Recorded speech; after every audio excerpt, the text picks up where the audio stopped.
This is going to be an interesting stream.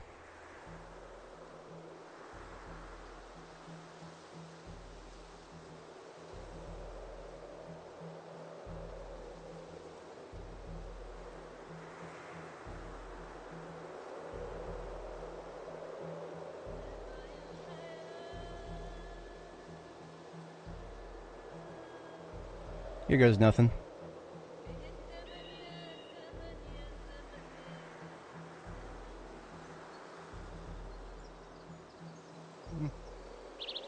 Maybe transparency isn't going to work right. We'll see how that plays out. I need to be able to see something after all. Pending feedback.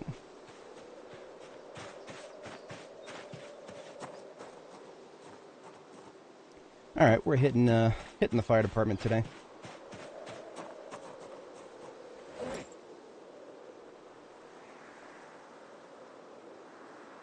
Gonna take some getting used to seeing my own face on the side of my screen.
Always happy to see an ambulance.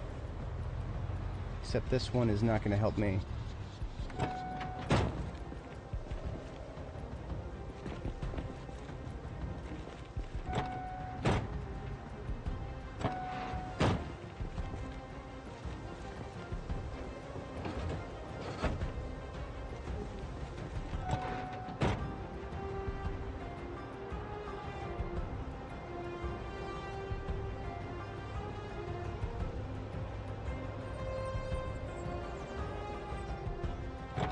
A little too close.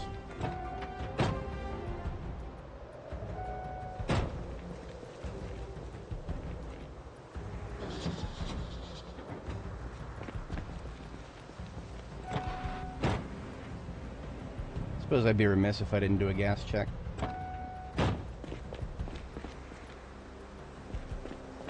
Always empty. Don't know what I was expecting.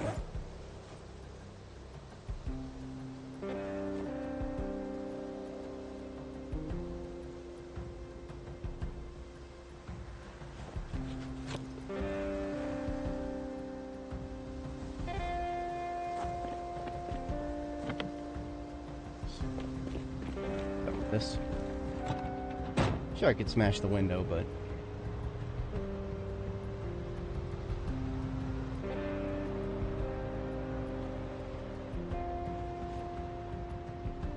is that a craftable crate right there? I'm in need of one. Oh dear. Yeah, the face cam might actually be in a bad spot. Or I could just learn to use the hotkeys like everybody else.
Not yet sure exactly where to pile these guys. I don't want to go into the fence with them. I really don't. Oh, look at this. There's a way around. For the ones on that side. Okay.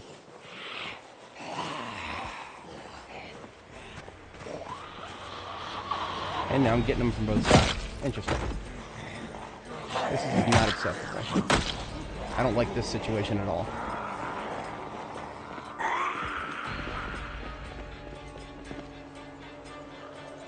I do not want to have them closing in on me from both sides. I will take a nice little back up here.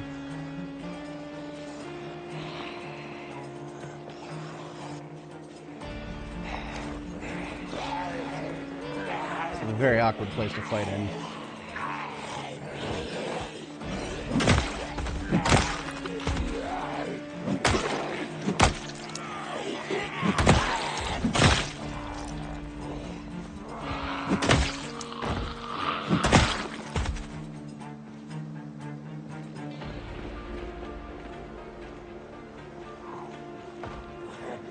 Oh, here we go with the fence thumping. I made the choice to come over here. I saw the fence where it was.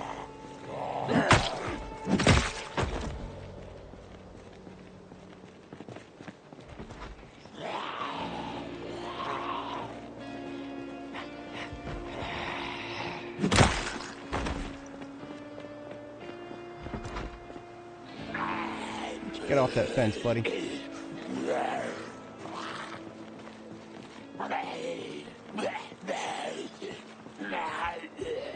Yeah, the transparency level is a little too high. I did want to make it match the rest of the windows. It's just not working that well. When I get a chance, I'll change the script.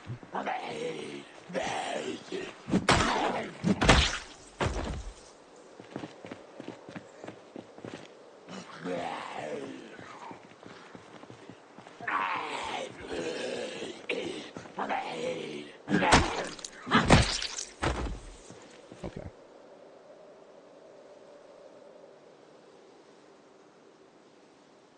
What is it at 192? Let's go up to 224.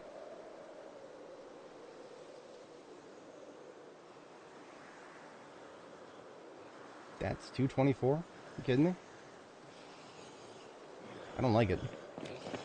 Let's try like 240 something.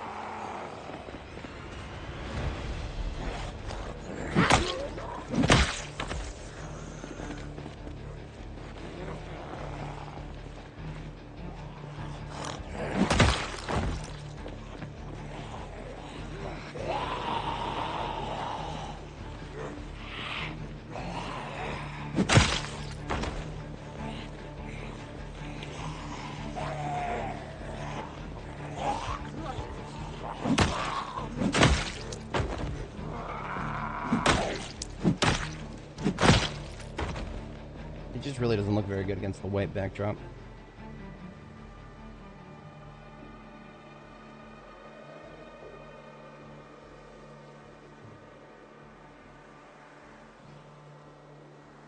Let's go all the way to 240.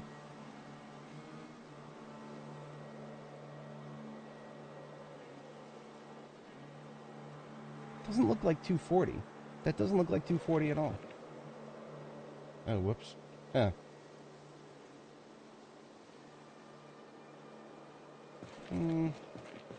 I don't know.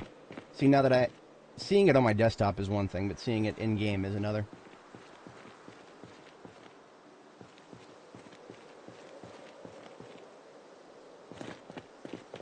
First time putting my face on the internet in this way, so you'll have to bear with me.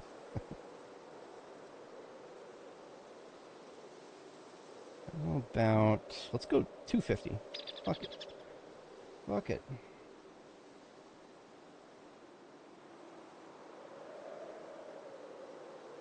Okay, that's a little better. I'll do the same for chat. Yeah. See, now we can see enough behind it, but we can also see what's going on. Chat might even be legible now. I don't think people could read it very well in the position it used to be in. Fuck, I didn't notice that. Should have staged a replacement weapon.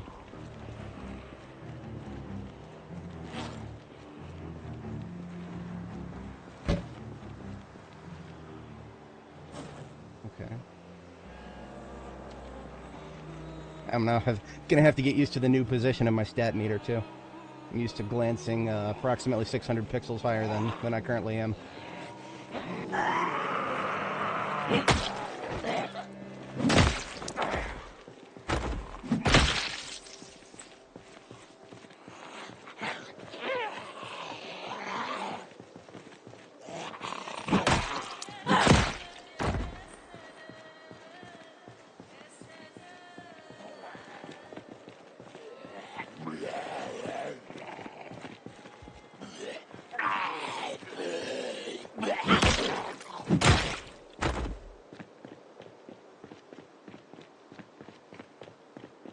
It's not a bad spot for a kill zone, it's just, it's far.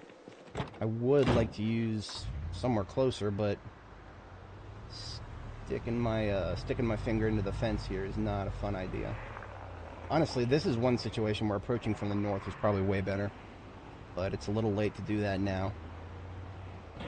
Or is it? I mean, not really, well, it's definitely a little later now than it was before, because I've pulled all those idiots out of the front there.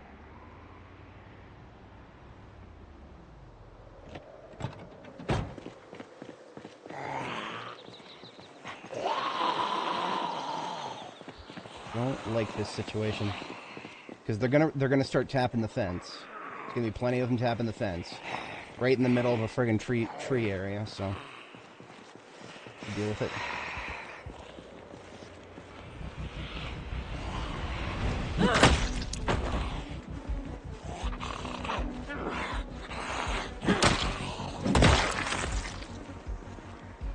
There's one right in the dead zone there.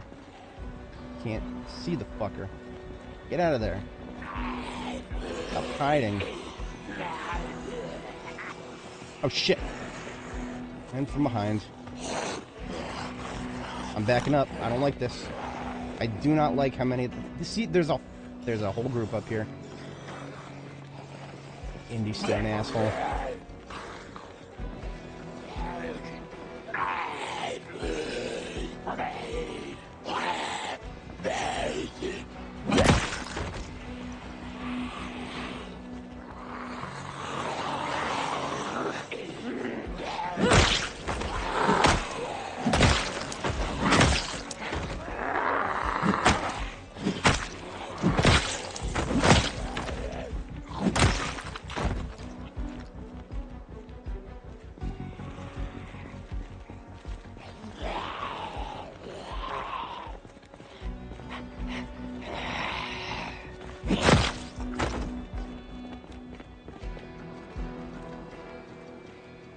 Get out of the road.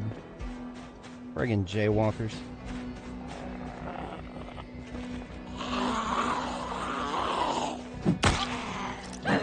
Pretty hat, I guess. Take it. For my collection.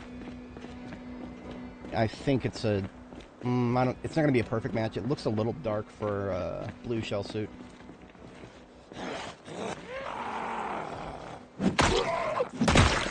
There's an asshole tapping on the fence, like clockwork. I should not have parked the van in the middle of the road. The blind spot is just too tempting for them.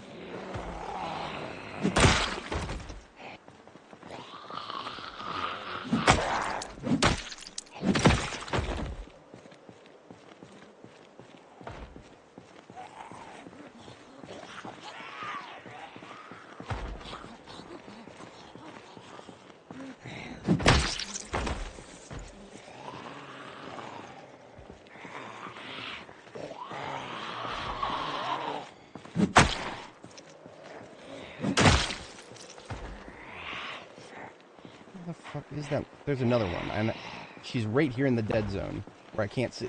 See? Stupid fucking dead zone. Don't like it. Why was she standing there? Mystery for the ages, I guess. Specifically to fuck with me, perhaps. Like this guy right here. Why don't you get up off the fence, sir? You have a no thumping sign on this fence. How did I miss that?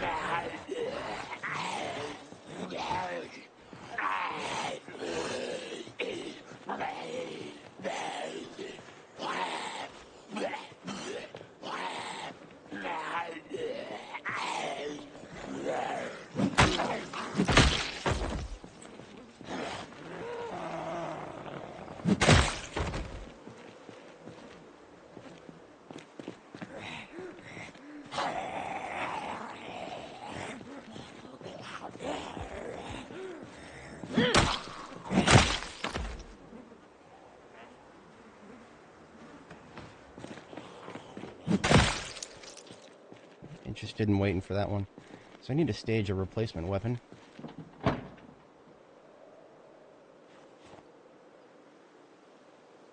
Okay. And this thing needs to move out of the road.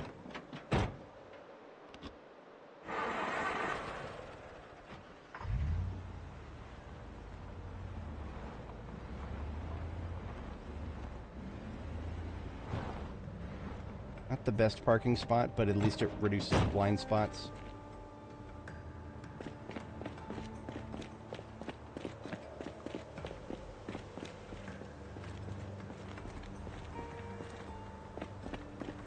They're gonna come around the side here like the rest of them.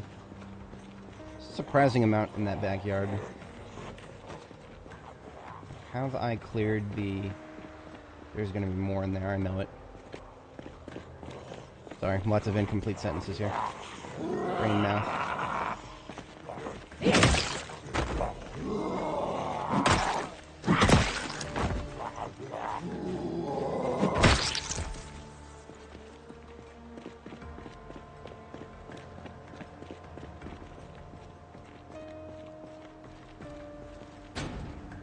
there's nothing clear about any of this.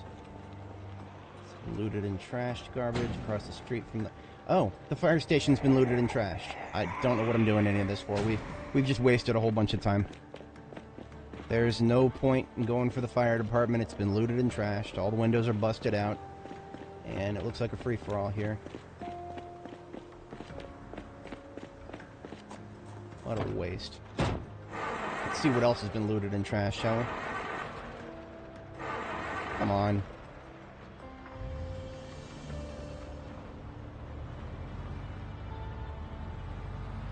We've already hit the community college here. Ekron has maybe 4 targets that interest me, and the fire department was one of them, so with it being looted and trashed, I'm officially one quarter less interested in this place. There's an animal trailer there. No, I don't care. Don't have the time to be fucking around with an animal trailer right now. Got 3 of those back at base. Huh. You look at yourself in the mirror on a bad day.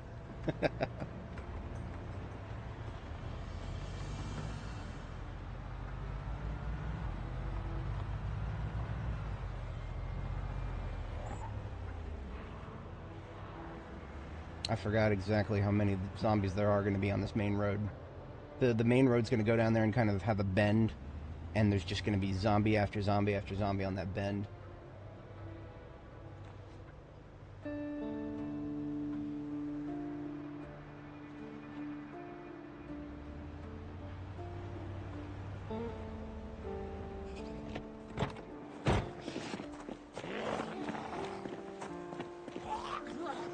mean, hell, there's going to be a fair amount in this area, too. There's no such thing as a peaceful place in Ekron. It's just as bad as any of the other medium-heavy suburban areas. Might as well be Muldrow.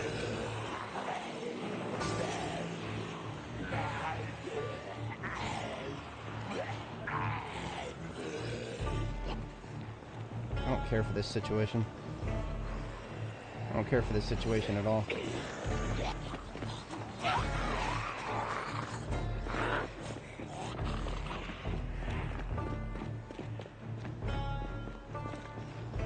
So I don't have a lot of gas right now.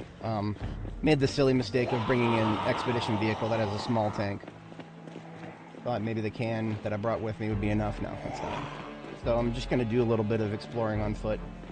I need to see what's been looted in trash and what hasn't been.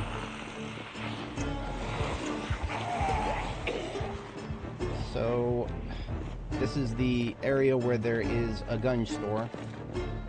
There's a bookstore here. It's not really worth anything. The gun store is around the corner here. Yeah, going to be a lot of zombies around the corner too.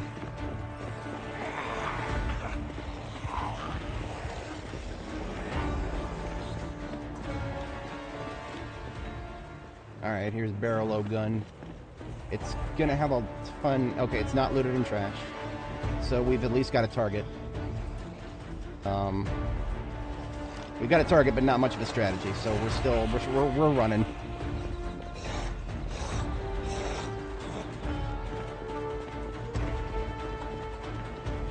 The church over here is a tertiary target because it has violet carpeting.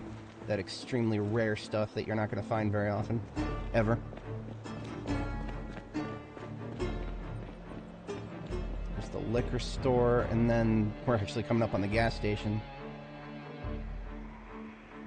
So in a way, we've made ourselves one big loop. I do not like this, trying to cross through this area. The devs handcrafted this to be a terrible place to go.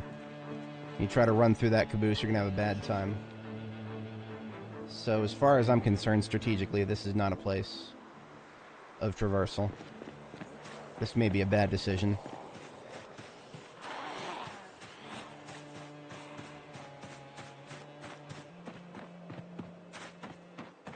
Okay, no, we're fine.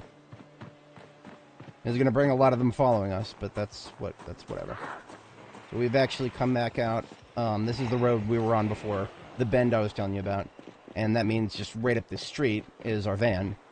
And basically that's going to be where we start the assault.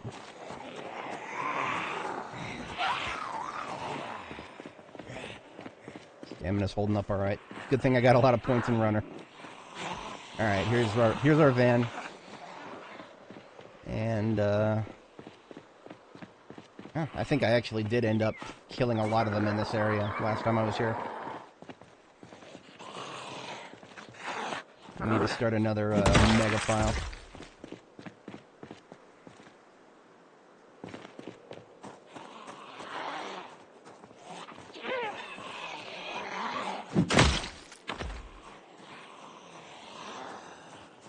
At least one north. House? House, yes, okay.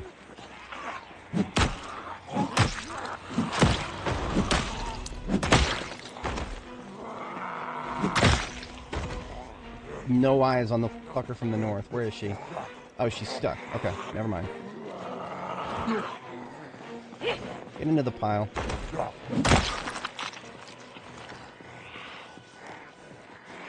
I hate trees, man. I hate them so much. I also hate flankers. This is what I get for not having a clean angle of approach.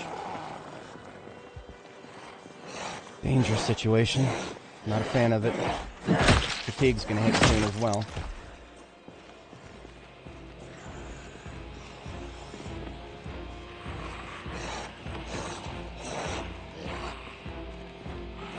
See, they could be coming out of these woods at any moment.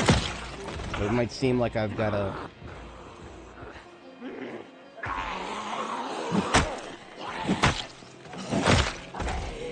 Fatigue's gonna hit pretty soon as well.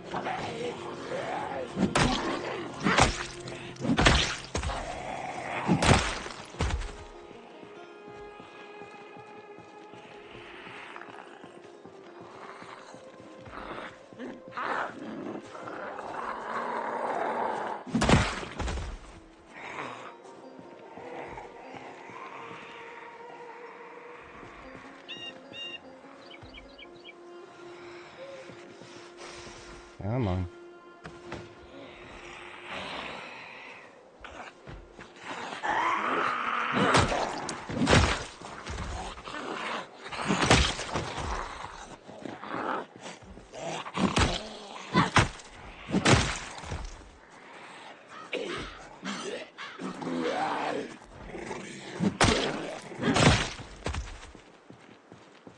tree again.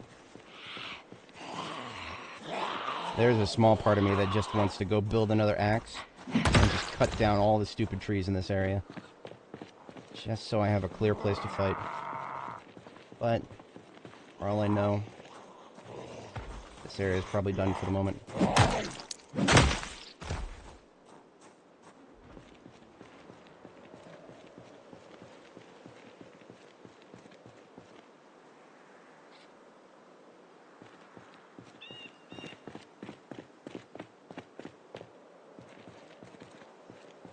So that house is not an option. I probably will post up in maybe that one or something. It's at least not looted and trashed.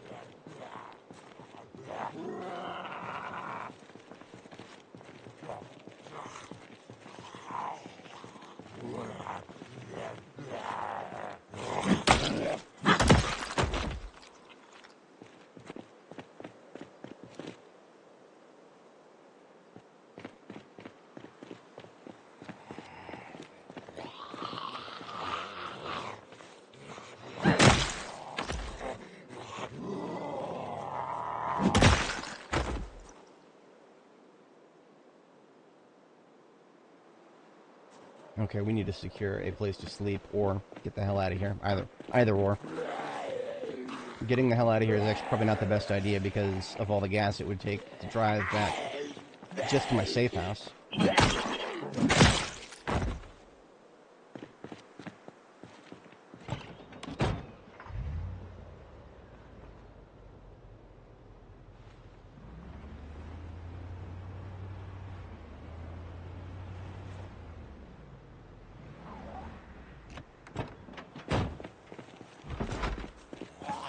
Hitting the friggin' door.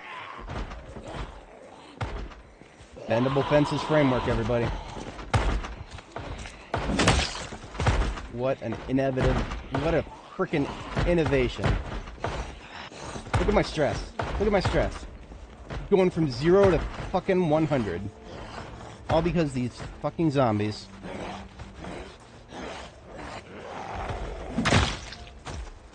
The devs never should have added stress to sound from fence thumping. Never should have added that.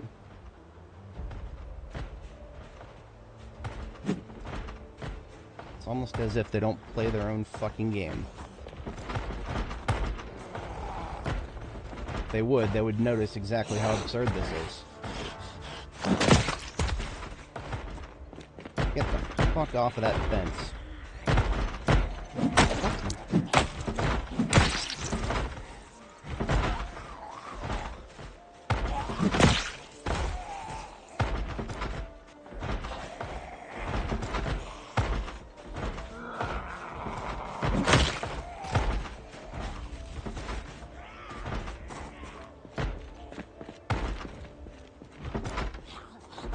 Stress is 100%.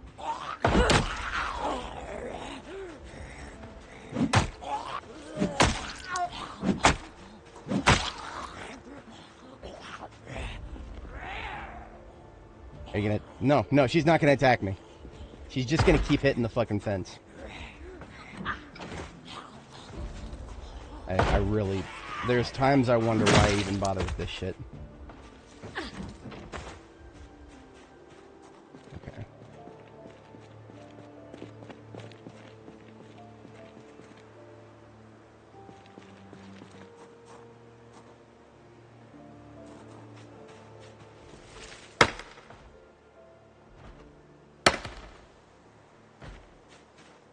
When there's literally no way through without potentially scratching yourself and damaging your gear.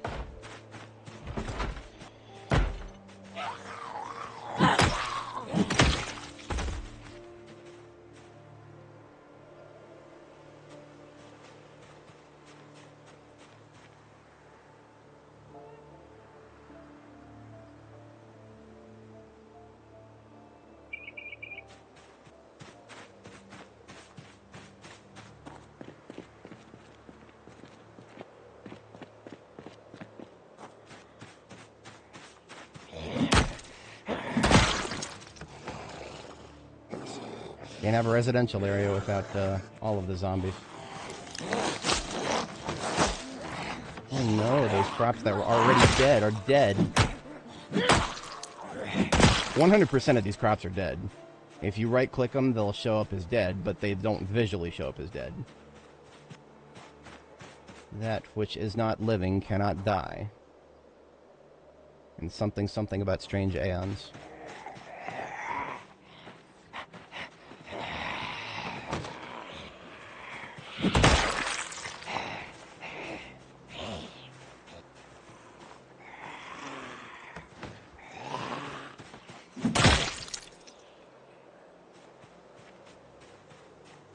It is stress relieving to kill zombies. It's not exactly stopping my stress gain. I mean, I'm at a stage of stress already where I'm losing happies really quickly.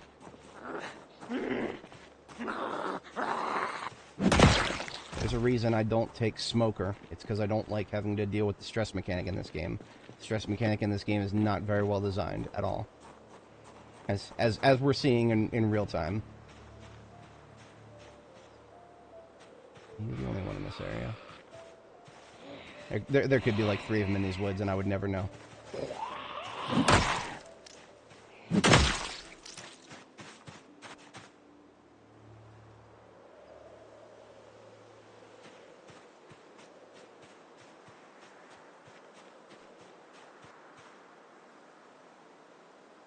Just gonna walk in circles? Okay. I'm conspicuous. I have no idea how they haven't seen me, but fine. I'm not gonna... There, can't see. There's always more. We have no line of sight, so we have no idea where they're coming from. By design.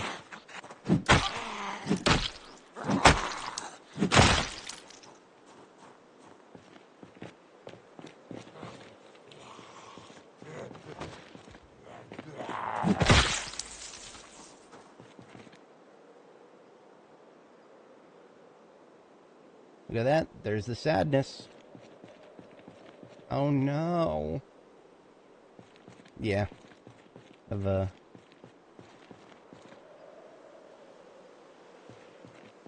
seen the quote somewhere. Alright. Gotta be sad. We had a bunch of zombies tapping a fence. That means we're sad now. Of course, the one window in this house that's broken is going to be the one that has a pillow and a bed. I'm not accepting this paradigm. I'm a carpenter. I'm a carpenter at level 10. I can pick up anything I want.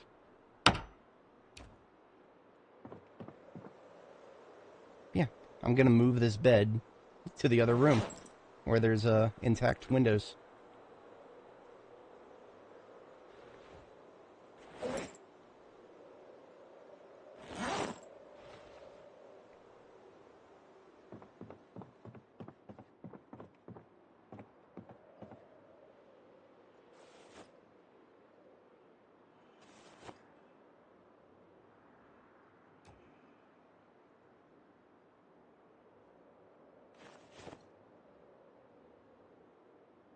At least there's a couple of reading material items here.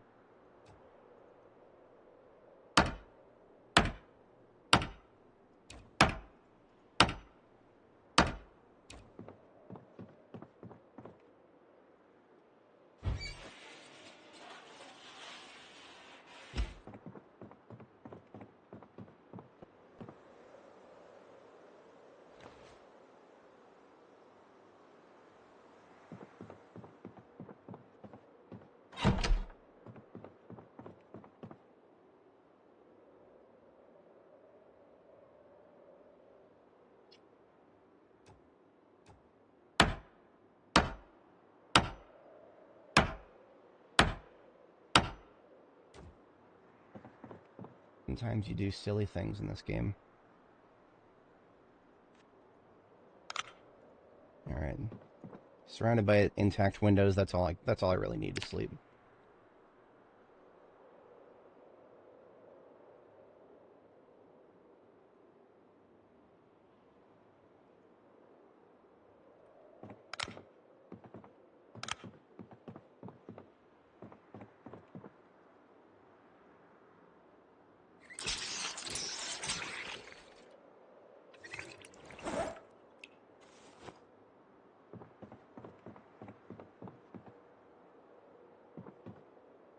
As fate would have it, I found some oats. That's nice, I guess.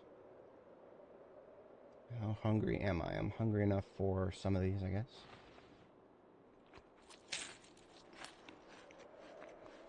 Could do some reading.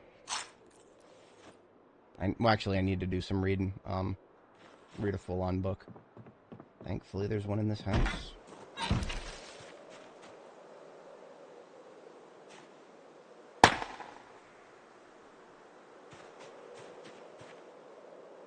I have no idea how long I'll stay here.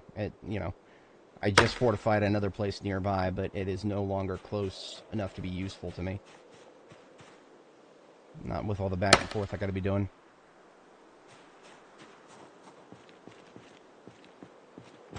Alright, reread. Remove the unhappies.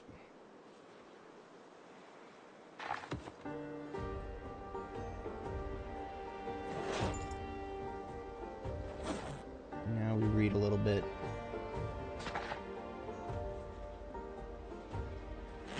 Pass the time. Shit. God damn it.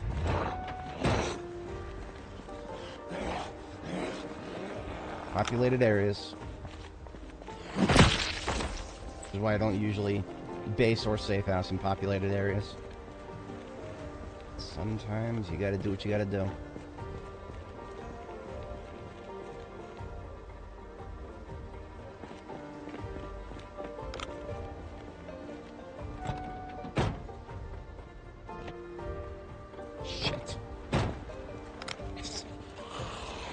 There's no escaping them. This is not a good place to be.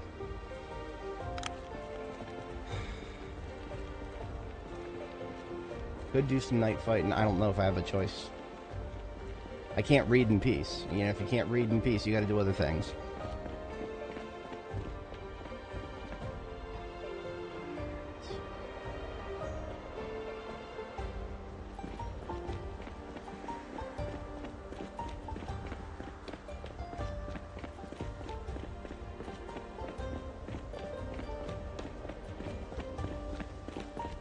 Gas check this. Nope.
Nothing.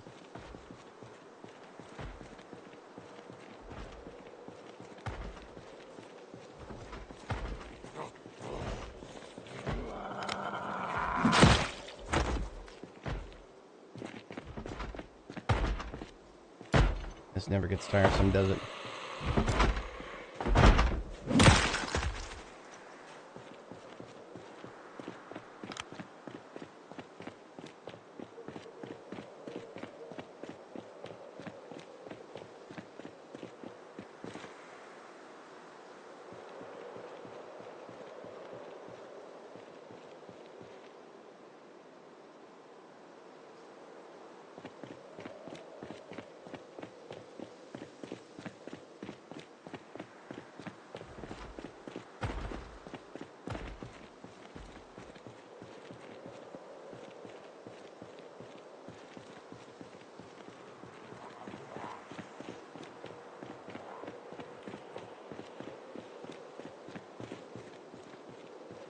What I'm going to do is, I don't have a horn to honk right here, but if I did, I would. So I'm just going to do a little yelling and then run. Because I want to get them out of the little hidey holes they're in right now and get them out into the street where I can kill them like a mano a mano. Or Chico a Chico, however they do the other way around.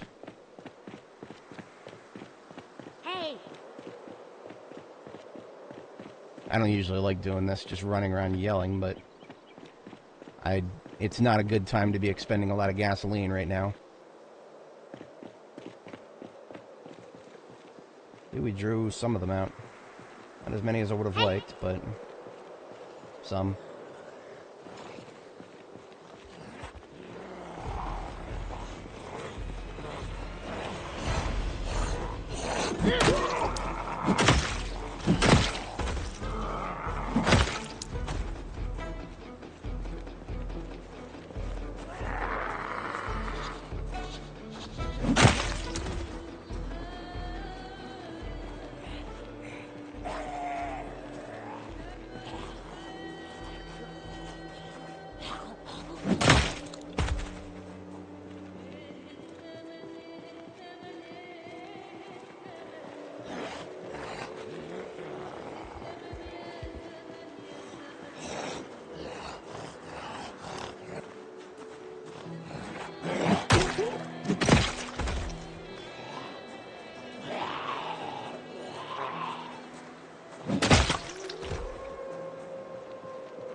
Not a lot interesting to say about this situation. It's really just a very slow grind and a lot of idiots behind trees and fences that we gotta wait to come to us. So I'm not going to them, right? And this is not just my normal everything must be killed in a pile problem. No, that's not the problem here. The problem is if I want to go out there and kill them myself, I've got trees to trip over, I've got fences to lock me in, I've got my movement speed getting slowed down. I've got random branches ripping holes in my clothing. I just do not have any incentive to go out and fight them. They will come to me. And therefore, we have to kind of screw around until they get to us. It's not a very fun paradigm, but whoever said this game was fun, right? Parts of it are fun. Let's put it that way. I had a lot of fun fighting my way into the community college. Even though we had some, we didn't have as many challenges with that. There weren't that many unpassable fences, thankfully.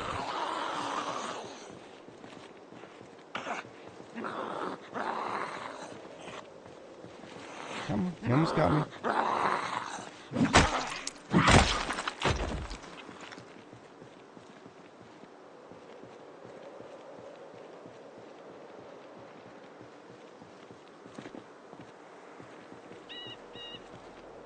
Let's do a gas check. This car has been looking at me for a while.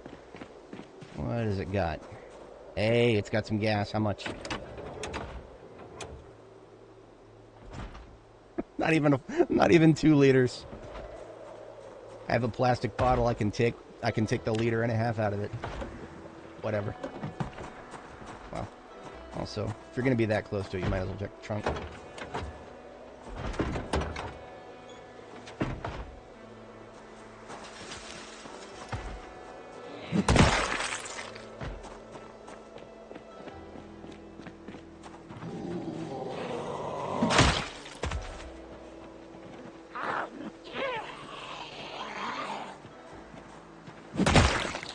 See, there's one to the south.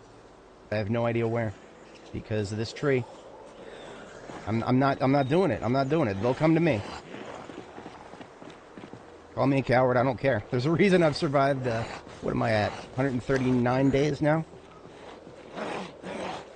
Because I don't take really stupid risks. Running into a forest like that is a massive risk. And unfortunately, that's the only thing we can do to draw them all out. Otherwise, all we got is a slow trickle.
I didn't think there were going to be too many, but look at that.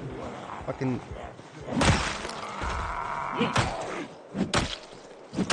To be honest, I don't like this fence, but it's better than the other fences. It's a lot better than the other fences.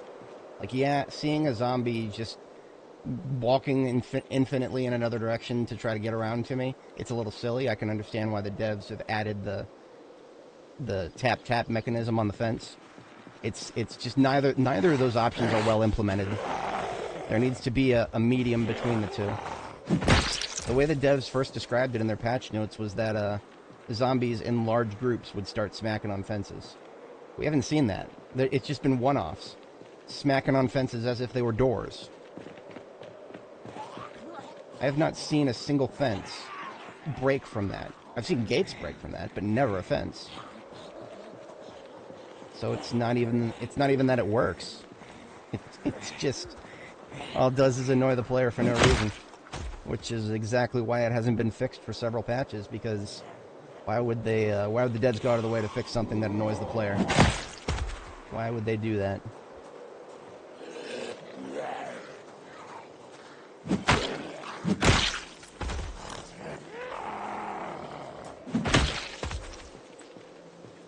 This is just funny. I'm not even mad about this.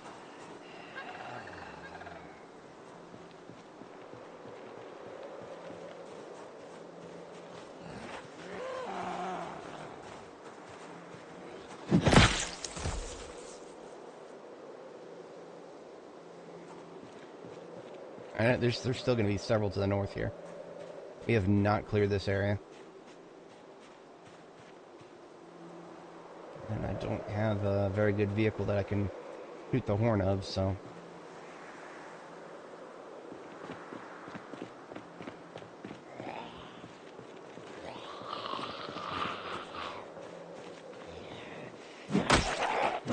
So look at this. Some of them have started trying to go around the other way now. Isn't that silly? At least those ones are busy.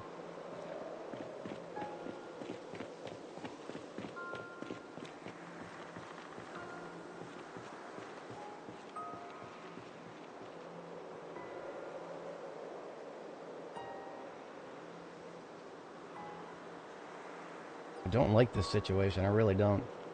I know I've said that several times, but it bears repeating. These areas are just not fun to fight in. See, there's still one over here.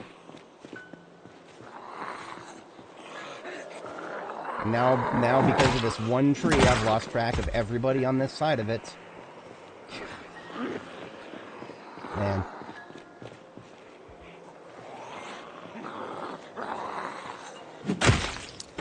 You think because your skills get leveled up, that the game somehow gets easier? No. More time passes, the more these stupid trees pop up, the harder it gets to see. That is an inevitability.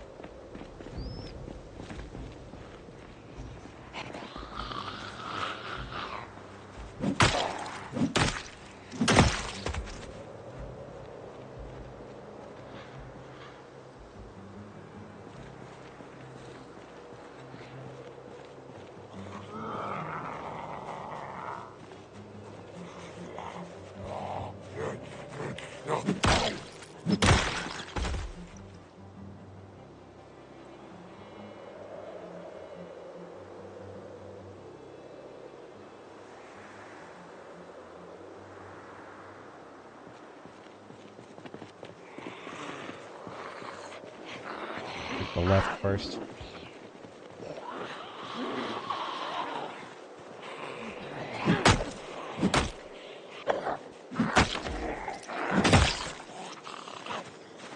I have to keep looking north because I don't know if it's clear yet. I have absolutely no way of knowing.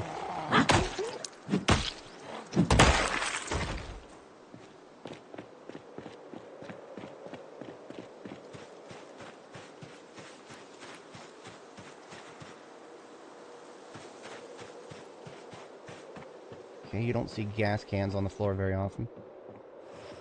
Empty, of course.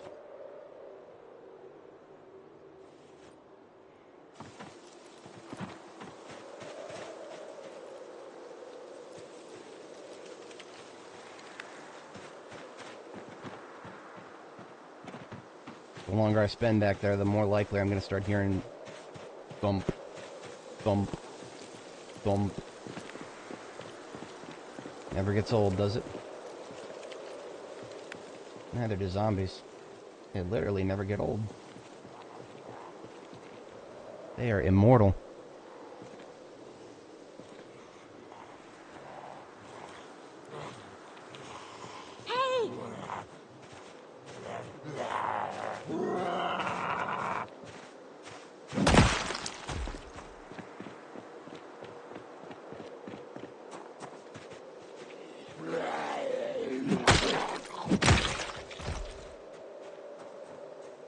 This is a pedestrian footbridge over the rail.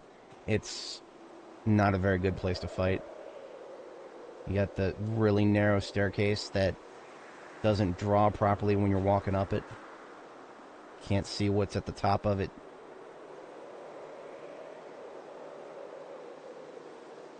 You know, the devs have no problem making it so that some stupid road sign on the edge of the street in Muldraw will always be on top of every layer, no matter what. You'll always see it. Just a guaranteed statement of facts. But no, these stairwells that might be swarming with zombies, we can't see those. I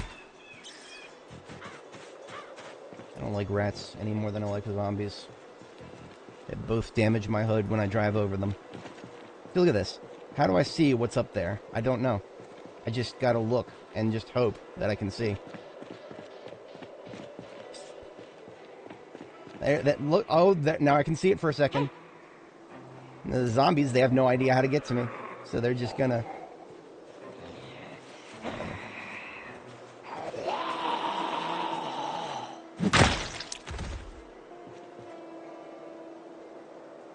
Hey. Another situation where it would have been amazing to bring some guns. For no other reason than to just fire a few rounds.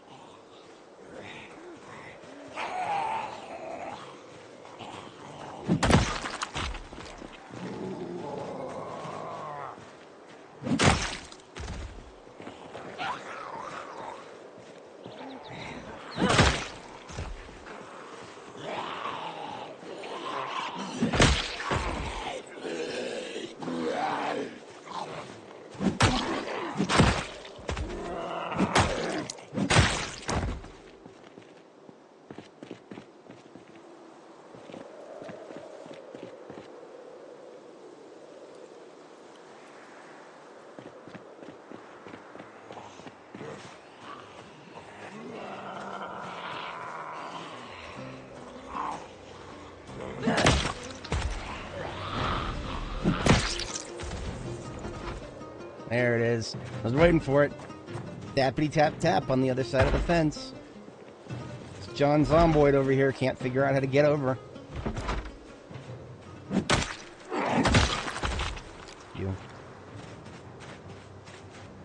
See, in eras past, these fences were perfectly fine designed because the zombies would just walk around them. Now that zombies know how to tap on fences, these things are nightmares. I hate being around them. They're just tactical and strategic nightmares.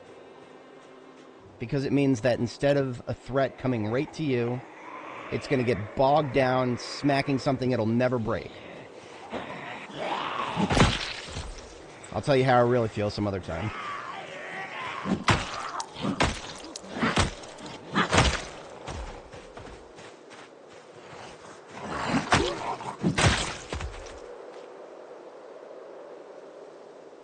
There's no intact doors.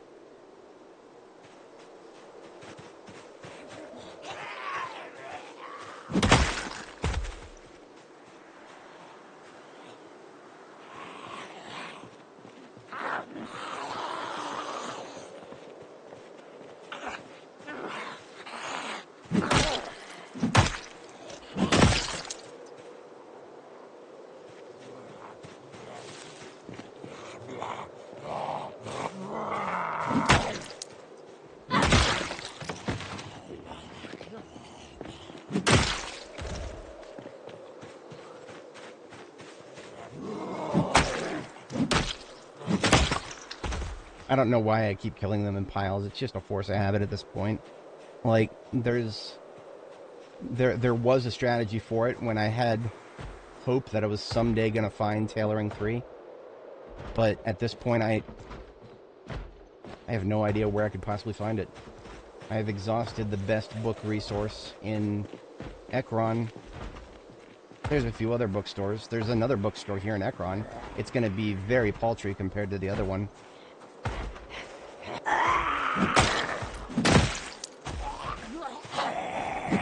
Oh, we're actually okay. This is the kill zone, right? I'm actually somewhat relieved. There's not quite as many trees in this yard.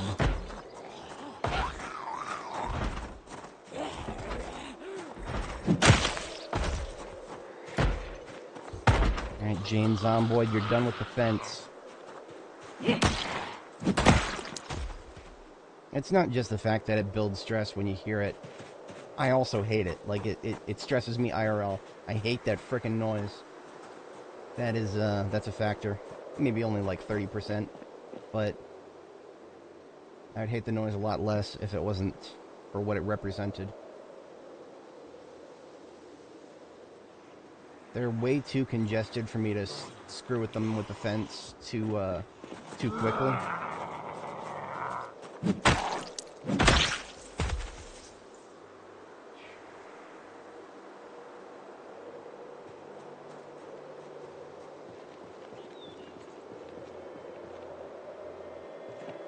I need to have a clean path behind me as best I can. They're gonna always be bleeding over this this little pedestrian bridge, and they're gonna keep doing it at their own pace. So I'll never fully clear this area, but I can get close.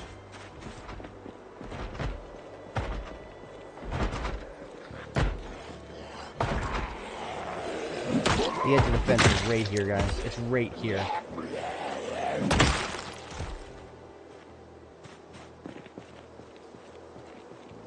This is a good thing I never went to Muldraugh yet.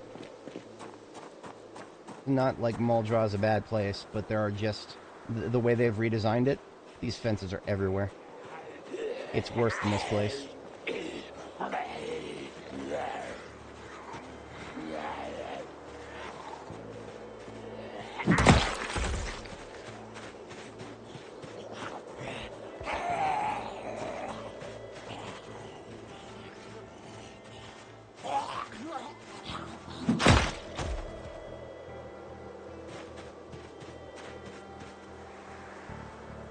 So this little footpath here,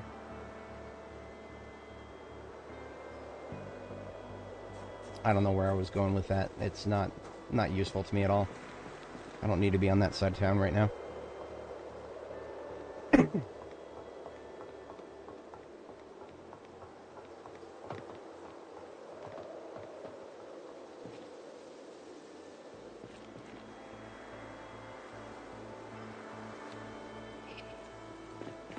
Now this is, we're coming up on this road, little road here to the south. This is this road. Funny stories on this road. Fuck you. Tree fairy bullshit. This road right here. So the metalworking workshop. And then around the corner here is the fire department. And then the north approach to the college as well. I must have killed at least 1,000 zombies in this area last time I was here, because of the sheer amount of congestion that was spilling out of the cafeteria side of the university, or the college.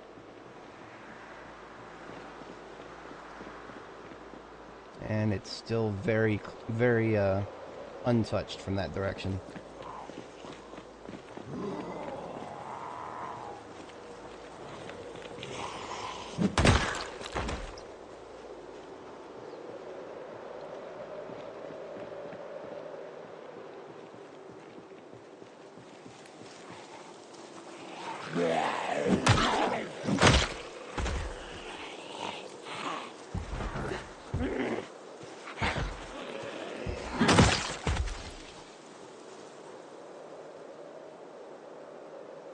So this house doesn't have all of its doors and windows blown out, but if you look inside, a bunch of trash on the floor. It's unfortunate.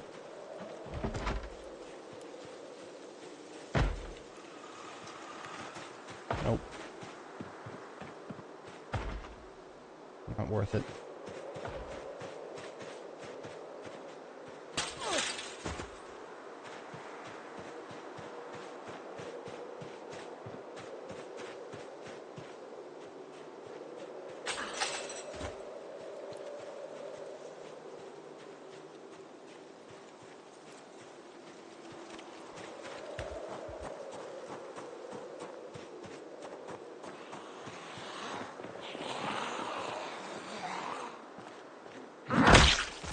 Random skeletons over here. Now this place has been looted and trashed too. Nice. Nice. I didn't need it anyway. It's just a metalworking workshop.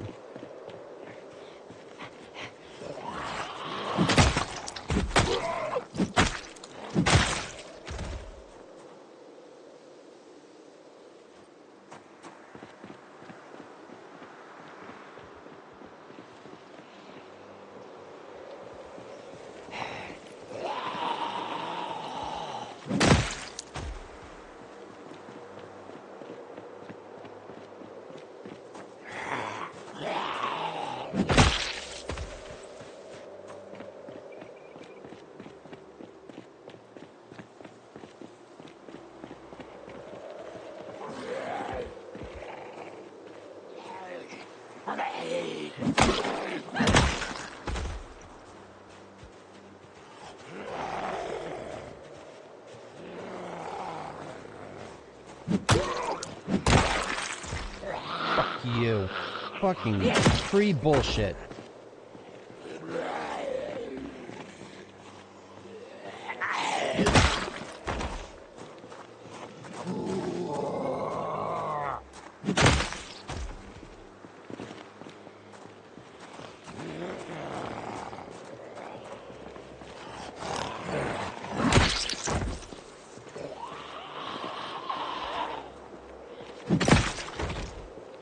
I'm getting exerted and the fatigue is not far behind. I don't know what I'm fighting for here. This is not a good place to approach from. I'll take this crate though.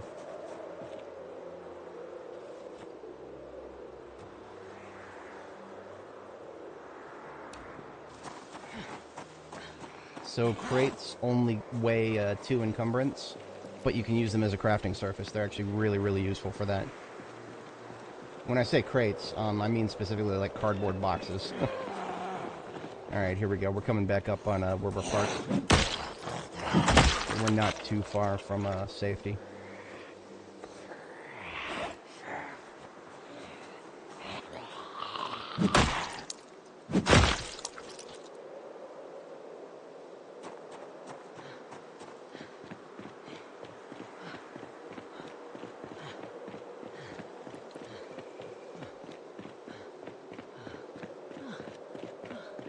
I know you're tired. I'm tired too. It's been a long day. Take a seat somewhere where it's actually safe to sit down.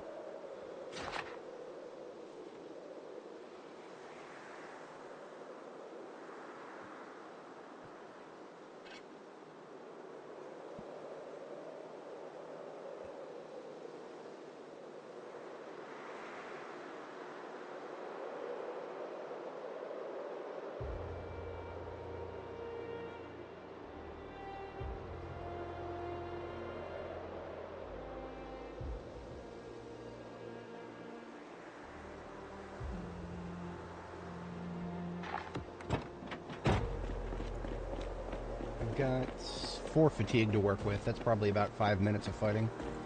Something like that.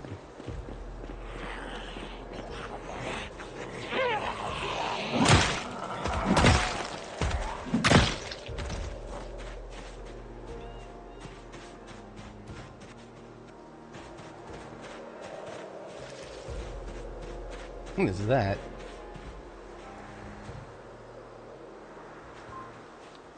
Oh, it's just a window with a little tile I've never seen before. Of course I can't pick it up. Of course there's a bunch of zombies on the other side of this fence smacking it. Zombies that I'm never gonna walk around and go fight because I'm going through all those woods. They can just smack that fence for the rest of forever. So that's why I don't like these fences. Do not like fences anymore. It's hard to imagine once upon a time they were seen as this really good strategic resource, because zombies would just, you know, go around them. Not allowed to have that. Nuh-uh. Nuh-uh. That was too easy. We're not allowed to have easy. You gotta be miserable.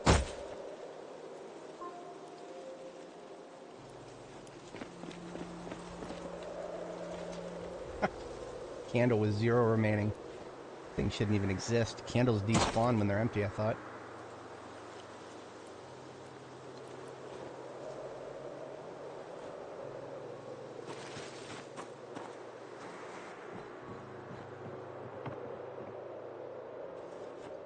Fucking phone book, of course.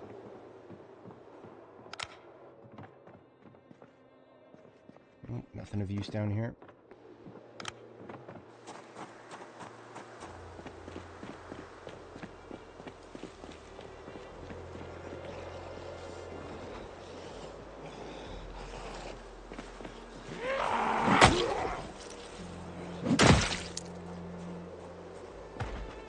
Yeah, we're moments away from the fatigue, so...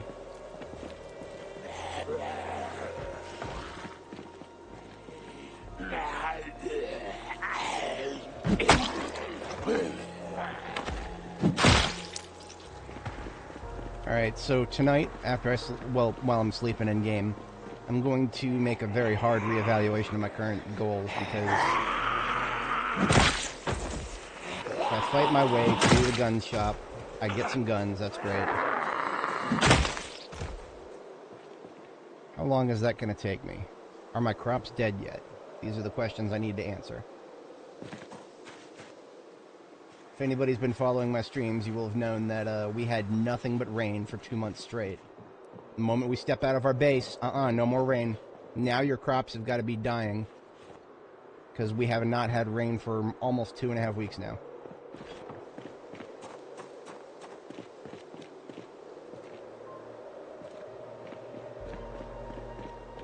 Okay, 2.5 weeks is a bit of an exaggeration. The last rain I remember seeing was before we left on the 13th. So we're coming up on 2 weeks.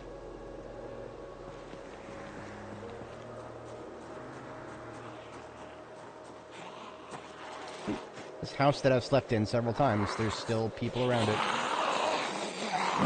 There is no semblance of security whatsoever in this area. Do not ever get comfortable in Ekron.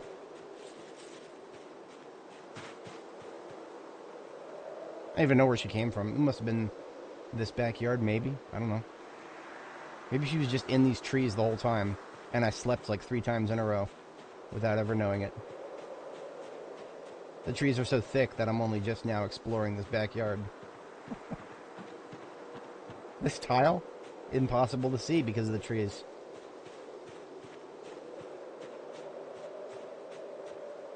We can't see this tile from any angle because of how stupid these trees are. Okay, I'm gonna stop complaining about the trees now. Promise, there's more to my gaming experience than just complaining about trees all the time. Not that I'm doing it without good reason.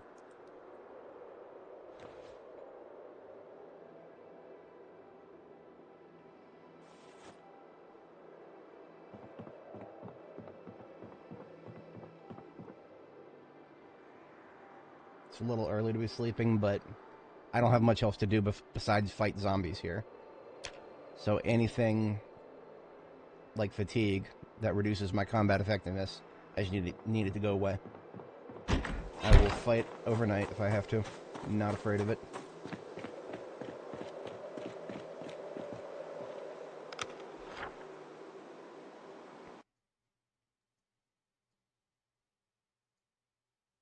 Alright, so here is our destination. This is where all the fun is. We have sort of cleared our way down this road. This little... I'm actually going to go ahead and draw. I have this lovely, lovely add-on that lets me draw on the map. So this is the white picket fence right here. And the zombies are coming at us from this direction and this direction. Lots of them. Now I can approach from that direction and clear them out from this way and flank them, sort of. But the bulk of them are going to be coming at us from there as well.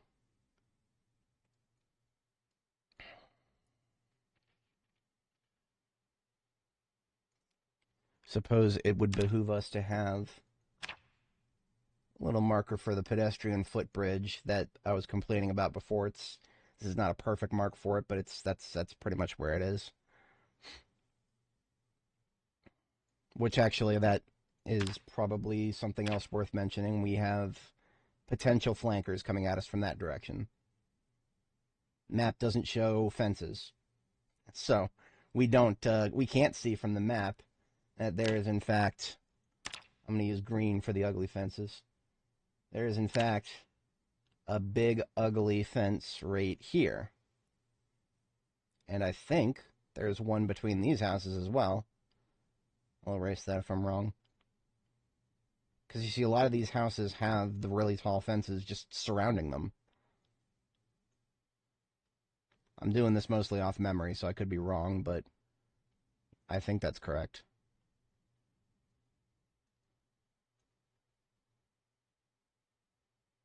Now, the problem with these fences that I've labeled with green is that the zombies can just stand there and smack them. Building up stress, reducing my happies, making me less combat effective. Let's see how this plays out. My provisions are kind of low. I have enough cow's milk for another half day before I have to go back to my main my main loot dump where I left it.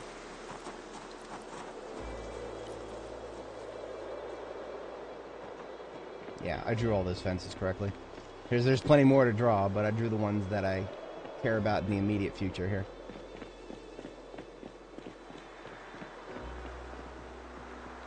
I'm just going to go ahead and get started chipping away at the zombies up here, because at this point, any time not spent killing zombies is time not spent very efficiently.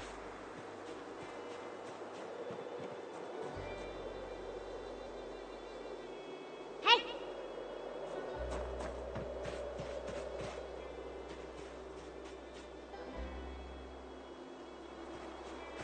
I have almost no idea how many that pulled.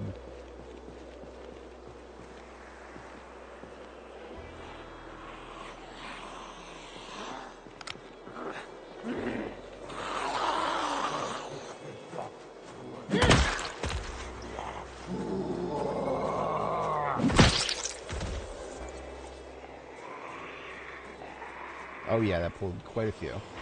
We can handle this.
Battery check. Down to about a quarter. Don't feel very good about that. Shit. You gotta be fucking kidding me. I was expecting that to last a little longer. Not that we're caught without a weapon, but... See, the mace head is only at half integrity. It was the handle that gave out relatively fast. I do have another stone mace, okay. I was prepared for this, for the most part.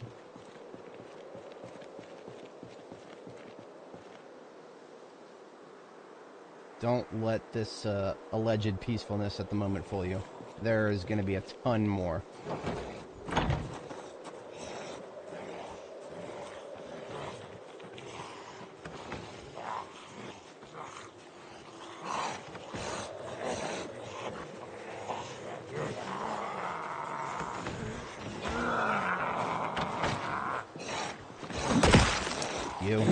You. I don't care about fence fucking at this point. Nope. Yeah, there they are. Yep. And this is like a small fraction of them. We haven't even gotten to the gun store yet. But this corner is going to help us quite a bit.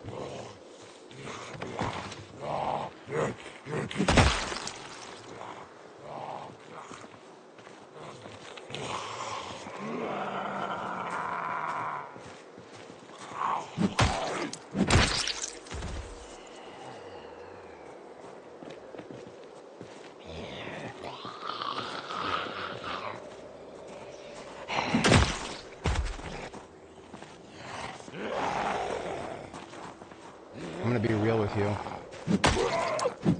I don't like using my flashlight this much. Especially not when it's at this level of battery. Down to... We're still above the 5th.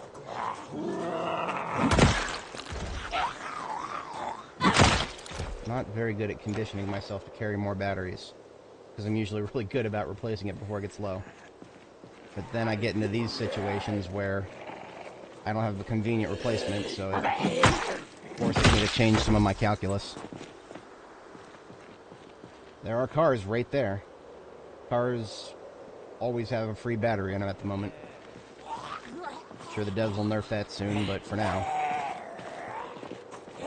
Go up to any car with just a, all you need is a screwdriver. I'm gonna do that now, before more zombies come.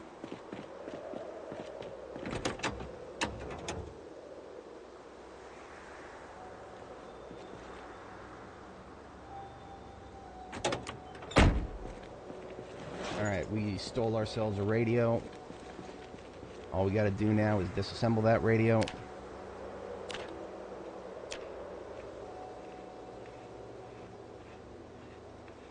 Voila, look at that, we got a battery. Full capacity. I no longer am worried about my flashlight.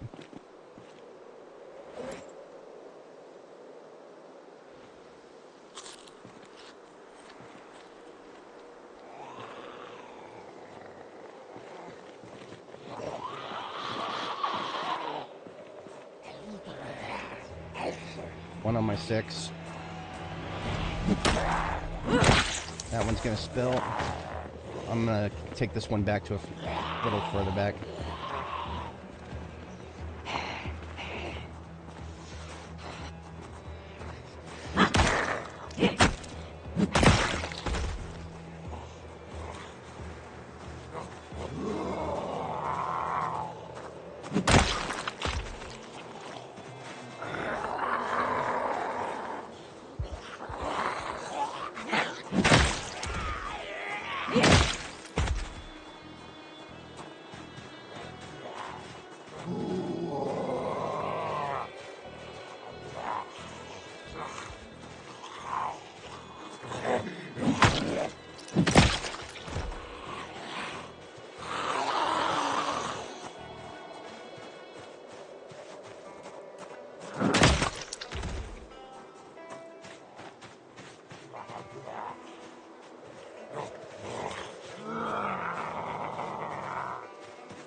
Nope. Try again next time. Alright, so it might look like there's something significant here. No, there's almost nothing significant in this particular shopping center, unless you need like electrical supplies or medical supplies. There is a bookstore here, but it's a very small bookstore. I don't think we're gonna find more than a dozen skill books total. And that leaves us with what, like a 2% chance of finding the book that I actually need right now? One or the other. There's 2 books I need right now. Tailoring 3 and Aiming 2. I'm not going to find Aiming 2 in a civilian bookstore. It's just not going to happen. So, I'm just holding out hope for Tailoring 3 pretty much. Off the window. Fail. I don't like these archways. They look pretty until you're trying to fight a zombie that's standing right here. Suddenly the archways don't look so pretty when there's a zombie standing right there.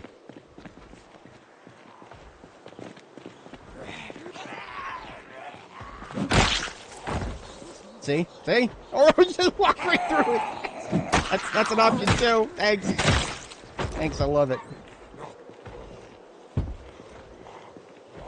Oh, I know I said I wouldn't complain too much, but yeah, I'm sorry, I'm gonna complain a little bit.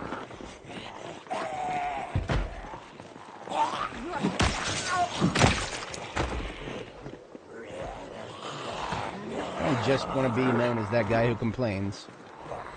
But I got a lot to say. What can I say?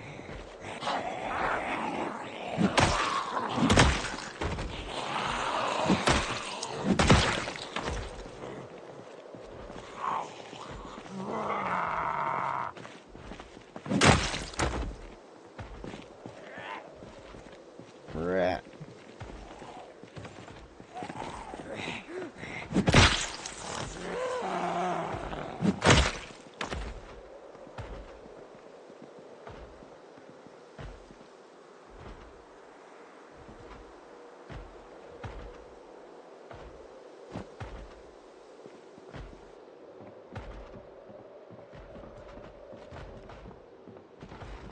That's a door getting absolutely annihilated.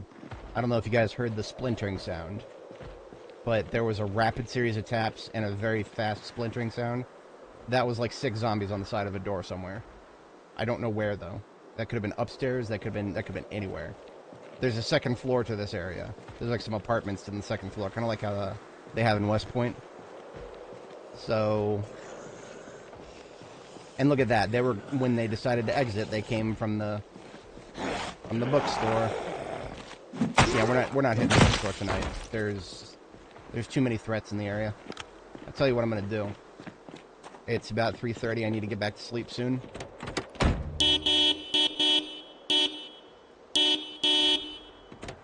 Make a little noise, huh?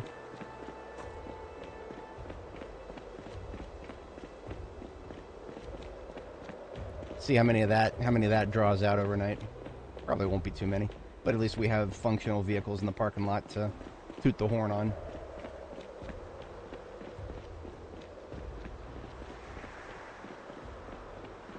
I'm just gonna sprint.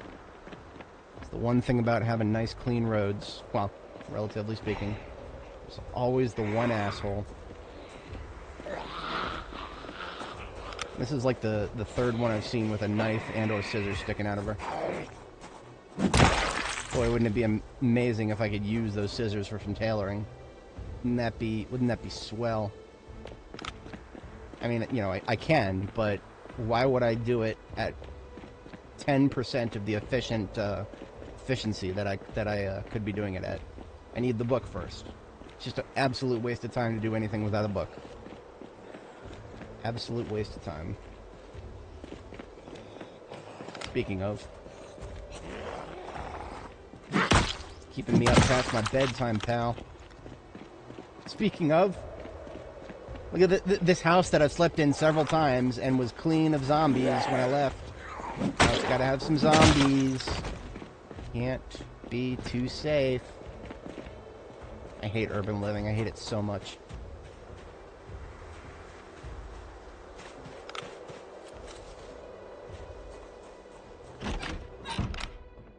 Okay.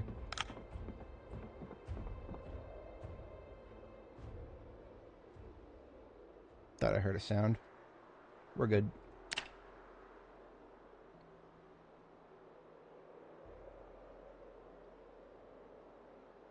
Alright. Still got some oats. These oats with this cow's milk means we do have one more day on the field, but I don't like pushing it that close. I am going to go ahead and take the vehicle up today because I do think I'll be able to actually put stuff in it now.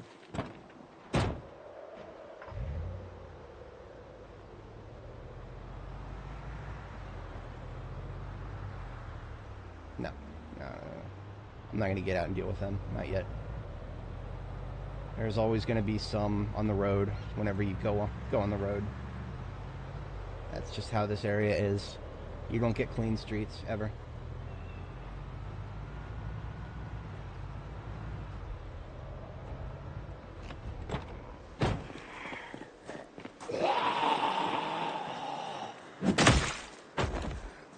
Okay, one from the south, medium shambler. Everybody else is fast from the north.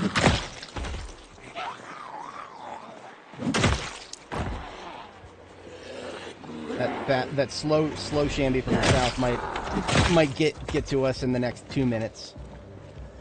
She can kill him. Slow asshole.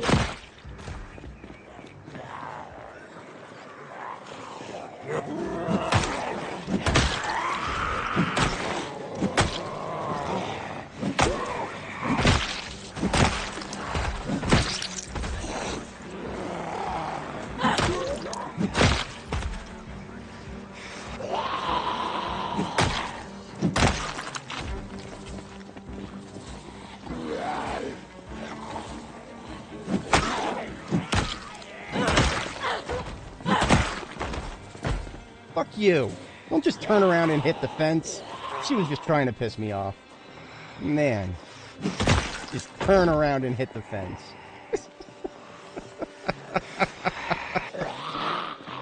Oh, this game, man. Oh, man.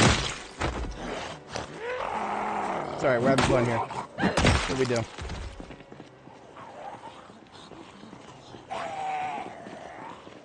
I probably should have rebuilt my mace. I'm sure this one will last a little longer. Should probably check it. Oh, we're fine. We are going to be fine for a while. Another one failed to go around the corner.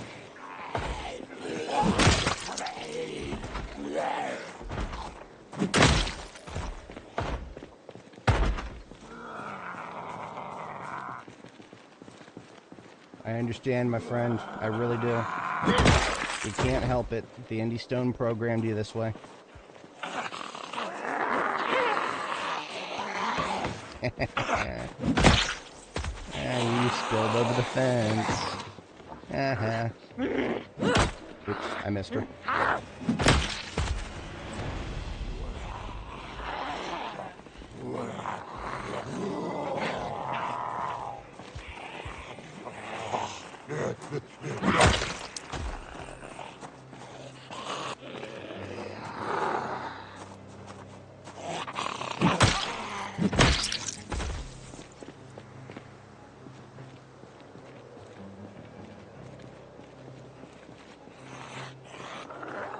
Definitely seems like we pulled a nice, healthy helping of them when we tooted the horn last night.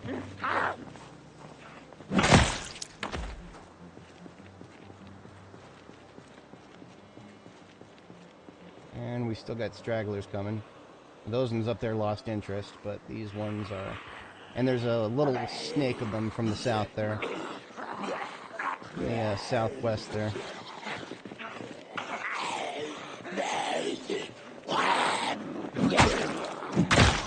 Hey, look at that, it's snowing. Alright, so snow technically counts as watering for your crops. So this little bit of snow, it's buying us some time. I don't know. I don't actually know if crops get watered. That was a problem in Build 41. If anybody ever played Build 41, you'll know that crops, if they weren't loaded in, they wouldn't get watered. But that didn't work the other way around. They would still lose water if they weren't loaded in.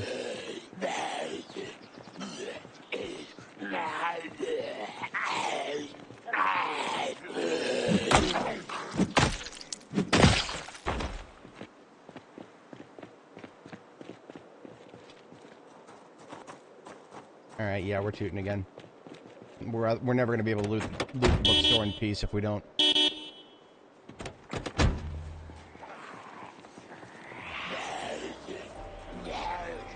I don't know why I'm carrying this around. I'm not going to be looting the bookstore anytime soon.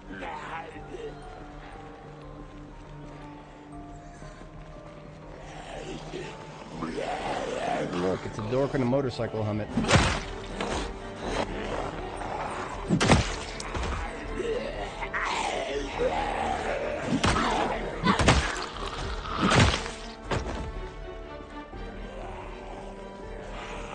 Shandy Center.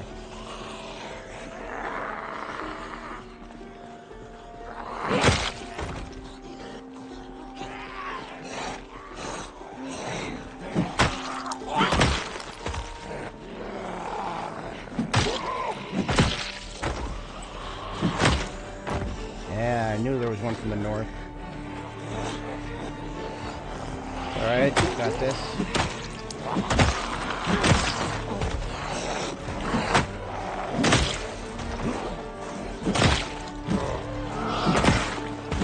We're good. The corner is saving us. This guy who would have shown up right around the rest of the other ones there. I love fences sometimes. Go on, rush me. Turning around, I'm hungry. I can still crit people.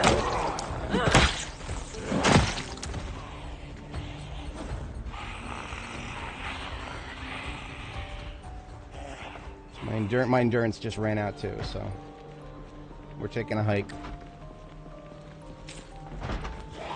Kill this dumb wall humper. Wall humper. Take your hat.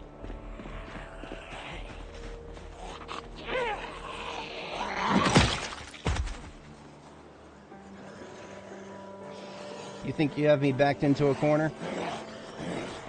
Show you what a corner is. Show you the corner of my mace.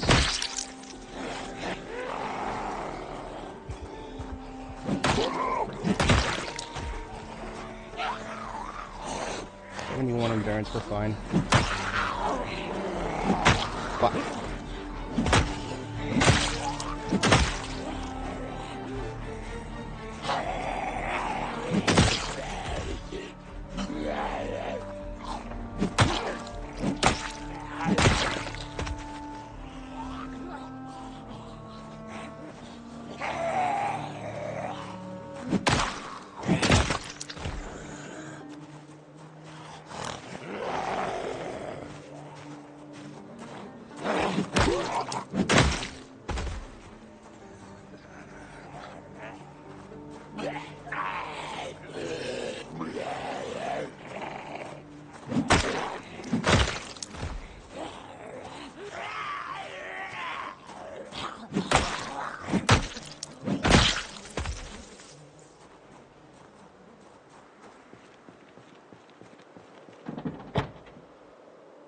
Pick another one of these stone maces in my bag.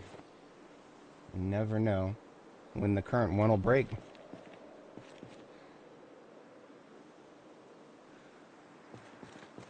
There is nowhere that I feel safe sitting down and fast forwarding the game.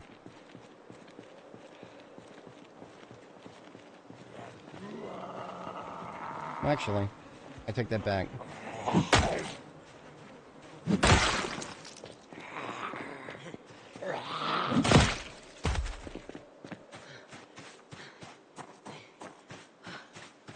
I actually do somewhat feel comfortable sitting up here because while I'm up here, I can actually see in every direction. While I'm down and on the lower levels, I can't always see what's going on up here, but vice versa. This is yeah, see it. We got Karen in a checkered shirt coming our way. She's gonna be a minute, I think. I have no idea which side of the fence she's on. Or he. They, them. On the opposite side of the fence.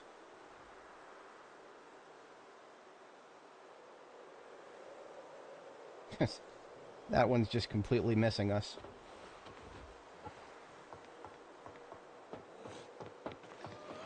Boy, loser. You missed me.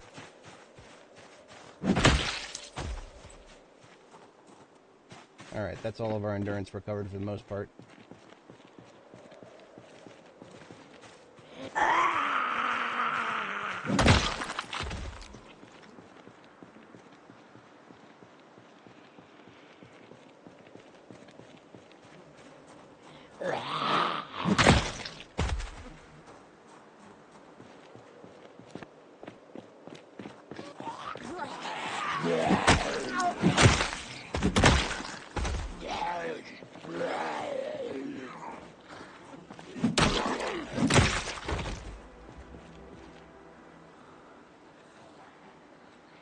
All these corpses, and I'm still only at level 2 bad smell.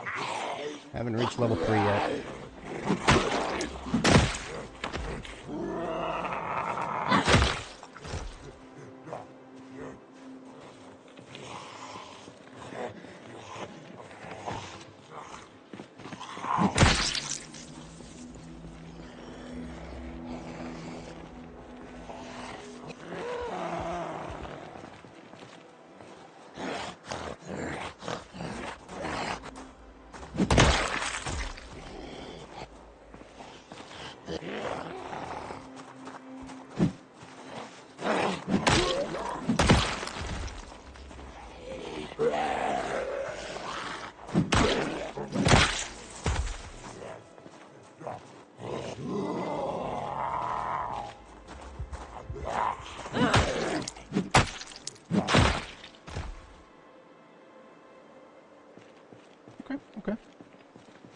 Making okay pace.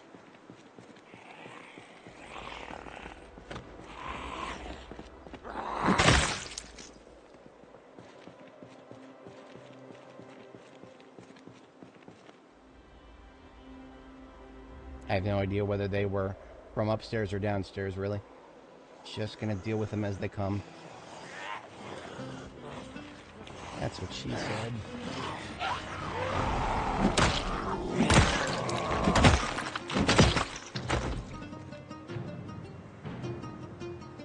Alright, down to 2 cow's milk. It would be amazing timing to be able to just clear out this bookstore and drive on back to where we got our cow's milk dispensers. I probably should have kept one in the trunk with me.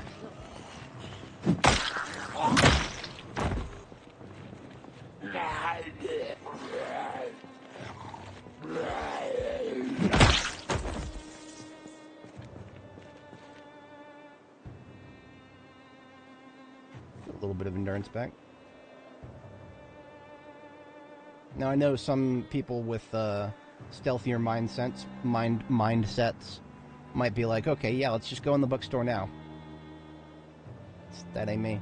Because remember, we can go in there, we can loot it, we come back out, there's going to be 5 of them, or 6 of them, or 7 of them.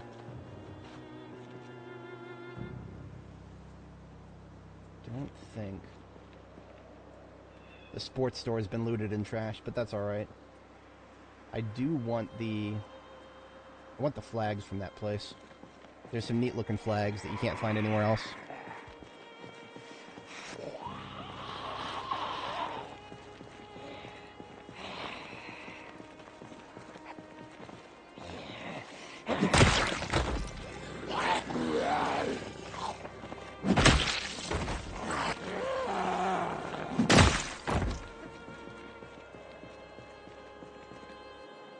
You know what? I don't have the patience for the steady trickle right now. Oh, whoops. I was in the driver's seat. That's kind of funny. Damn it.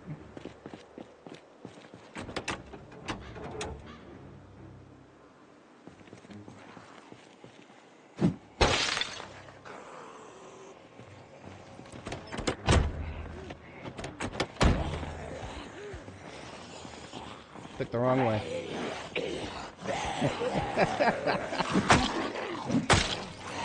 She took the wrong way and completely lost track of me.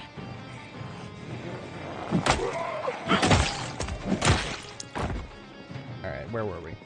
Tootie toot toot. Tootie toot toot, bring me your loot.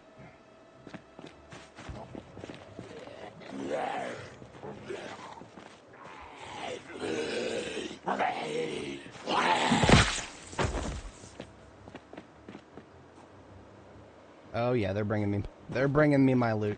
Hello. Would you like to hear about our Lord and Savior Stone Mace? It's a wonderful thing.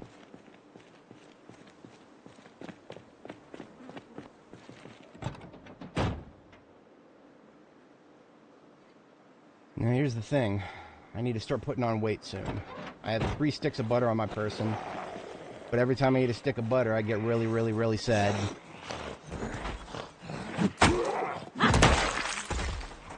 You know what else makes me sad? Zombies smacking fences. That makes me sad.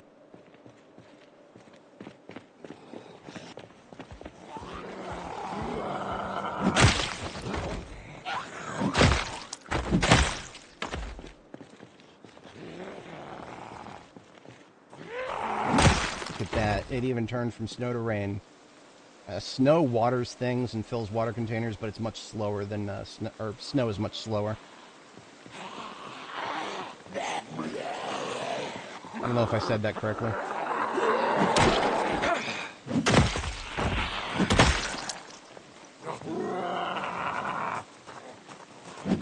What I meant to say is that snow fills water containers just like rain does.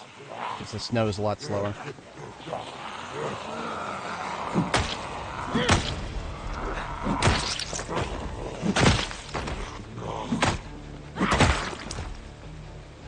good, right? Yeah.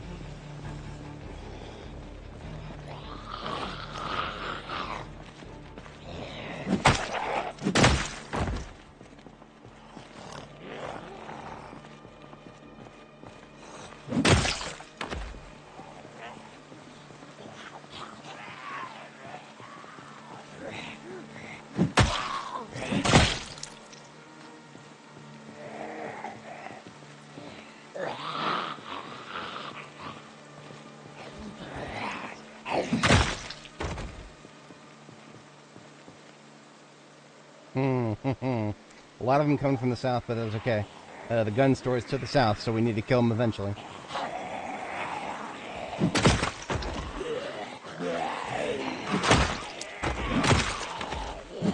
I love those crits. Keep giving me those crits, please. And I'm never going to get a crit again.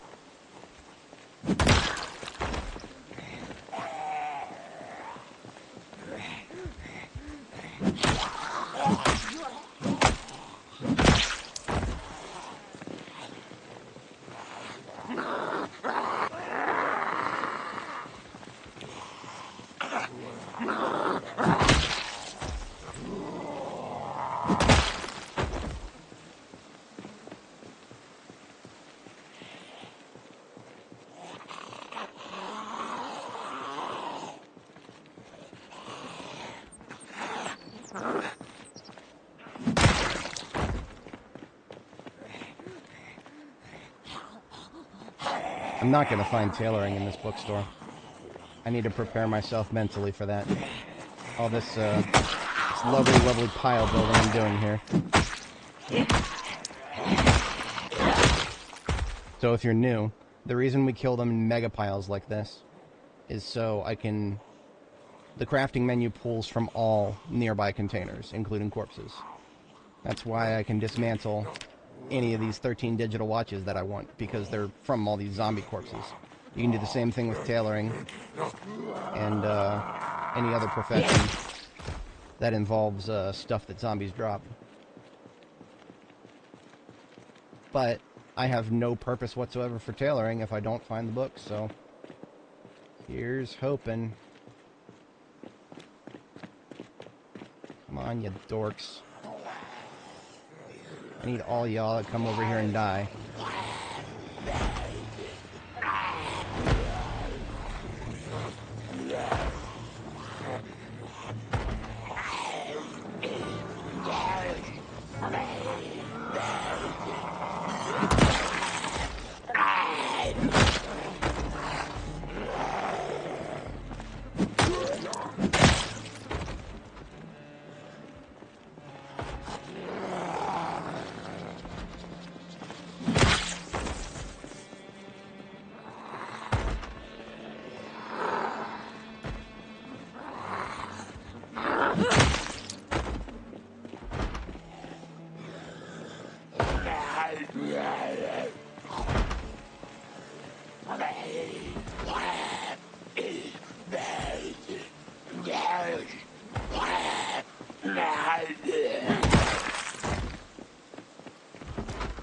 Alright, I'm done with that pile.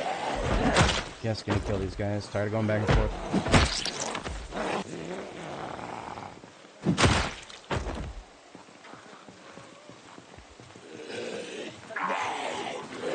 Ooh, nice.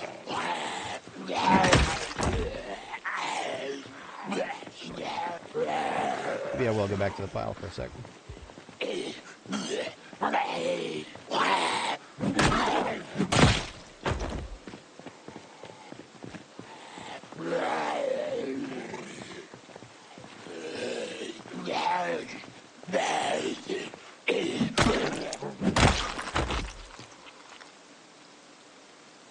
Alright, second to last cup of cow's milk. I think we're just barely gonna make it. I've got just enough, that day leaves me with just enough time to make sure I've looted all this, all of the bookstore that I care about. There's a concerning amount of trash in here. Lots of stuff on the floor. Now, why am I killing rats, you might ask? Well, I'm going to tell you guys a little secret. There's only 2 people watching live now. Anybody who catches it on the VOD. I'm going to tell you a little secret. When you kill animals, they give the same amount of experience points as if you kill a zombie. And if you've ever noticed, rabbits breed very fast. So you can have a very large group of rabbits. And you can do this.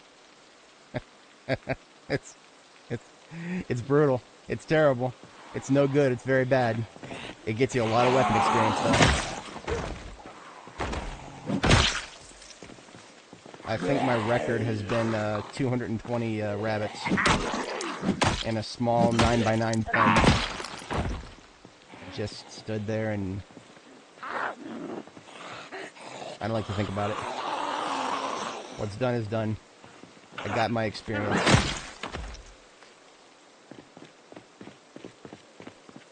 What did it cost? Everything. Alright. Here's my backpack. Come here. You guys can probably hear Jake Tapper in the background tapping on the door. Not in this particular facility.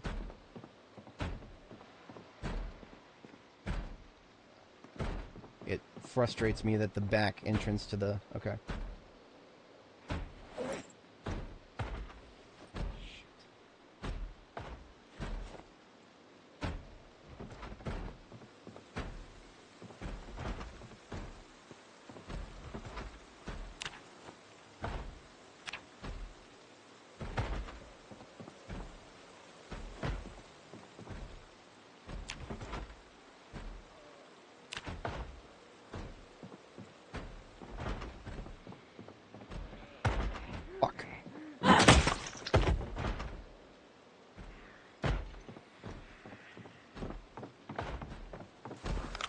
See, this is why I don't like going inside that bookstore unless I have wiped everybody out. But I don't quite have enough time to wipe everybody out.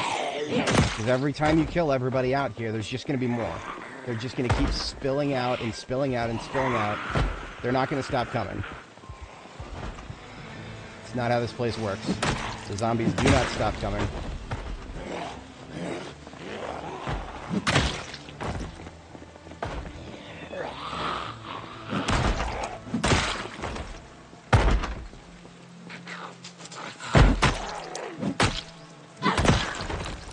Door.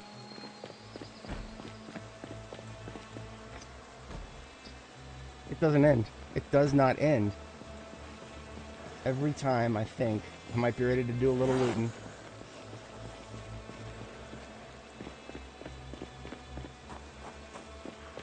At least I've found some gasoline. That's nice.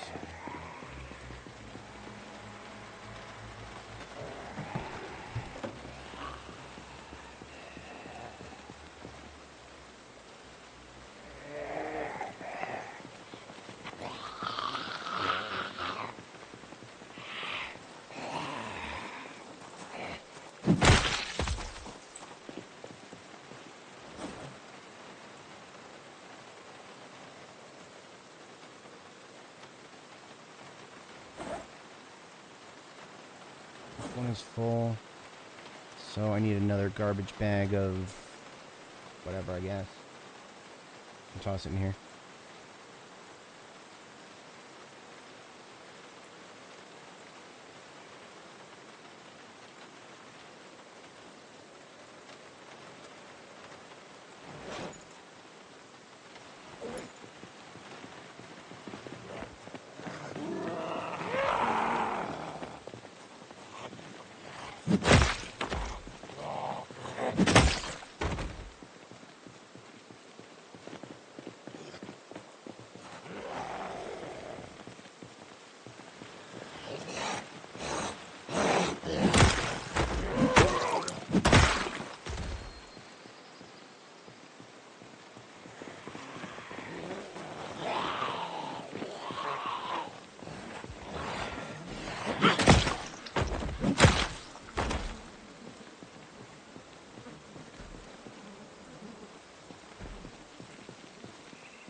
Cooking 5? Okay.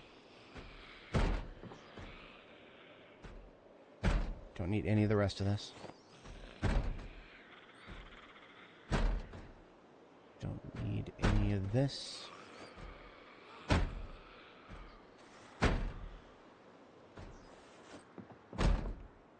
Painful.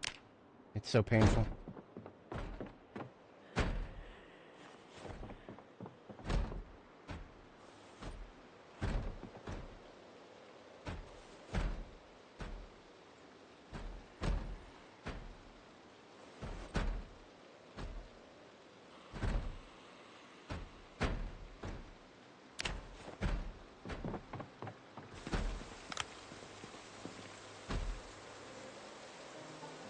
Outdoors are clear.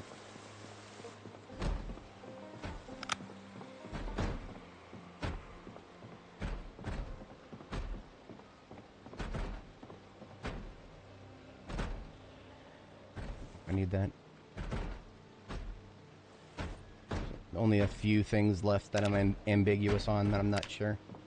Okay, I do need to...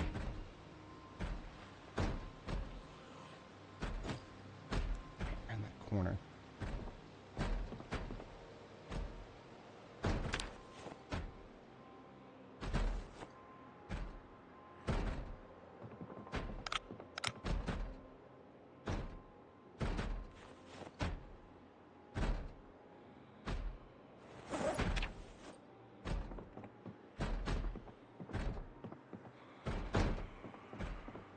Okay, that's all of the central bookshelves. We're scraping the bottom of the barrel now. And what have we got? Wood chips.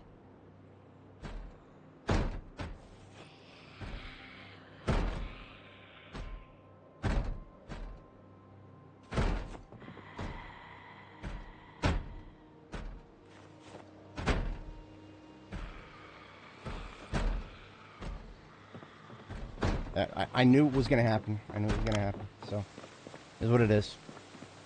We're just not going to get tailoring.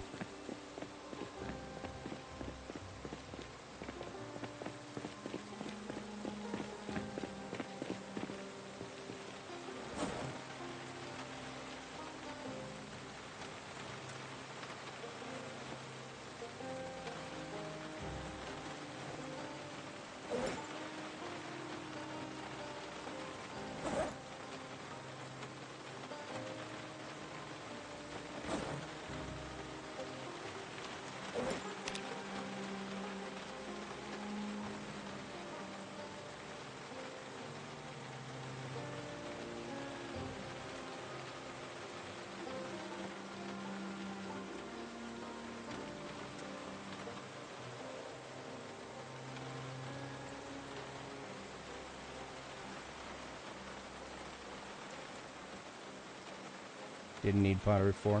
Didn't need fishing 4. I think the one book we actually got out of that I actually need is cooking 5. Okay. I got one book.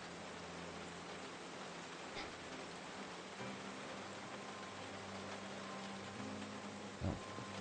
Spilled milk at this point. This flashlight is just about to be done, so I'm gonna remove the battery now, so it becomes a problem later.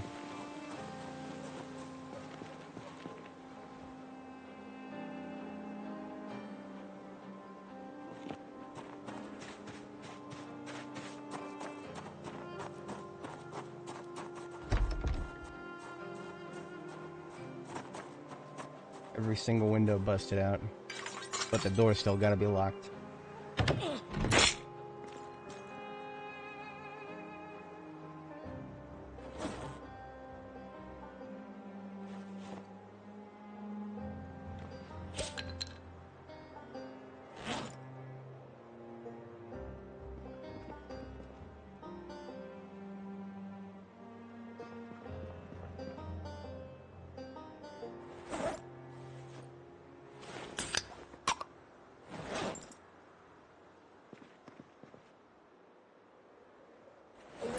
Take a little bit of food, why not?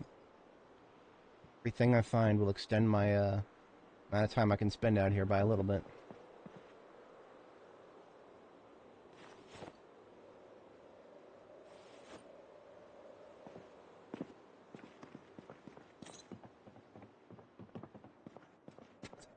tell me there's actually a safe place to sleep here. There actually is. That is hilarious. It's this house at the epicenter of all this. And there's actually intact doors and windows and a bed with a pillow. Okay. I'll take it. I will take it without further questioning.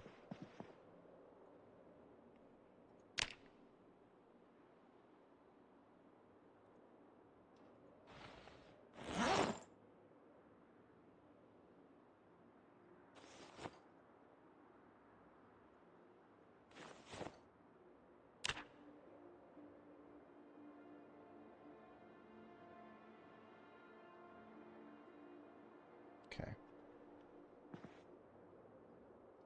Well, you know, I didn't find the tailoring book. There's no longer anywhere here that I could find it that, or, you know, reliably. You know, I could always just look in the next loot container and just, it'll be there.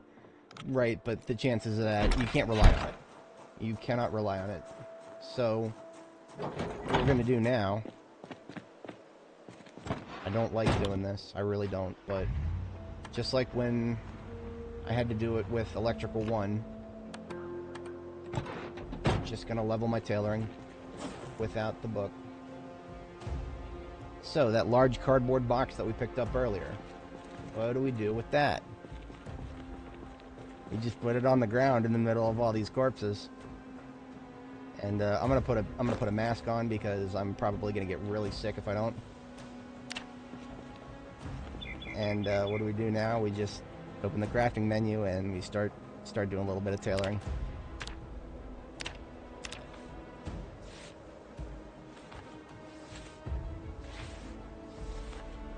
It's a tiny fraction of the experience I could be getting.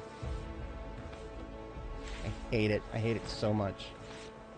Whatever. No point in complaining about it now.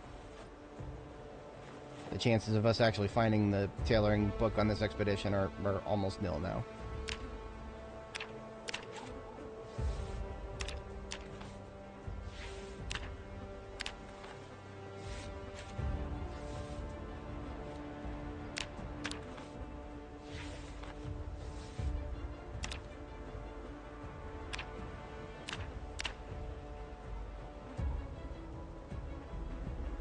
Favorite my own watches so that I don't accidentally dismantle them. Now, unlike tailoring, I do have the books for electrical, so I am getting maximum experience from doing this, so at least this is not wasted effort in the slightest.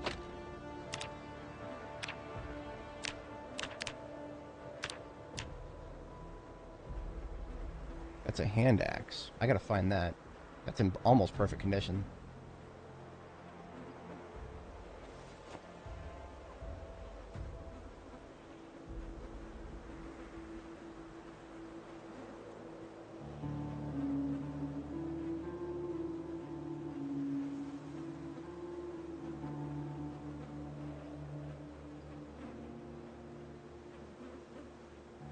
There's a lot of zombie corpses in the area. There it is. Hand axe. Very useful thing.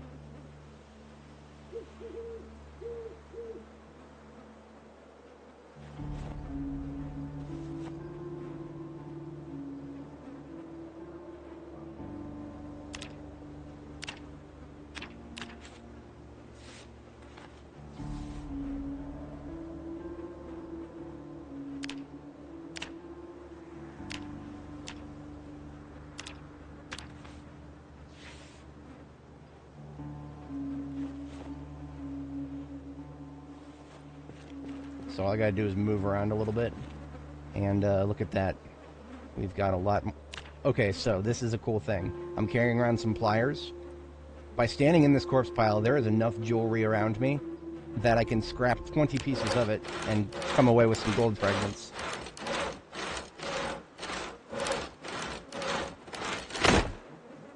Do the same with silver. Doesn't look like it.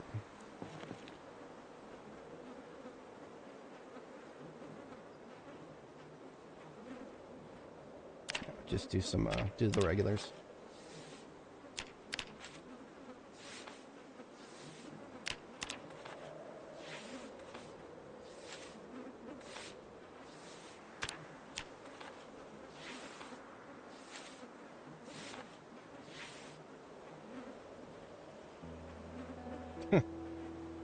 We need 1,500 experience, and we're getting it at like 0.7 per. This is why I don't usually bother with it, but at this rate, these corpses are going to be gone before I ever get the tailoring book, so at this point I'm really just getting scraps more than anything.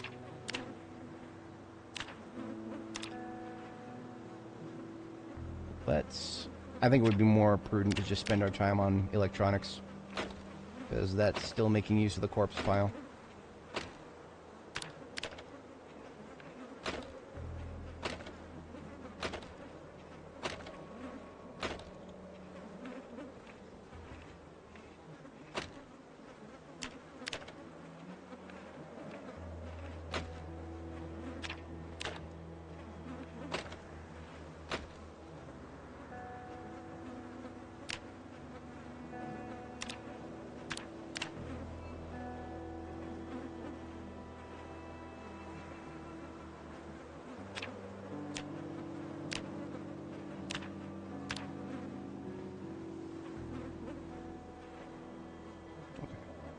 We're in a decent place to sleep again.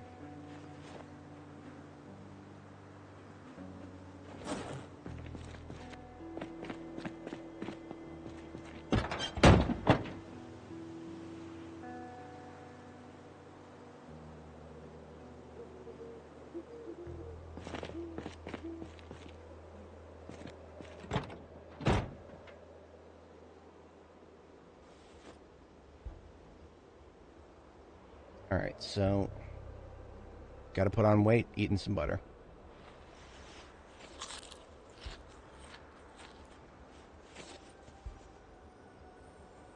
Now that made us sad. So to counteract that, we're actually gonna not just eat butter, we're also gonna eat cereal. This has got, the cereal's got 2,300 calories. That'll put us right near the cap.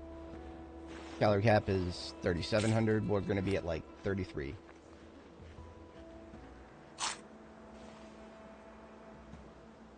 The fuck?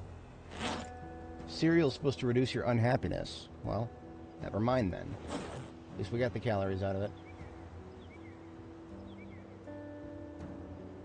Now we just need to...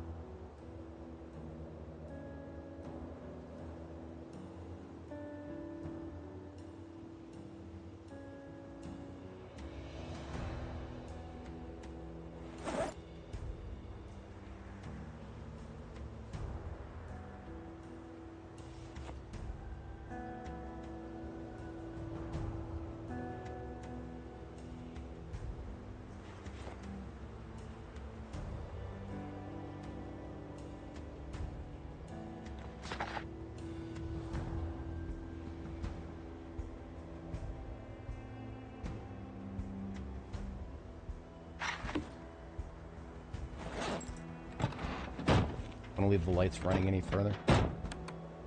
He's sleeping again. I do have some... Oops. Some, water in the sink here.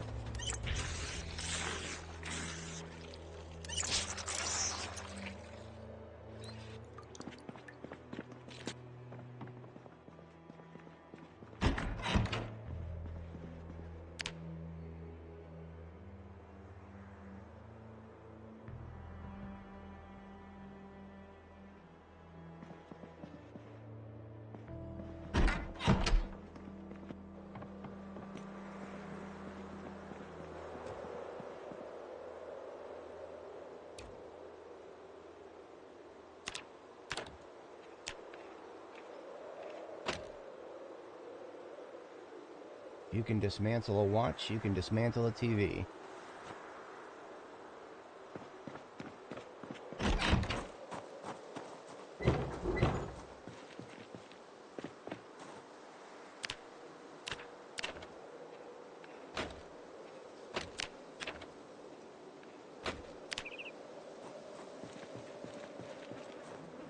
Alright, that's all the electronics. That's all I really care about at the moment.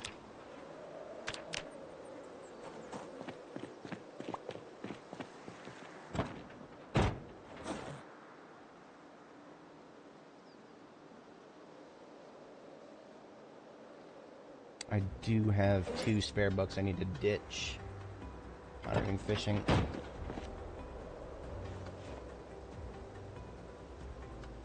Let's get ourselves a, let's get our mace fixed up. The tree branch. Turn this into a short bat.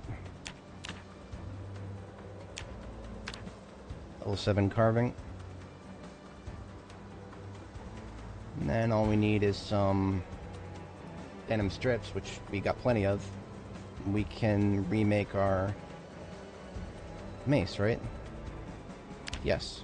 Oh, we don't even need strips. Forgot. Mace does not even need to be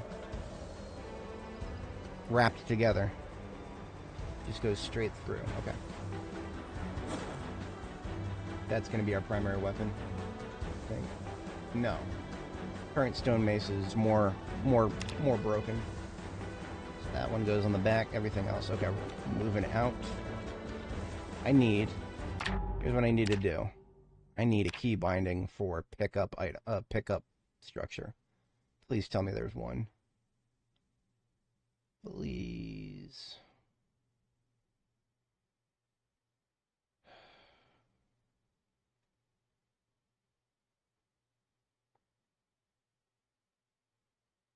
No, there's not a key binding for that. Movable panel mode. That's comma. What is movable panel mode?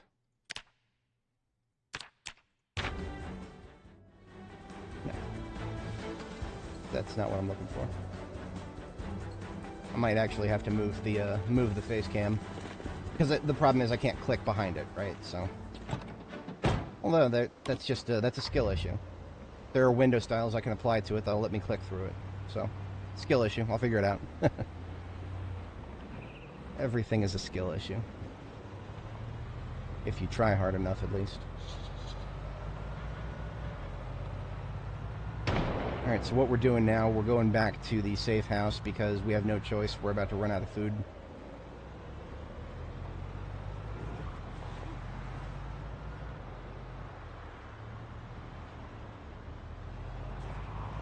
How is my trunk? I'm at 148 out of 200. Okay, if I factor in the hand carry for the military backpacks, I believe I will be able to get everything from the gun store.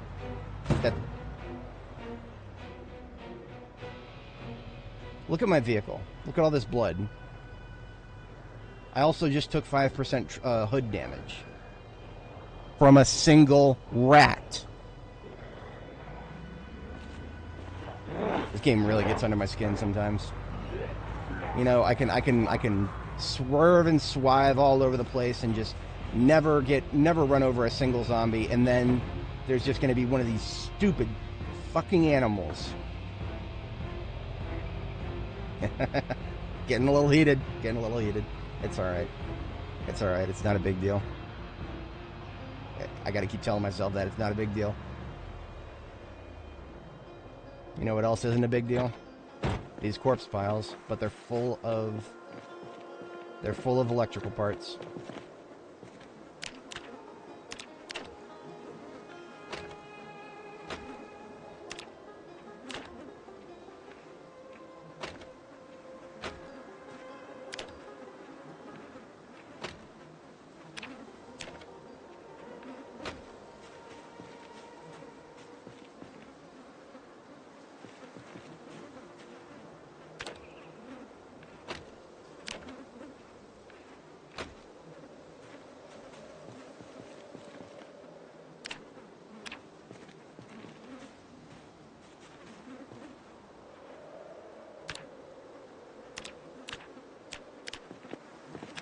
Alright, that's more or less all of them. Where are we at in electrical? We're about halfway to level 2. That's not bad. Electrical level 3 is our next breakpoint because that's when we can finally install our own stove. Gonna be a little while before we can do that, but we're on our way.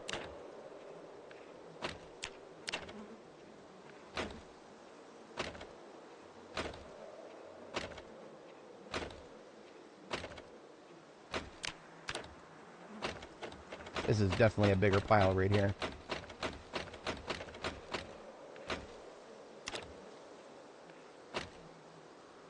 Oh yeah, we're about to hit electrical 3 or electrical 2. That means we will need to read the next electrical book, which we do have on hand. I had the foresight to bring it with me.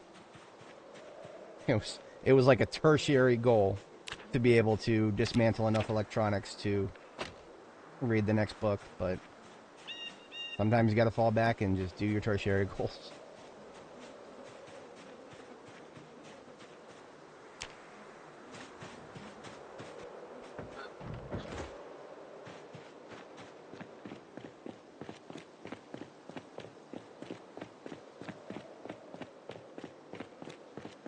I haven't fully gas checked everything else here. I'm gonna do that now.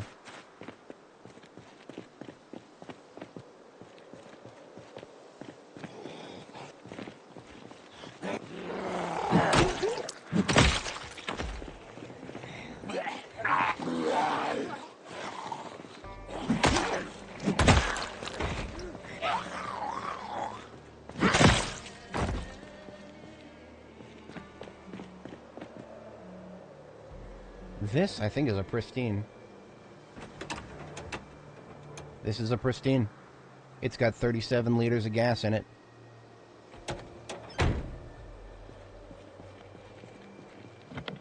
And it's locked.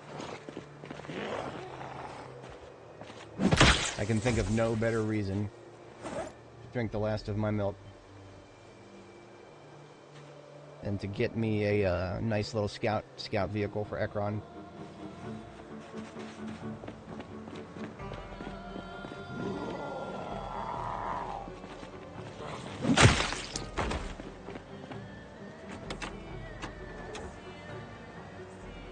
Game is gonna make me smash a window. Whatever. I'm long over that.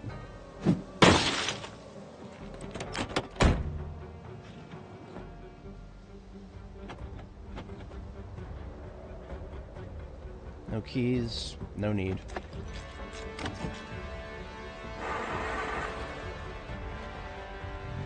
Full tank of gas. B-E-A, beautiful.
Alright, first order of business.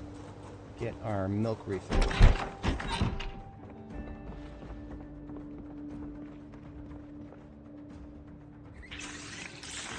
Am I out of milk? I am? Okay. Well, that's what I had the second one here for.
this is non-essential.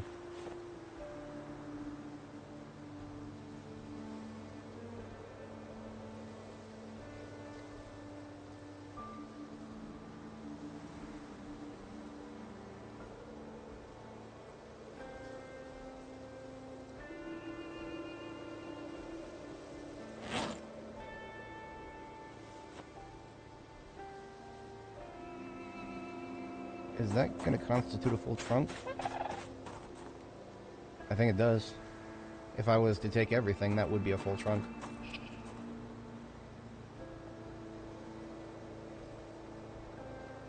Now, I was always going to have to do a little bit of prioritizing. The chances of being able to take everything with me were never very good, especially if we're going to hit the gun stuff. So that's one of the reasons we actually have a loot dump right here, right? If we can't fit everything in one trip, then we'll just optimize everything for 2 trips so that the second we get back here, we can load up and piece back out. Literally just a day trip at that point.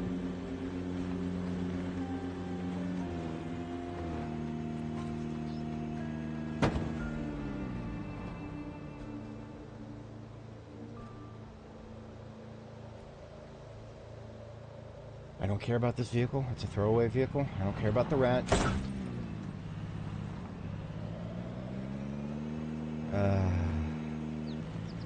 Oh no, look at this. We waited too long.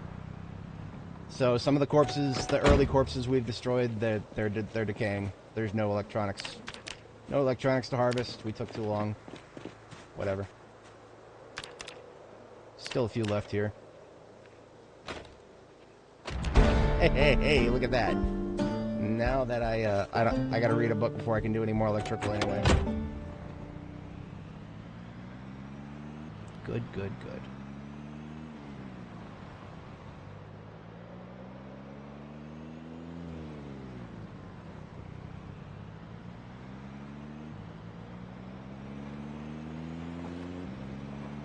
I feel a lot safer moving around in this thing than I do my van. Because, you know, my van, I can't afford to let it get damaged. This thing, I don't care about this thing. I mean, not too much. It is a nice car, but...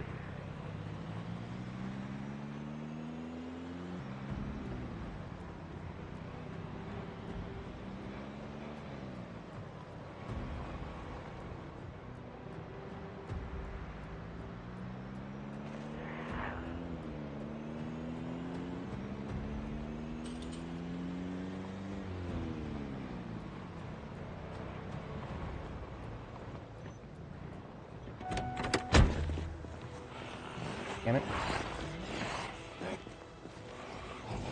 I wanted to equip the one that's about to break.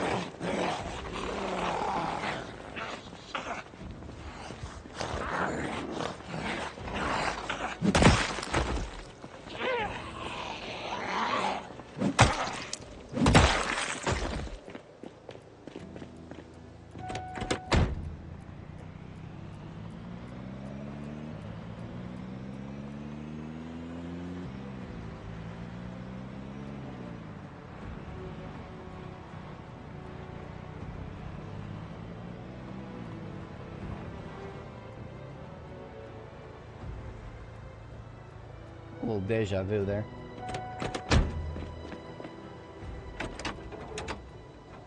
This one does not have any gas in it. I'll take one of its windows, though.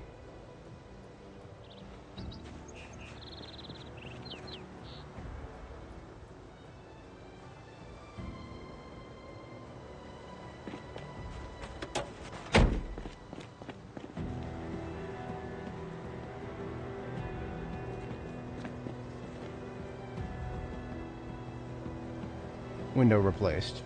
Not that it's really necessary, but I don't like driving around with something that doesn't have no windows.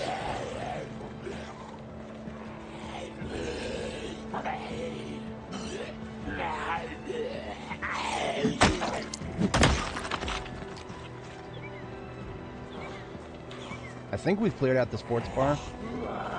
Don't know for sure, but there's nothing in there that I care about except for the flags. We're just gonna play a little capture the flag and then peace on out of there.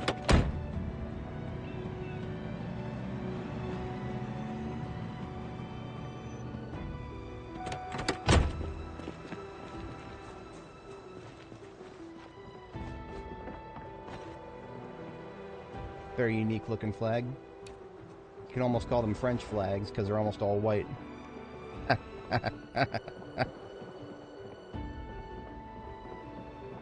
think there's only 2. Yeah.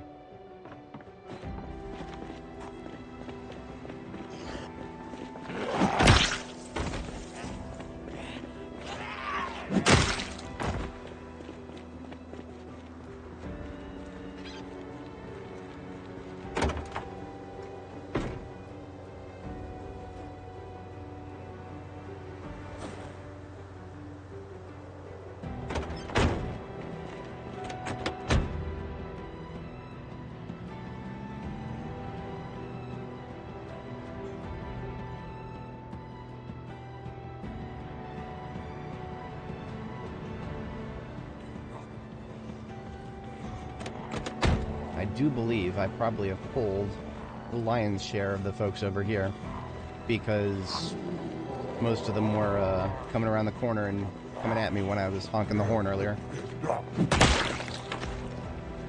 See, all the zombies we killed earlier, those were not just defending the bookstore, they were defending the gun shop here. The barrel o' gun, as it were.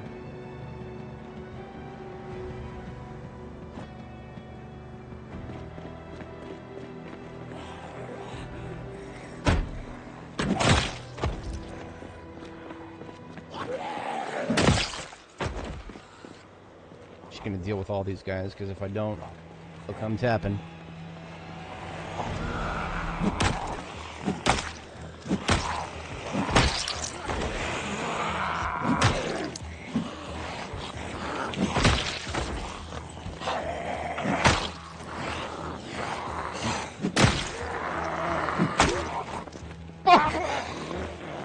Turned around too hard.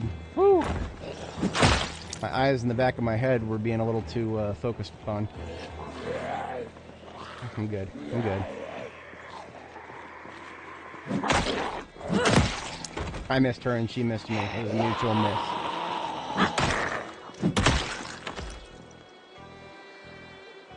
Okay. Those are basically just stragglers, what were left over from the, yeah.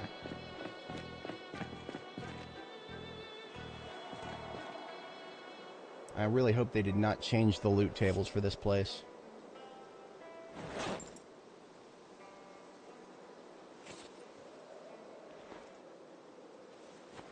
Alright, here goes nothing. So, everything you find in here, with the exception of recapturing the flag, almost everything you find is going to be of a rifle variety. Who's walking around? I hear somebody walking. Upstairs?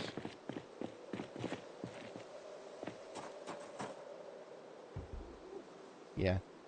Sounds like it. Ain't got time for that.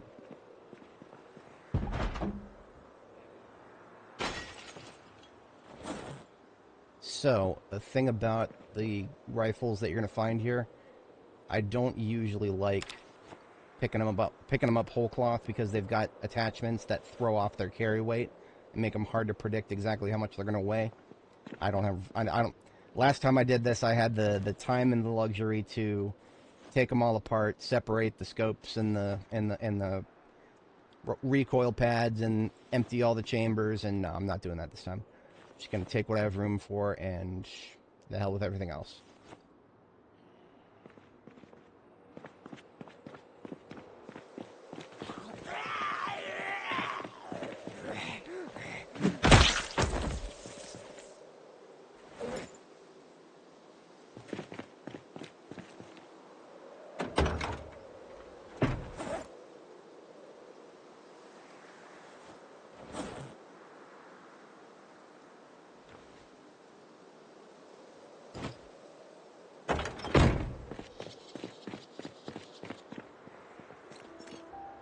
I'm sure most folks would understand rifles. They're bulky, they're heavy. Looting this entire shop is actually a logistical challenge without a I didn't bring the step van, but that's fine. We got 4 seats to work with, or 3, plus the hand carry, so I think we will We'll be close.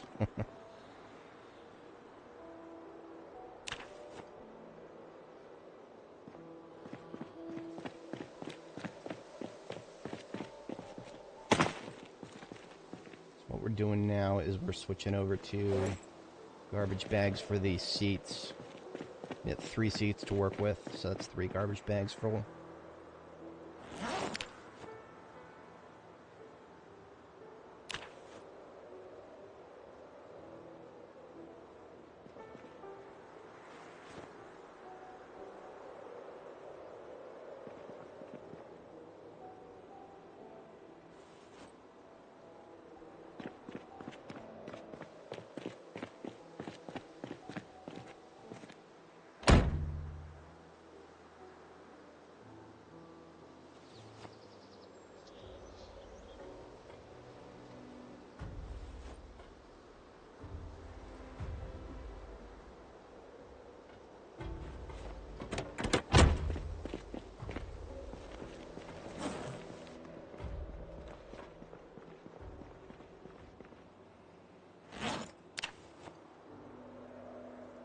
I think last time I came out of here with more than 20 of the 2 main types of rifles, the MSR 788 and the MSR 700. Very, very lovely place for anybody who's got a lot of aiming. I don't, but someday I will. One way or another, someday I will.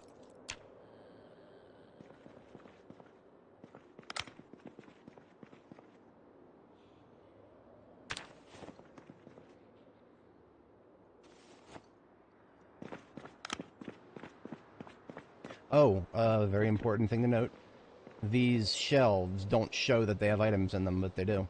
Those are secondary priority items. You know, padded jackets, fun, but I don't think I literally will ever need them.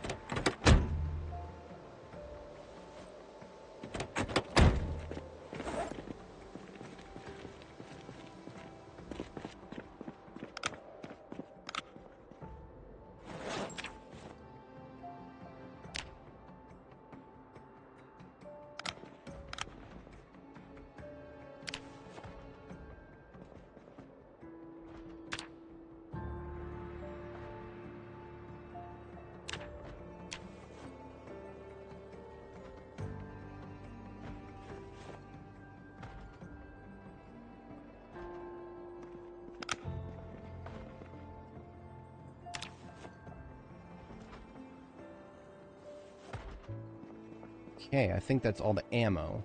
There's a couple guns left, but that's fine. It won't fit in here. It means I can start putting a little bit... Hunting camo gloves. Neat.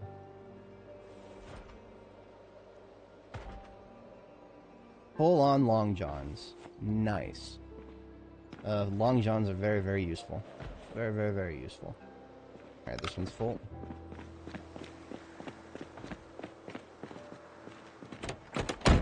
Passenger seat.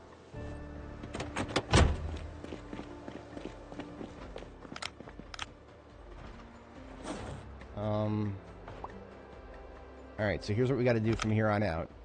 There's a little bit left to pick up. A couple guns and some gear. We've got to get this into our secondary hand before we can do anything else. In order to do that, I got to take some stuff out of it because it's too heavy to pick up right now. I believe I can pick it up, yeah. So now that it's not too heavy to pick up, I can put the stuff back inside. Remember, the inventory size hard cap is 50. So actually picking up a full military backpack off the ground is an annoying challenge. You gotta either drop stuff that you're carrying or drop stuff out of the backpack. You can't have both. That said, so what I do next is same thing again with this other military backpack. Onto the ground with it. Take a couple things out of it. So I'm gonna need to take several things out of it so I can pick it up. And I'm just going to leave it like that so that I can pick it up. And I'm going to use the trunk with another trash bag. Primary hand. Bit dangerous. I don't predict any zombies, which means I'll get a few for those other rifles. There they are.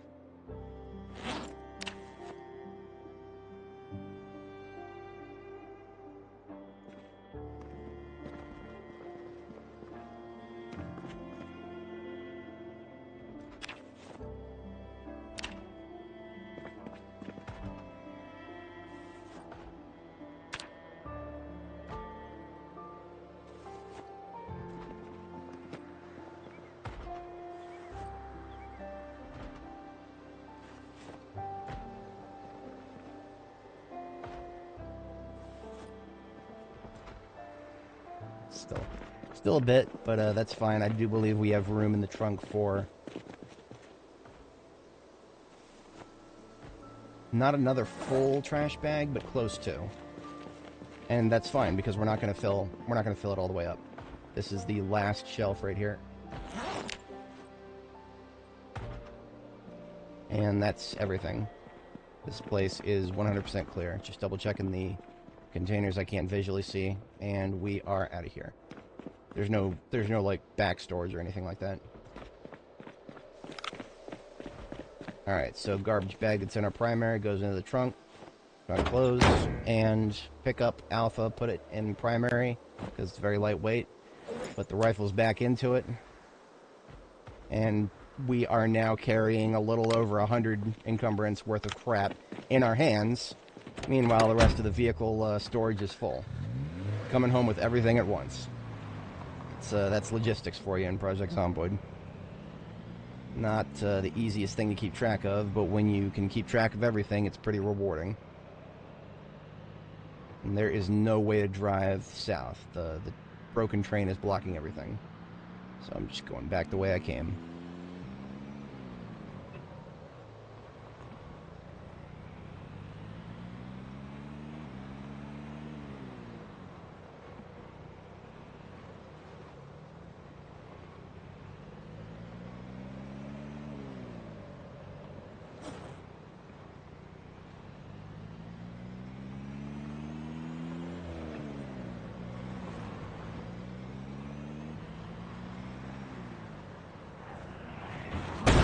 Fucking... I hate fences. I hate fences so much. I didn't have a clear beat on it, so I tried to dodge the zombie, and of course, plap. You know what? Get ragdolled. I don't care anymore. This is just a throwaway car anyway.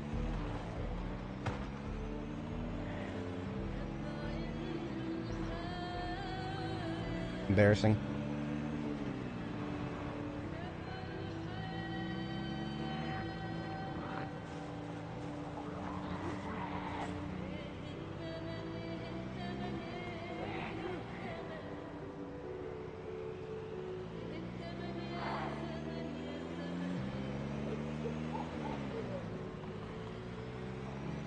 I think the next character campaign I do in this game, I am absolutely going to tour Ekron when I first tour the map.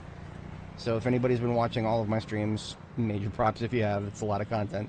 When I started out, one of the first things I did, like literally week 2, is once I had secured a vehicle with a lot of gas, is I just toured the map. Reason being, if you load map cells before a lot of time has passed, they have a much, much lower chance of being looted and trashed when you get to them for the first time.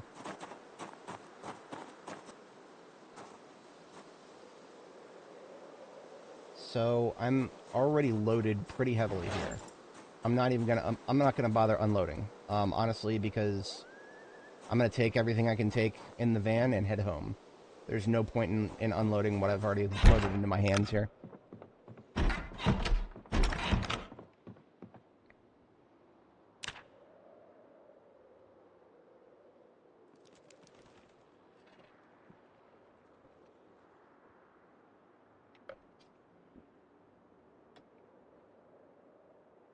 Just read a book for a bit. Pass the time.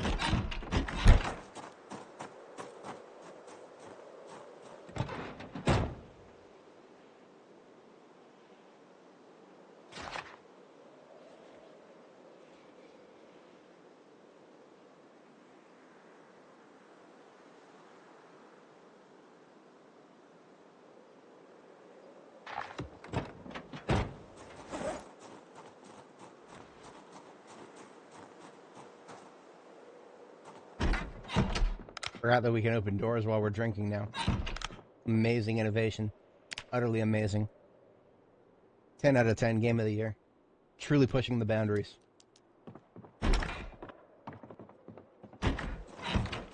Alright, so everything I'm hand carrying, with a few exceptions, is... Alright, so this is going to be a little bit of a boring part. What we've got to do now is optimize our inventories, right? So it was perfectly fine to just nab all the guns and just toss them together when we were getting out of a hot zone like we were.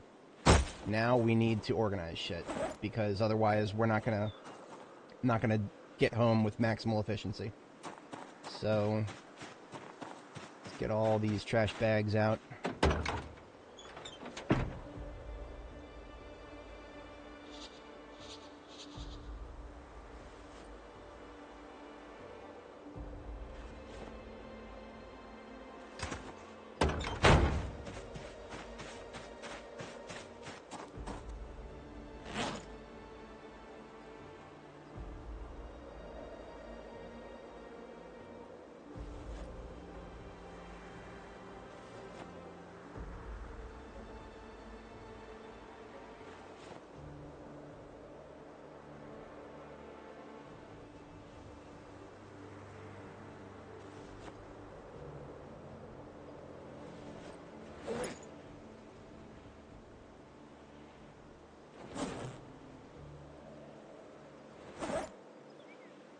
Alright. No longer worried about the trunk. Just want to sort everything else now. I'm going to toss all of the guns on the ground. And then I'm going to just take everything out of them. All the upgrades, all the bullets, all the magazines. Because if you get enough bullets out of these things, then you can box them up. Boxing them up cuts the amount of space that they cost you to transport by a notable factor.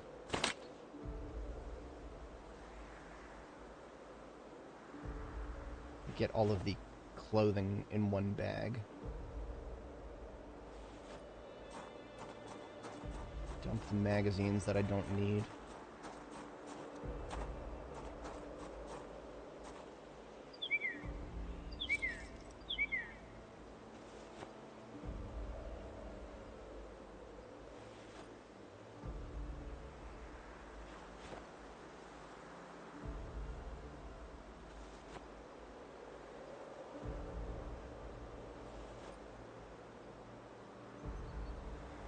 My kingdom for being able to box up things like electrical parts. That would be amazing. Electrical parts can really take up space after a while. Especially with all the disassembly you gotta do if you want to grind it up from the ground up like I do.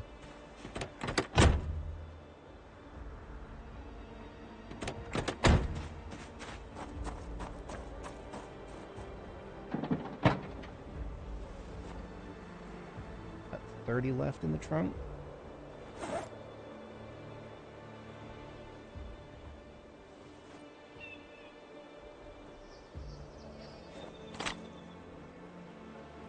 That is all of the guns and ammo on the floor now, including the shotgun we picked up earlier. Just gotta get everything else in there.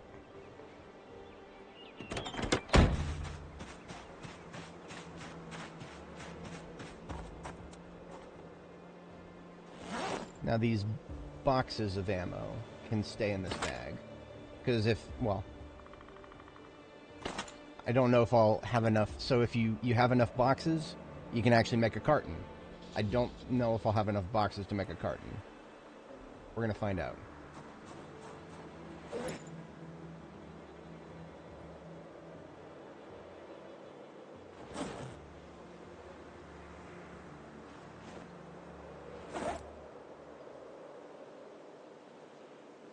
Yeah, when the time comes, all we got to do is open up the trunk, and we'll find out if there's enough boxes to make a carton.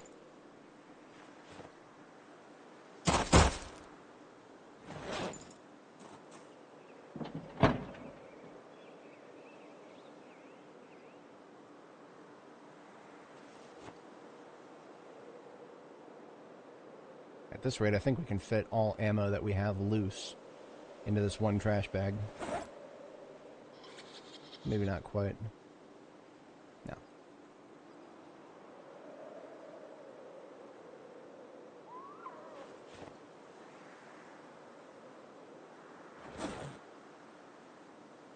Now. Almost. Not quite.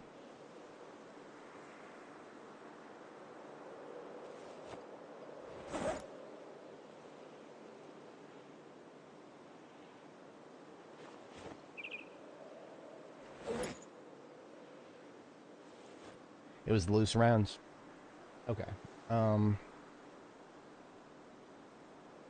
That's everything in the trunk is situated for the trunk is basically full now, so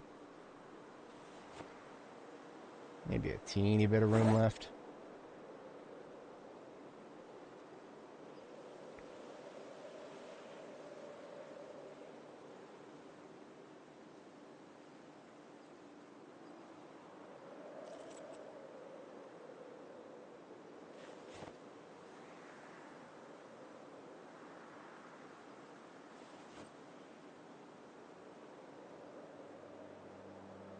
One more garbage bag, then we'll put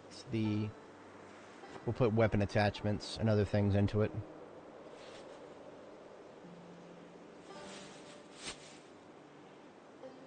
All right. Put some of this stuff back over here for now. TBA on the sorting. I don't know if I'm ever going to wear these hunting vests, but part of me wants to just hold them.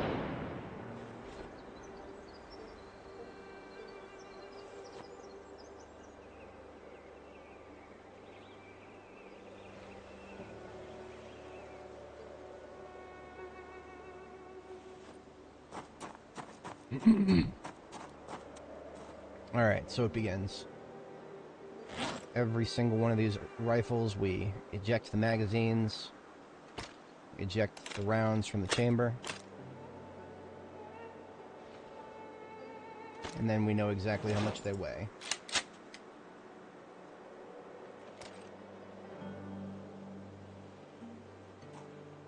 I hear rasping.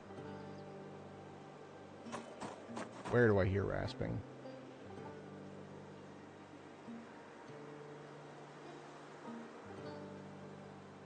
I don't know.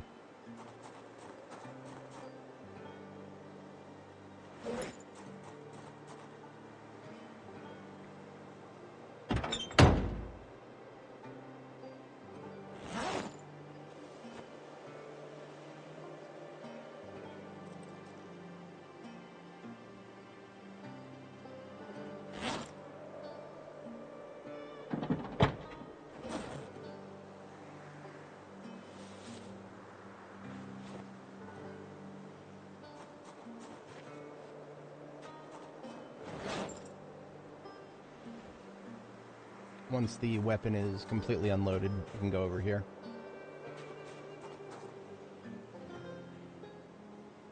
I hear a zombie. There is a zombie in the area. I have no idea where, thanks to the trees. I don't know.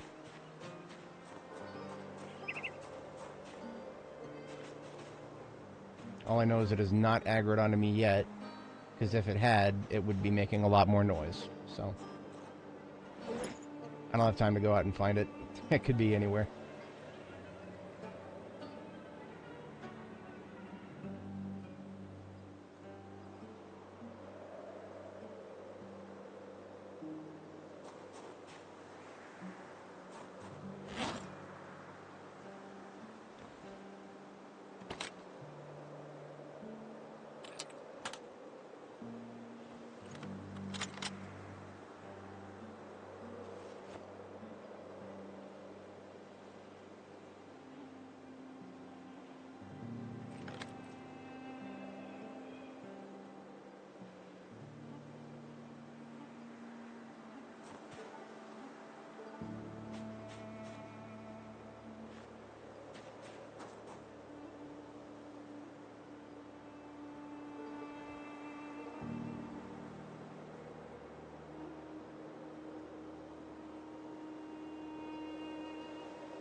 Only 4 varmint rifles this time.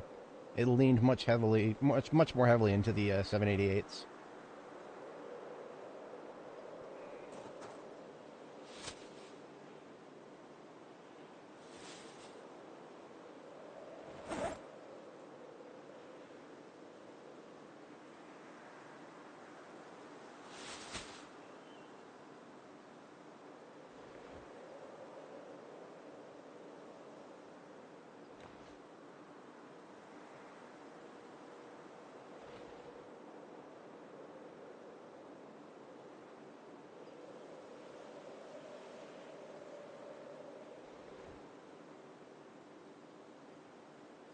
There it is. I see it. It's up to the north. Let me get some of this out of my inventory here.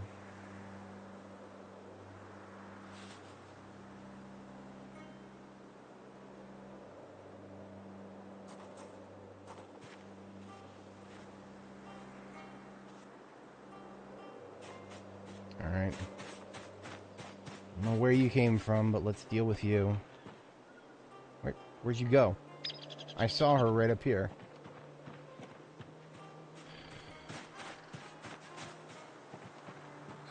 Hey!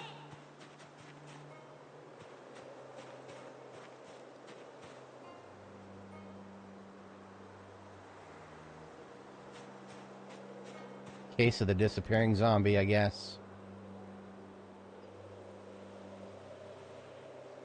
That's trees for you. That's trees. You never... there... There we go. It's getting... That's you bitch. I heard you. I got your number. I think that was the only one. It's just this... those dark tide reflexes. You hear the sound of a disabler and you're like, oh shit, oh shit, oh shit. Okay.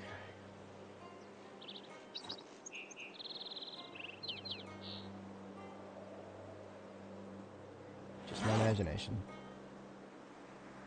I don't think any more of these are actually loaded. They've gotten better since last time I played this. So last time I played this, the gun shop had a very big problem of loading their display weapons. You're not supposed to have display weapons loaded.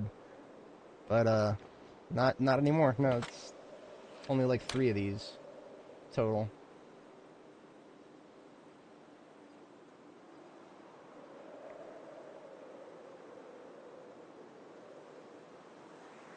Just gotta rack this bad boy. Okay, then we're set. Let's dump the upgrades. No room left. We have 100% filled the trunk. I'll find somewhere else to put. The upgrades are very lightweight stuff.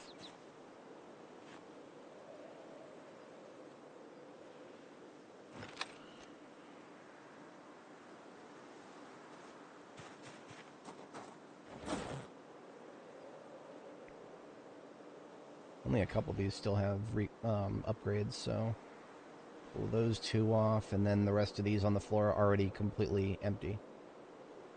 Okay, so now all of these guns that we're looking at here, every single one of them with the exception of the sawed-off shotgun weighs exactly 4.0. And we can confirm that because we pulled all the ammo out of the chambers, all of the, whatchamacallit, all the upgrades off of them. And that is good for us in a certain way. I don't know if it means we're going to be able to carry everything back with us. We'll see. I am in need of some more calories, so I'm going to shove another stick of butter down my throat here. Nasty, but I got to do it.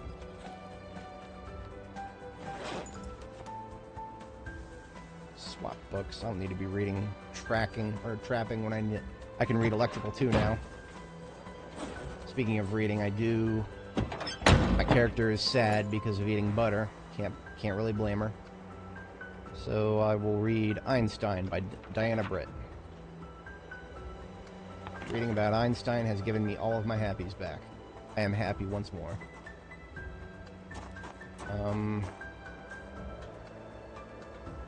Well, I mean, so we can always just do this. We stand in this area, look at the ground. We can see that we have 44 encumbrance worth of 788s, 8 worth of M14s, and 16 worth of MSR 700s. What can I make with that? I can carry all those. That's not a problem.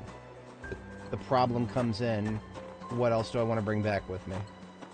I will have to pick and choose from here. Nothing really significant here. Like, yeah, definitely taking the shears. I'll be able to make my own hand axes soon, so it's useful to me as metal, I guess. I don't know. Definitely taking the gold. Denim strips. I'm gonna have a billion of those back up at Riverside. Leather, I'll take that. Take some paper clips. Soap, sure. Chips. That goes in the Alice pack. Alice pack can get some medical supplies. Alice pack is full. Bear headphones, why not? Good batteries, yes please. Always want those. Painkillers, yeah. Scissors. Adhesive tape. Nails, yeah. I was the only reason that I was juggling about that was whether I wanted to leave some here or not, but no. I've got this place boarded up perfectly fine. Okay. Leave some of that behind.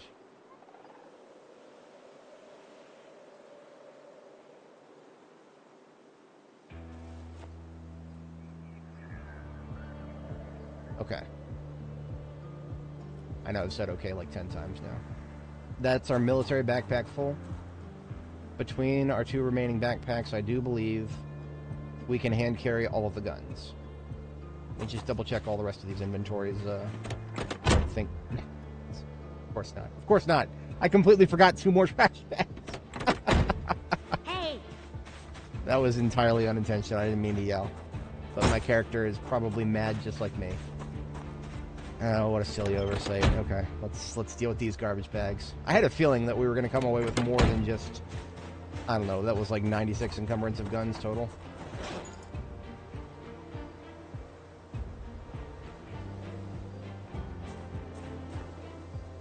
Yeah, okay.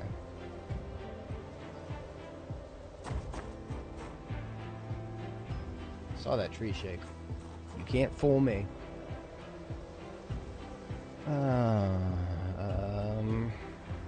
Let's reassess the trunk really quick. I'm gonna be honest with you guys. I don't need all of these books. I really don't. I'm never gonna read 100% of them. I was at a point really where I was just bringing them back because I didn't have much else to spend the space on.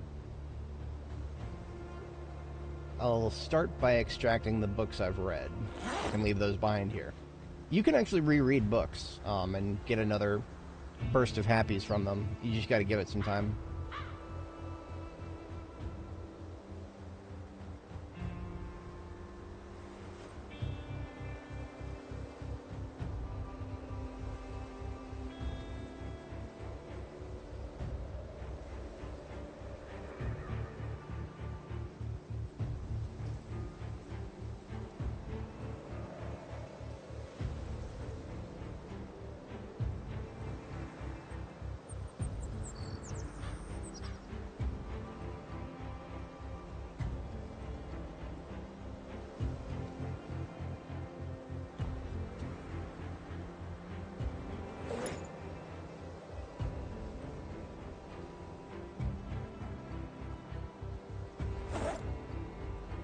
Didn't get us much room. It did not get us much room. Maybe enough for some miscellany. I was afraid of that. Okay. Look at this. An M14 magazine completely full of ammo. That is no good. We don't want ammo to be in a magazine right now. We want it to be boxed up. That makes it easier to transport. With unloading that magazine, we probably have enough to... Ooh, look at this! So, opening my crafting menu, I've noticed I can pack a few of these 308 rounds that I've extracted from the rifles and from that magazine. But I can also pack 12 boxes of 308 into a carton. By doing this, we are saving ourselves a few points of encumbrance. So that means the trash bag full of ammo is now not as full as it was before. It can now fit a lot more 308 in it because we've cartoned it up.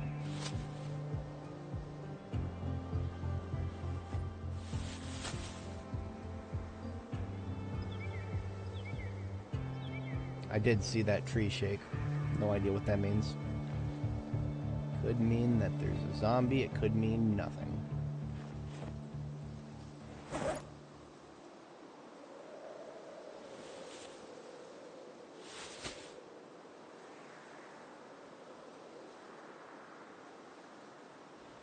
Why are some of these M4... Some of these... Okay, so... I didn't notice that some of these M14 magazines are loaded still. Some of them are heavier than the others. It's because they're loaded still. You pull the rounds out of the magazine, you box up the rounds, because 20 rounds fits in an M14 magazine. Literally a box of rounds. Pack that up. There we go. There it is.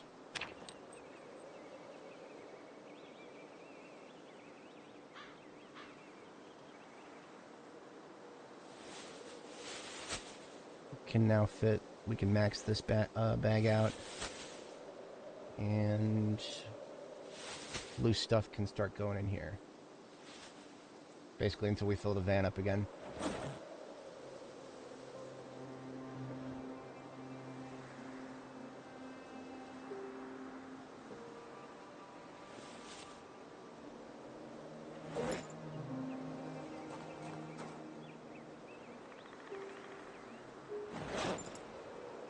There's another one.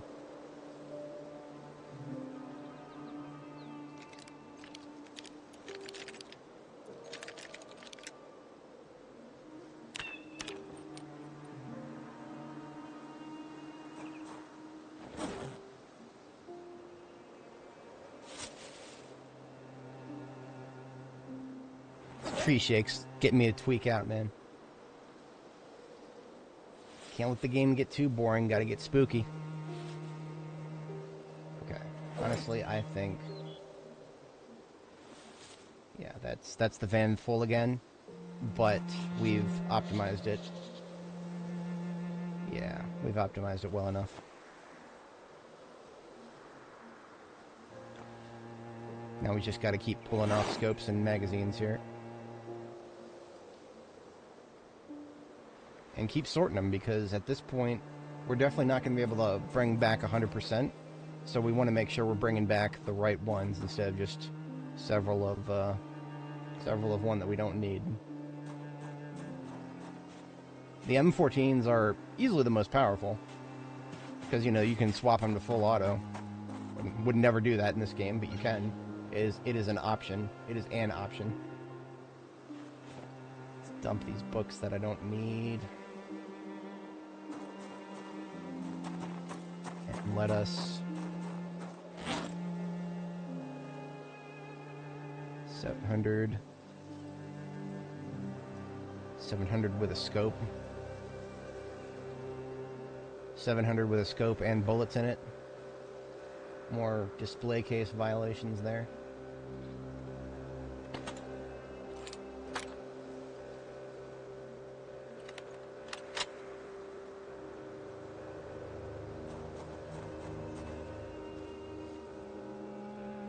Again, am I ever going to use all of these? No.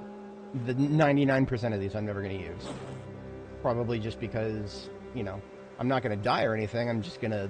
The save is going to get broken by an update before I ever get around to using these. But that's fine. I'm playing this game as if I'm going to be living forever. That's how I play.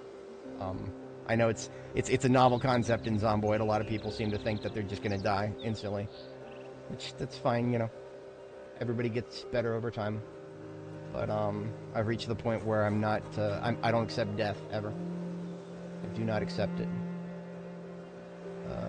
788 on this side. We're actually getting more 788 now.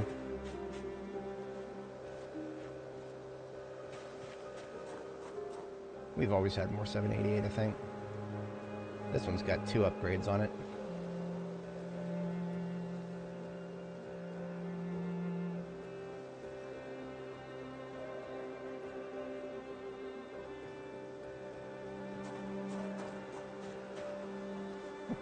We're getting a little nuts with the 788s here.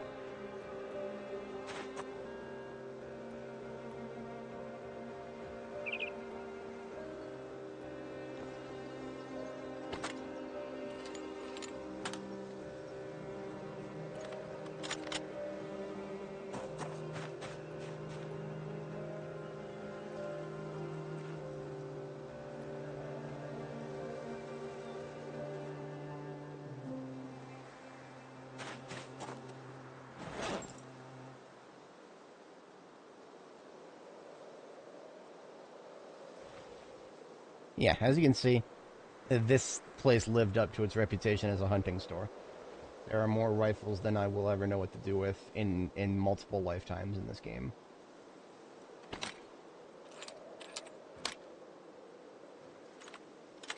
Everything I said about this not having as many guns in it as it did in my previous run, no longer valid. All because of those trash bags that I forgot.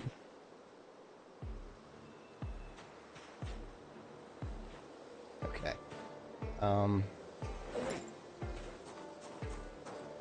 Well, which of these are we gonna take back? I think we're gonna take a little bit more of the other ones than the 788s.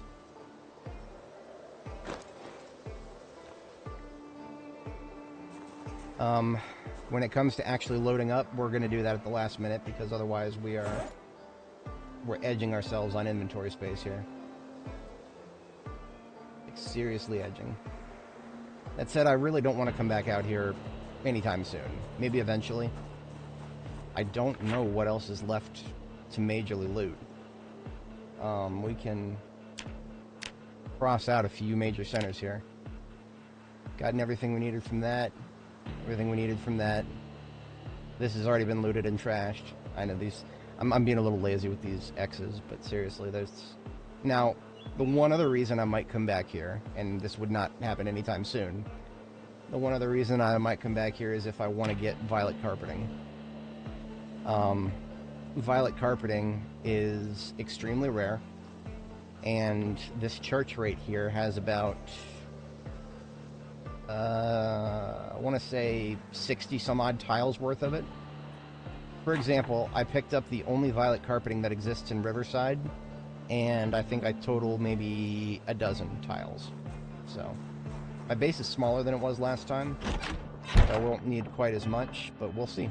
That might be our impetus to come back here. But in the meantime, I am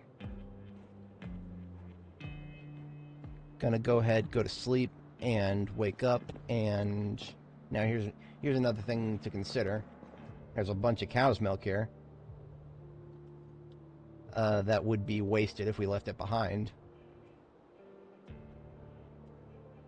I could just leave it out here as a deposit for the next time I come out here, but that's not... I don't like to operate like that because it's better to take stuff with you so that you know exactly how much you have. I'm going to go ahead and take this cow's milk and turn it into butter. In order to do that, I just need 2 nails to build a butter churn. I have a box of nails. I'd rather not open it because nails are a lot easier to carry when they're in a box. Let's see if I get lucky. I get 1 nail from that. Let's see.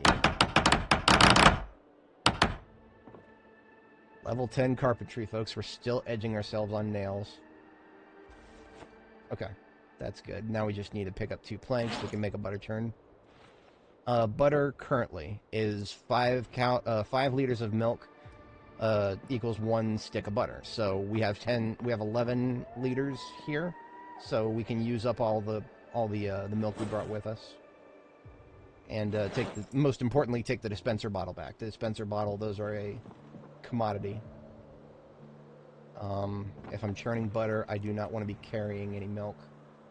So I put the milk on my person in there. Go over here to the build menu.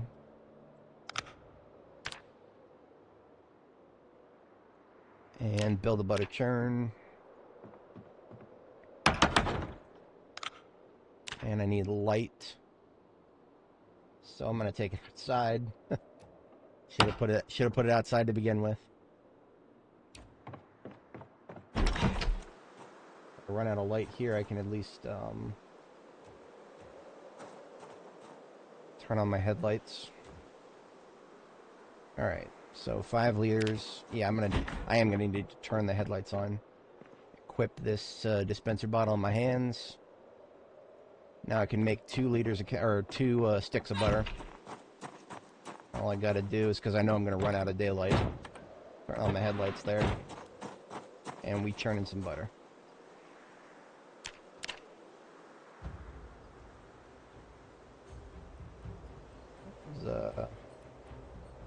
good hour of our time spent churning butter, but what that did, effectively, is that turned that 11, or probably like, I don't know, 12 or 13 encumbrance worth of cow's milk into 0.6 worth of butter. Very calorie dense, not very heavy. That's the important thing about that. So we're going to turn off the headlights, go to sleep.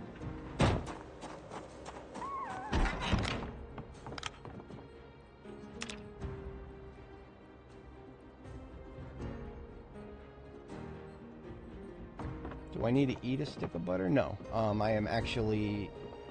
gaining weight rapidly at the moment.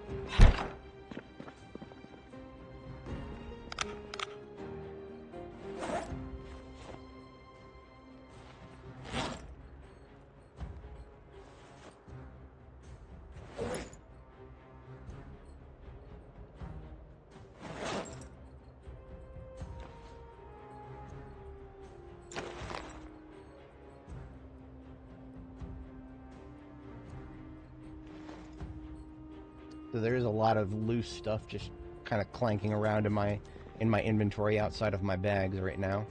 That's okay-ish. I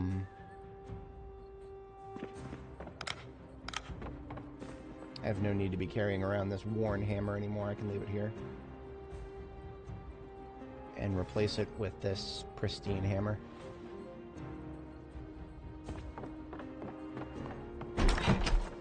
Now we're just there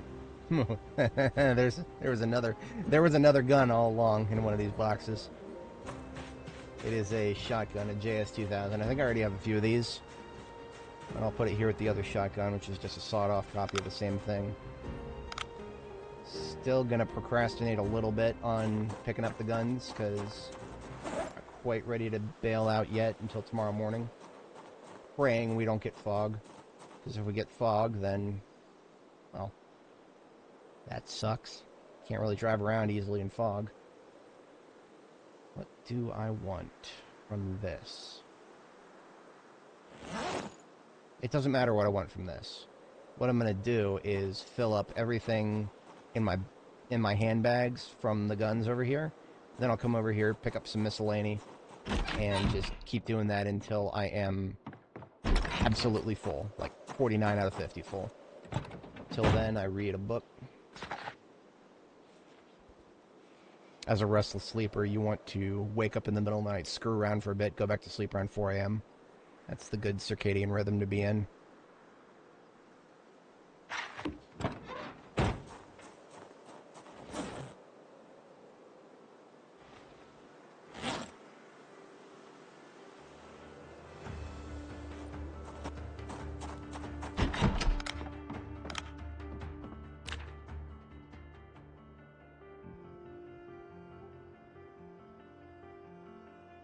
Alright, here's a moment of truth. We are picking things up.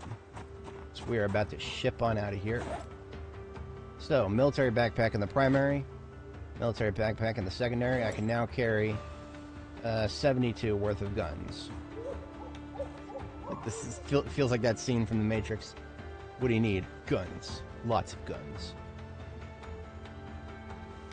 So, it's a no-brainer to take the things that we have the fewest quantity of. We're taking the M14s, taking the shotguns.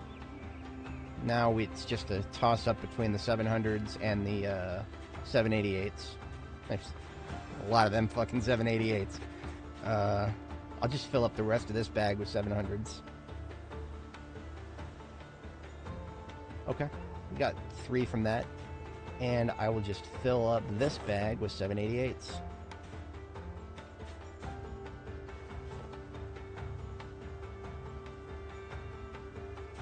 Do one more. Alright, my 2 military backpacks in my hands are now full.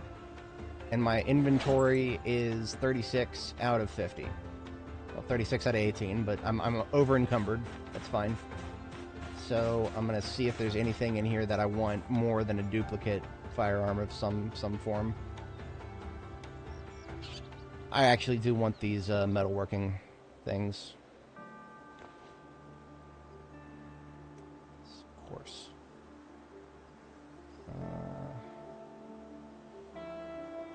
This Some first aid supplies is actually fine to leave here. Scrap electronics, I'm going to have a million of them back at base. Kitchen knife, yes. Kitchen knife is something I can scrap for metal. Denim strips... no. Twine, yes. Twine is something I will run out of at base. Same with welding rods. That pretty much takes care of us. That gas can, fine. I'll make use of it somewhere.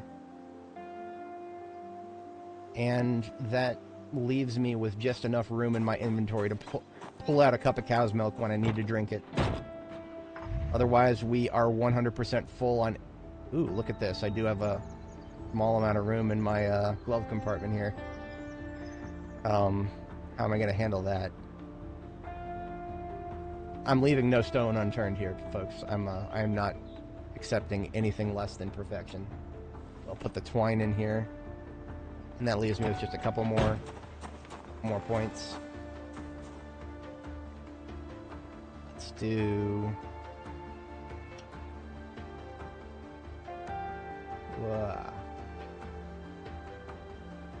My homies are talking politics. I need to not pay attention to that. It's not healthy right now. Oh, shotgun shells. Why am I not carrying those? Yeah. Maps. And how about... I'm overthinking it.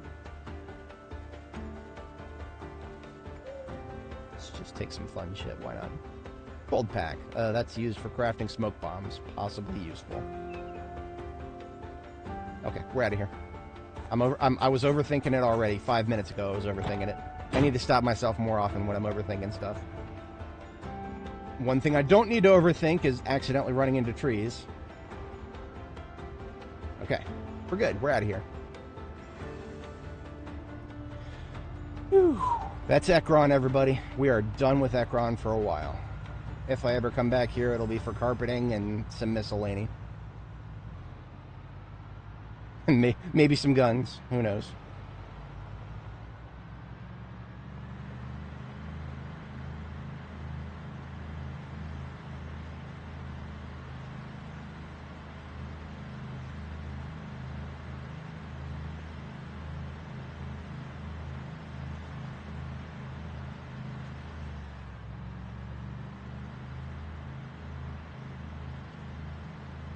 Neat.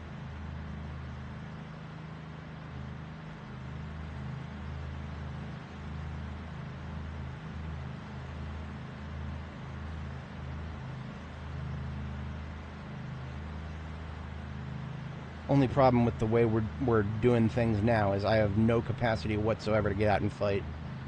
That's not a... I stopped before it became a problem. I'm going to tell you guys a little something about rabbits. I know anybody who's watched my streams before, I've already complained about this, but for anybody new, if you hit one of these things, it's the same as hitting a zombie. Minus 5% integrity to your hood, potential engine damage if your hood breaks, yada yada yada. Hate running into animals. Hate it. Roadkill makes me irrationally angry. See this blood on my vehicle? It's not from a zombie. This is from running over a rat. One rat. It makes me mad, man. It makes me mad. Get heated over it. Because, you know, I can swerve around zombies. I can thread the needle between huge hordes of zombies. And if I have to hit one, I usually can pick the right one, usually. I posted a video of one of the few times I didn't pick the right one. got a freaking zombie stuck under my wheel axle. Thanks to the ragdoll system. But 95% of the time, I'll say, I'm pretty good at threading zombies. Animals? No. They're just too small. I've got 20/20 vision, not 10/20 vision. I can't see tiny animals when I'm zoomed out this far. That's whatever. I shouldn't get mad about it, but I do. Blemish is my perfection. Perfection is a worthy goal, sometimes. When you can get close enough to it. Forgot that there were some dudes here. can't go talking all that shit about threading the needle and not thread the needle. So, see, this was an area I never got out to clear because I was kind of getting tired when I was on approach coming from this direction. And honestly, I'm in a similar boat now. I'm not on approach anymore. I'm leaving, but I don't feel like getting out to deal with these guys. They're stragglers. I can get around them. And the thing is, even if I were to get out and kill them, there would be more next time I came this way. That is a residential area next to a large road. There's always going to be zombies, whatchamacallit, dripping out of there. We are now on the main highway. This is the highway sort of kind of bisecting the middle of the map. When I get past some of these zombies, I'll whip out the map, show y'all. So if I were to follow this highway all the way to the end, I would go through Brandenburg, and I would hit a military checkpoint. That military checkpoint at the very top of this road, that's actually one of the first things I did in this run. It's how I got these extra military backpacks and most of my military gear, like the webbing and whatnot. Week 2, best gear in the game. Brandenburg checkpoint. So I'm going to take a quick peek at the map. So this is where we were, Brandenburg. Went down all that long-ass road to get to the highway. This highway basically bisects the middle of the map. At the very end of it down here, you'll get to, this is Rosewood. Most players are familiar with that. And then there's Muldraugh down here. Now, Muldraugh, as you can see, I've explored it. So I've verified that all these buildings on the main road of Muldraugh have not been looted and trashed. Everything inside of Muldraugh, probably all looted and trashed. It's probably a desolate hellhole. Full of rats, full of zombies, not very much loot. That's what happens when you don't observe things early on in the game. You have to observe things very early, load the map cell as soon as possible, before enough time passes to the point where you, I think after 28 days, I think it is, at the end of the first month, or like the middle of the second month in the middle of August 1993, at that point, anything you explore has like a 50-50 chance of being looted already. It's absurd. I hate it so much, but that's why the devs added it. They added it because we hate it. And it makes us miserable. That's why they added it. There was another gun store in that crossroads area I just needled through, but got enough guns for the moment. All these guns I got, and I don't have aiming 2. Without aiming 2, I'm not firing another gun, except maybe as a noisemaker.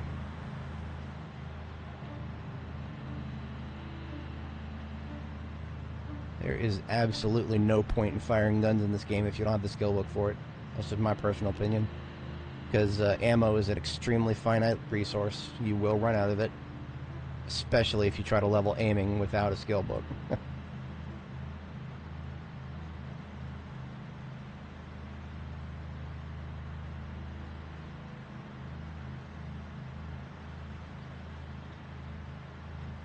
You know what I want? I want a trailer. Not an animal trailer. I got 1 million of those.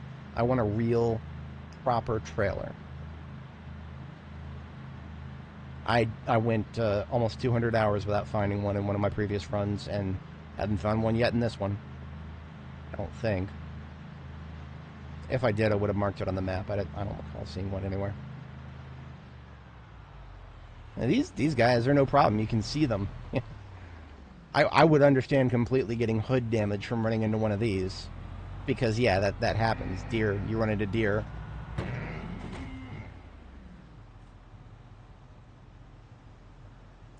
Okay, so hood damage happens when the animal hits the front. When the animal hits the side or the back, you get trunk damage. I got lucky. No trunk damage. I could have gotten trunk damage from that.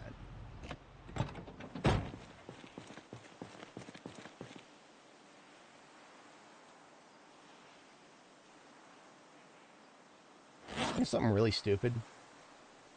I think I can actually go over the weight limit if I pick up an animal corpse.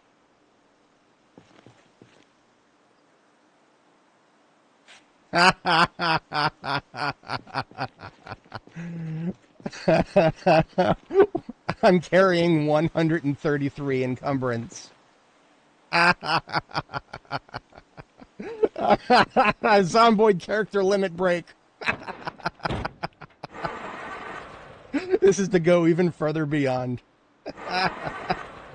Fucking Dragon Ball Z moment over here.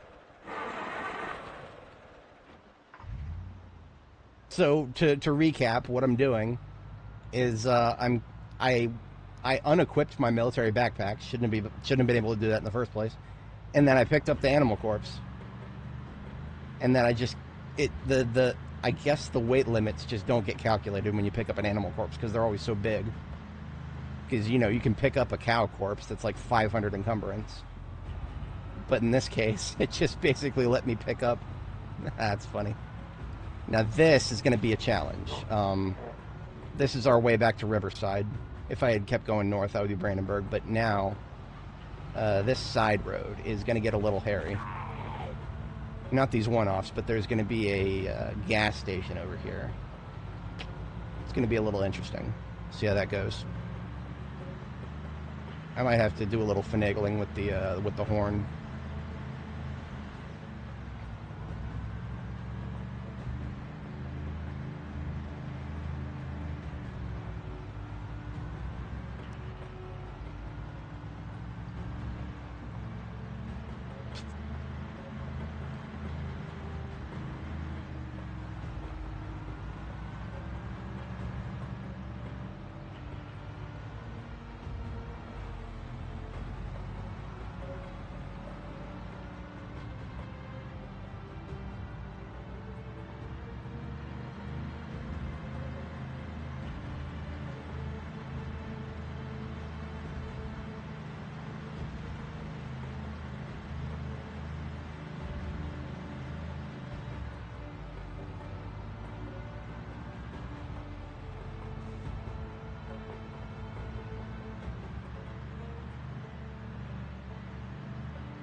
Okay, here we are. So this is where we got to thread the needle.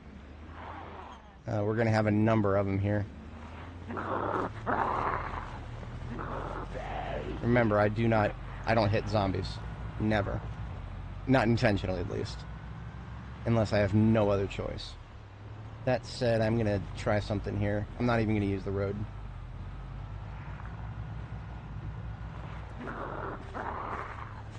Maybe I will. Maybe I will. The fucking bush brought me to a complete stop. But, as fate would have it, I lured them out of the road. Maybe that was my plan all along. Or maybe I'm just good at reaping situations as they unfold. We're out of here. We made it past that ugly crossroads.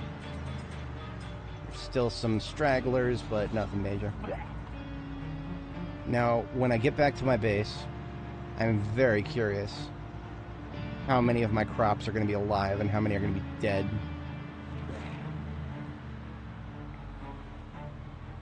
So, it is currently November 29th, at the beginning of the fall planting season.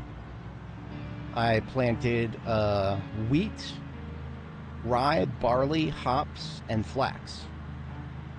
In the past, when I've played Build 42 through many of the builds, every single crop except wheat has all died for absolutely no reason. Well, not no reason, it was because they don't have cold hardy, which I think the devs fixed. Basically, if the temperature went down to 0, for these winter crops, if the temperature went below 0, they all died. But I think the devs fixed that. But we'll see. I mean, for all I know, we may have just let them go too long without getting watered. Because after getting rain for 9 days out of 10 throughout all of October and the first half of November, maybe we didn't get enough rain. Let's find out. So here's our base. And I'm seeing some gaps. I'm seeing some gaps in the crops. Don't know what that means. Let's find out. Let's park this in its designated parking spot in the fleet here. Yeah, I have an entire vehicle fleet, and most of them are already full with loot that I have yet to sort. So, I've only made the problem worse in that regard, but we're home. We're home. That's all I care about. Get some of this crap out of my inventory. Deal with that in a minute. Now, I don't have a butcher hook at my base. Reason being is I haven't yet found a convenient place to... Also, butcher hooks are permanent. Butcher hooks are one of those glitch things you can never destroy, not even with a sledgehammer. Can't deconstruct them, can't move them. They are fixed objects in time and space. So, I'll leave this dead deer over here. I think this is where I'll put my butcher hook. Just because it's out of the way enough. I'll never have to worry about needing to work around it. Jeez Louise.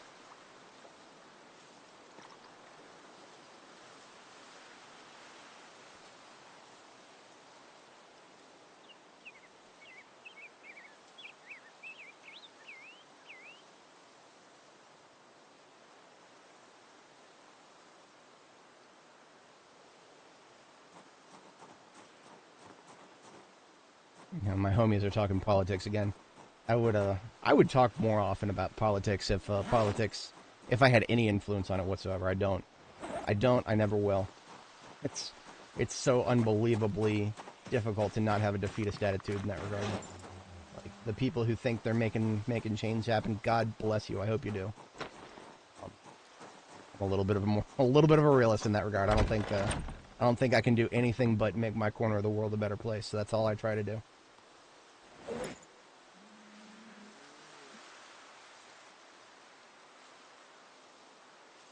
Let's just... I think everybody's good on food over here. Yeah, everybody's good on food and water. The animals are perfectly fine.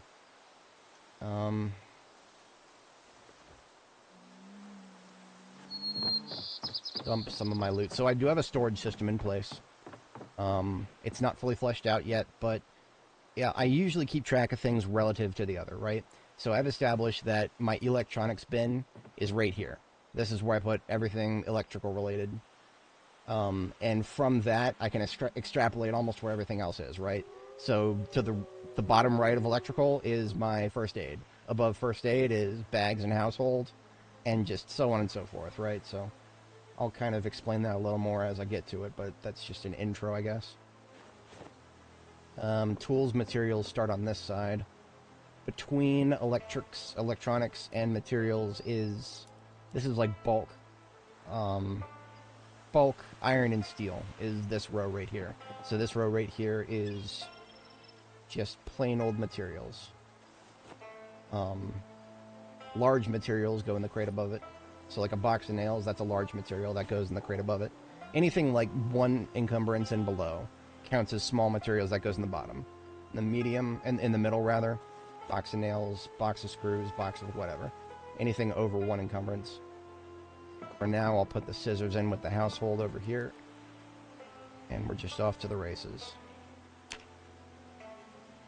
One thing that we're doing triumphantly now that we're back, and we have some books, we've acquired the Metalworking 1. In this character's run, I got every metalworking book except the first one. So I built this beautiful pottery workshop and forge, and I couldn't even get started without finding Metalworking 1, because I found all the books except that. But I found one, so we've solved that problem. Now we just got a billion other problems to solve. It's like finding out where I want to store my ammo.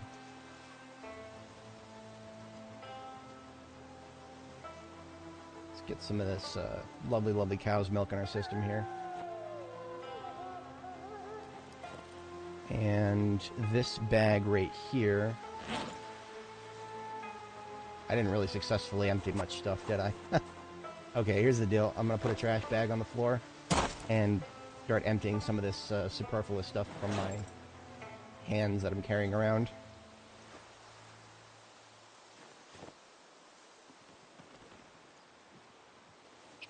Literally hurting myself to carry around so much.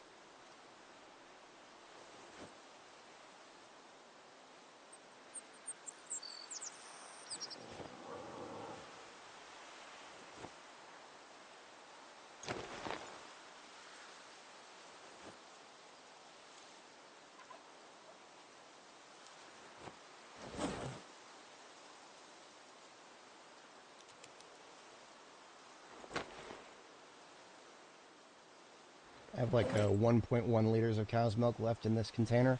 Just gonna pop that over to a 2 liter and drink it all. That'll get me some proteins, because I'm getting close to the low point of proteins. You want to keep them between 50 and 300 at all times. Otherwise, you're not gaining as much strength experience as you could be for everything you do. So by drinking that 2 liter of cow's milk, I went from 60 proteins up to 100. So I'm good on proteins for a few days. They decay at a linear rate. So if you eat too much, you basically just have to basically you just got to deal with it for a few weeks. Anybody who eats a lot of fish or a lot of rabbit meat, sucks to be you guys. You're never getting good strength experience again. That'll explode your proteins straight to the limit. It has an upper cap of like 1,000. I do not have... So, what I do with my skill books right now, in order to keep track of them, I toss them into the trunk of a vehicle here. Because vehicles have bigger storage than any containers you can build. And any container you can build is not big enough to store all the skill books. But I believe a vehicle is if you're organized, so... Look at that. We are filling out our collection. Couple of duplicates, as expected. How did I miss welding 4? I'm pretty sure I never found welding 4. It's so painful to look at. Tailoring 1, I got. Tailoring 2, I got. Tailoring 4, I got. Not 3, though. I just want to get to tailoring level 8. I don't even need tailoring 5. But no, it's... We can't have what we want. That is the name of this game. It's a project. You don't get to have everything you want. Let's get the duplicates out of here. Yeah, see, look at this. Metalworking 1 through 5. I had 2 through 4 before I left for Ekron, but now I have them all. Alright, duplicates removed. Now I'm going to take another screenshot of my book collection, which is a little too large to capture in a single screenshot, but that's fine. So F12 and F12. So what I do now is I always have my Steam library open. You just pop on over there. Look at that, my latest screenshots already show me exactly what I have. So if I'm out in the field and I don't know whether I need to pick up a book or not, just pop on over to Steam and take a look at my screenshots. That's why I keep all my books in one container. Otherwise I'd need, like, I don't know, 4 screenshots across 4 different containers. And that gets annoying.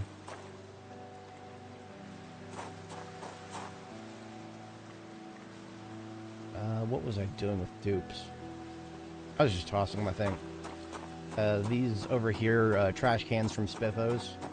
Biggest trash cans in the game. Only take up 1 tile. That's where I toss my duplicate books. Plenty of duplicates, as you can see.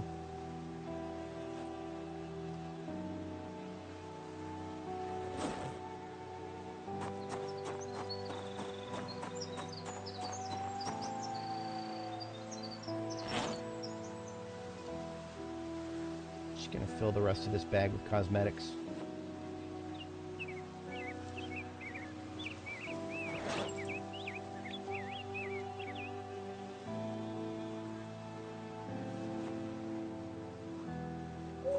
I think I have 2 flags now. Now, one thing you gotta be very careful about, here, watch this. These flags I've put down, because I put them on plastered walls, I get an error when I try to pick it up. I don't know if it's really probably hard to see if you don't have a 4K screen, but in the bottom right corner of my screen, you can see I get an error when I try to pick up anything that you put on a plastered wall. It's just there forever for the current build. I don't know if the devs are going to fix that. They haven't fixed it for several builds. I reported it. Several other people reported it. Crickets from the people who take bug reports. Absolute crickets. Can't be keeping track of everything, I guess.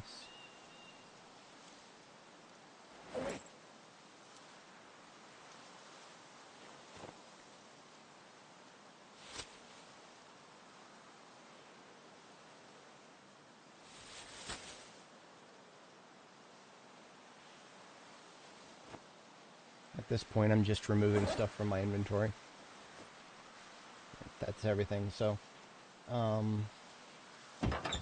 like all these other vehicles now, the black one is in need of being emptied. I'm gonna wash that hood. I'm so tired of looking at it. I've been tired of looking at it for a while now. I'm storing my buckets inside of crates as opposed to leaving them out to be filled up by rain, because currently there's a problem where I believe a memory overflow is, or a memory leak is being caused by leaving buckets and other water containers out to be filled by the rain. It's causing problems.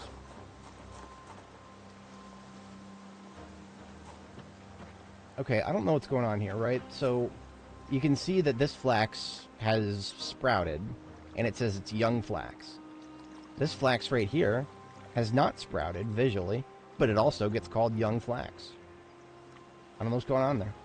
Everything is well watered, so it looks like nothing went wrong, but I'm really suspicious about the visuals there. What's going on over here? Okay, we have some dead winter wheat here. I don't know why. I don't think I've ever had winter wheat die on me. At least not without a visible disease. I think I did lose one to a disease in 42.7, but whatever, I guess, whatever. Rye is looking okay. So is the barley. So nothing has, at least as far as I can tell, nothing has died from for no reason, at least.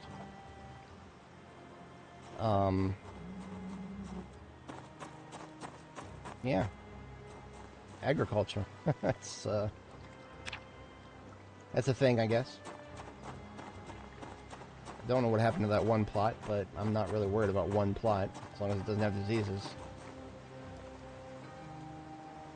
There's usually a visual feedback if there are diseases, right? So, the dead one over there, if there was a disease, it would have jumped to the next one in the row. And this one right here would be looking a little wilted compared to the ones next to it. Doesn't look like it's wilted. But I can't confirm that because I don't have a high enough level agriculture skill to tell that for sure. So let's have ourselves drink a cow's milk and let's get some more milk after that from straight from the source. We got ourselves some Holstein cows here. The black and white ones, the spotted ones, they are the best cows by far. Absolutely the best. No ands, ifs, or buts about it.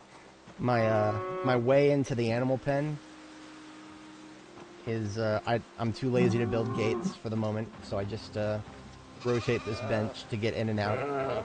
See, nobody can get out without the bench being moved, and I am the only one who can move the bench. I should probably check. Animals go. There they are. We have one live birth here. It is a male, so we now have an Angus male. I'm gonna call you M1, Angus male 1. I don't know if I'm gonna keep that one or not. Problem with mammals, raising mammals, is adult males kill each other during mating season. So you can't keep them in the same pen. They'll whack each other. Each of them want to be the alpha male, so they'll whack each other to death. That said, I don't mind building a separate pen for the Angus cows, and an Angus bull. So I probably will build another pen at some point. I don't know when, but some point. And put the Angus calf and the other two Angus cows. And that'll just be my beef pen, because Angus are, they produce no milk at all. But they produce amazing returns when you kill them and butcher them. Don't think we have any more births of sheep. No. I can tell by checking the names. I always give them a name after they're born. This is not working out very well. Can't reach this window. There we go. Streamer problems.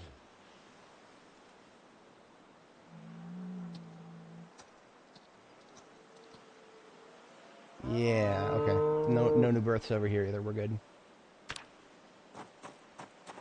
I have not finished building the roof on this place. I've honestly been a little bit lazy with the construction. Construction in this game is a little bit rote and tedious, and I've done it a lot recently. Just about a month ago, I built this in the same spot here, and this is a lot of work. And then they updated the game, and then I had to start a new game because the devs will not accept bug reports from saves that have been migrated from previous versions of the game. So if I want to be able to give any sort of meaningful contributory feedback, I have no choice but to start a new save every time a new build comes out. I can deal with that, but it kind of takes the fun out of decorating things.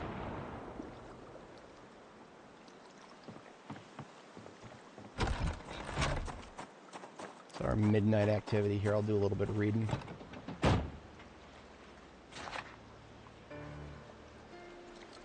I went off on a tangent and I didn't actually milk the cows. So I think I actually will do that starting around 2:30.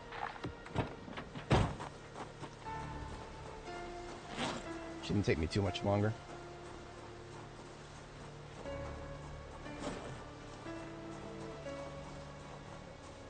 Got a little bit caught up observing the animals.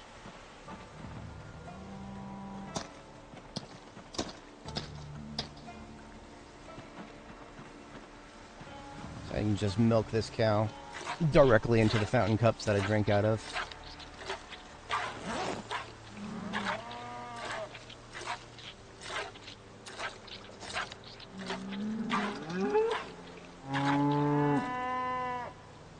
Yummy, yummy cow milk straight from the udder. The sheep needs shearing. It doesn't really look like it. The Rambo here is a Rambouillet. I think I'm pronouncing that right. Rambo. It's French. I don't know how to pronounce French. They produce a lot of wool. You gotta shear them often.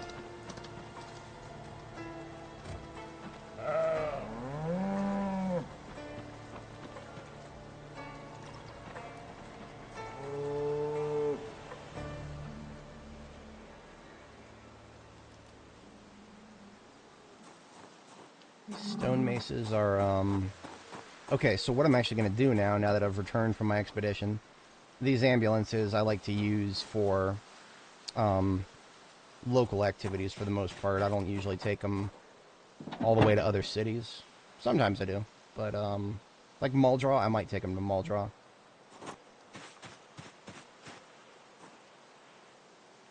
I have a light bar in this one because I wanted to see if I could fix the light. Both of these, ambulances are reclaimed wrecks. Like, they were once both completely destroyed. But I replaced all their parts and fixed everything up that I could fix up. The light bar is a bit of a challenge, right? If I want to replace a light bar, I gotta use a fully intact light bar to replace it. I just need a screwdriver for that. I gotta equip this in my hand.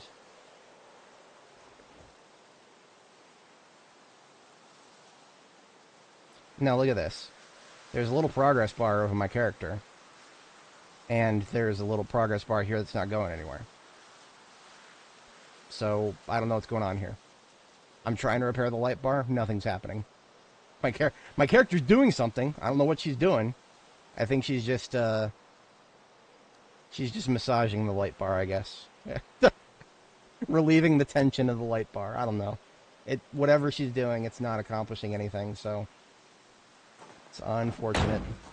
I don't think I'm going to be fixing the light bar. It still works, but, you know, it's not going to work forever. It's going to break eventually. So being able to fix it would be a nice thing. Can't have nice things. This is Project Zomboid. We have to be miserable all the time. Been holding on to these seeds specifically for my seed bag. Got a lot of seeds. I got a lot of seeds. More than I would ever know what to do with. I've planted all the winter crops that I care about for the most part. And it's 4 a.m., so I'm going to sleep again.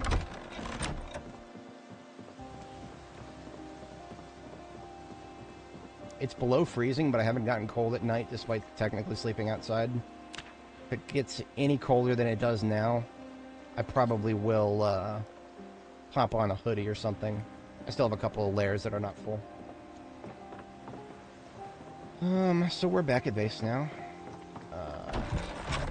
One of the reasons I was looking at the ambulance there is because I want to load my weapons into it and my armor. Because the ambulance is now going to be my primary vehicle since the other one is just full of loot for the moment until I sort it. It's kind of hard to justify sorting loot when I'm live streaming. It's just a bit of a hang-up for me. I really spend a long time sorting loot. Like, I could spend the next 4 hours sorting loot. I would blink and 4 hours would be gone. I don't think very many people want to watch that. I don't want to watch that. I don't want to do that. Like, I've been putting it off. That's why all of my loot is still in the vehicle fleet over here.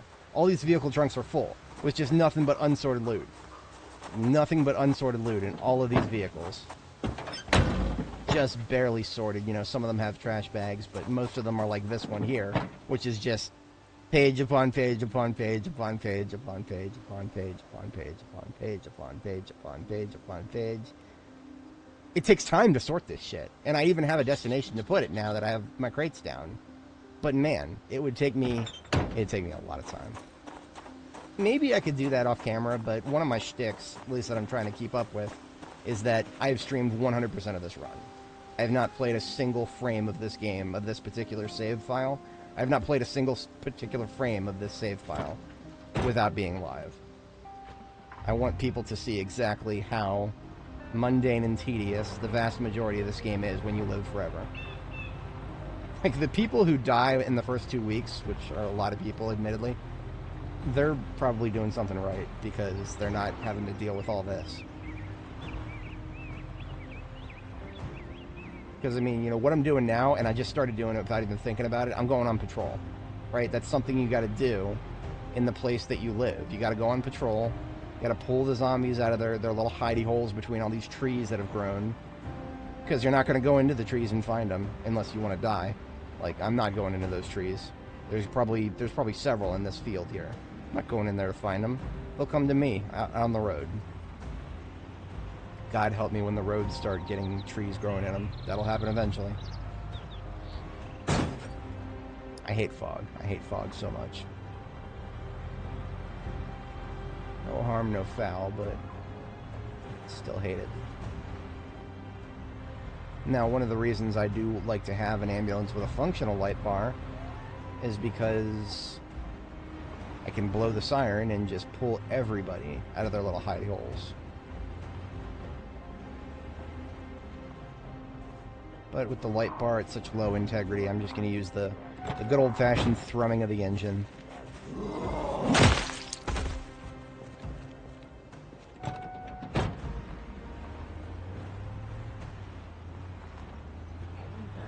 This parking lot is always a nice destination for respawns.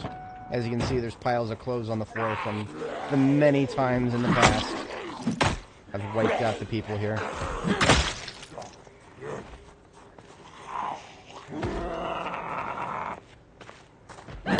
I'm not gonna lie, there's a part of me, not very large, but there's a part of me that wants to just completely dismantle the fence, completely. I can do it. I'm a carpenter. I got a saw. I don't really want to.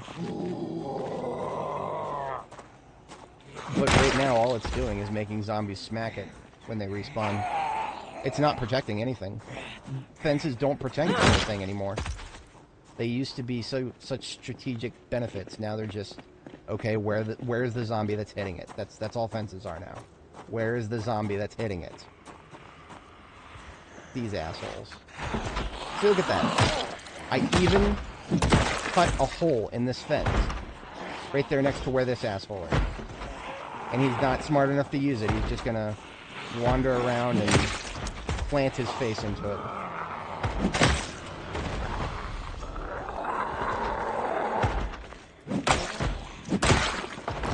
I can't go through the hole that I made here.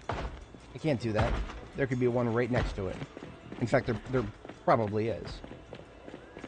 I'm just going to go all the way around it, because that's the safer thing to do.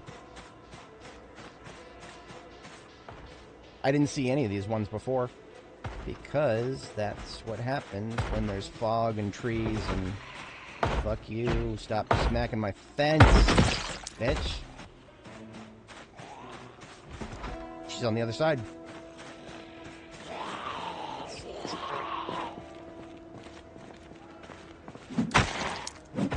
And do you notice my character has a stress moodle now? I'm tense. I'm on edge. Why? Because every single time a zombie hits a fence, +1 stress. 25 stress, you're tense. 50 stress, you're really stressed. 75 stress, you start bleeding happiness. 100 stress, you become depressed. Like that. I have words. I have a lot of words. But I don't want to bore you guys with my complaints too much. I like to complain about this game. I like to complain about this game more than I like to play it. It's not like I'm not having fun. I am having fun. It's just, I could be having so much more. But as soon as you start flipping on the sandbox values, you lose all possibility whatsoever of giving meaningful feedback. I mean, like, I saw this happen in real time, right? When I was on Reddit a couple of weeks ago, just having a general conversation about balance. And me and some guy had posted a base screenshot, right? It was a pretty nice base. He was 1 year in, not quite as big as mine, but you know, we're not comparing sizes. I wanted to compare notes with the guy, and like we had like I don't know 3 paragraphs worth of conversation before I realized that he was playing like several massive change sandbox values. So I was like, okay, our comparison isn't really that valid at that point. He turned respawns off. So like all of this, you know, going on patrol, constantly keeping your eyes on over your shoulders, none of that. We had none of that in common. People are playing very different games sometimes here. It's not that that's a bad thing, but when you want to try to get the devs to raise the default baseline of this game from the ocean trenches that it has fallen to, you have no other choice but to engage with it as default as possible. And I failed at that. I have failed at that. This thing right here, this stat bar, that's not a part of the game.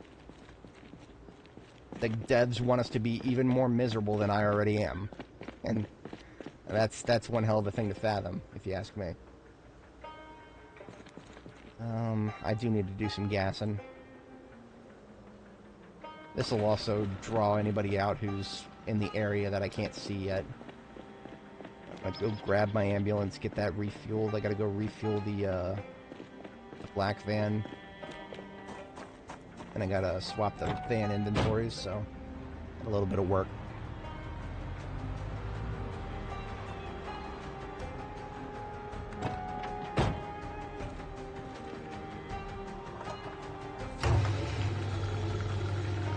I don't use this generator very often, just whenever I need a refill. Otherwise, I keep it turned off. No point in using it otherwise. I don't actually use generators very much anymore at all. Definitely when spring rolls around and I start planting the early spring crops, because the only way you'll ever get any use out of that as an individual player is to toss some of them into the fridge and or freezer.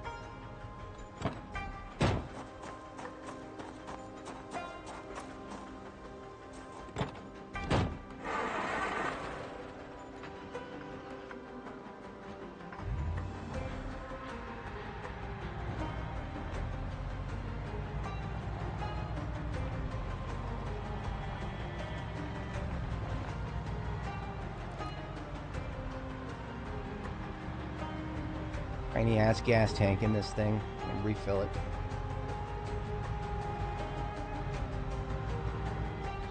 I'm on the wrong side. I think I'm on the wrong side. No, I'm good. The visual on where the gas tank is for step vans is still bullshit. Devs haven't fixed that. That's a problem from build 41, I think. I read something from someone that made me very, very sad. And that's that the devs did not want to add vehicles in this game. And that they only did, you know, because of overwhelming player request. And unfortunately, that explains everything about vehicles. why they're so buggy, why you have to twist their arm to get more vehicles added. And whenever they do add more vehicles, all they really are recolors of existing vehicles. You know, you have a Steam workshop full of modders who make amazing mods. All of them look really cool visually. All of them are leveraging animations that devs themselves are too lazy to implement. You know, we're supposed to have doors that can open and close. We're supposed to have hoods that can open and close. Devs don't want to touch that. They'd much rather fuck around with ragdoll physics. Which, you know, like I was saying before, ragdoll physics are all fun and games until your hood breaks. Then your hood's gone, you start taking engine damage, your car grinds to a halt, and then you get out and you start fighting again like you would have done otherwise. All you've accomplished is wasting a vehicle, and you didn't get any experience for it. I don't understand it. I'm sure haha ragdoll funny works for a little while for people, but there's an upper limit to it.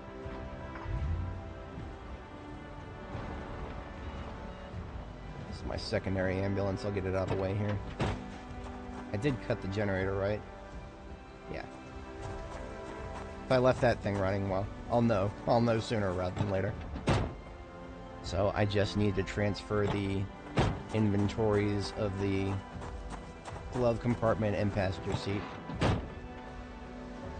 And driver's seat, I guess. Usually use garbage bags to keep them separate. Fun fact, a garbage bag is the exact size of a seat, regardless of what your traits are for storage. If you're organized, then it's 26 for both. That's what I prefer, organized.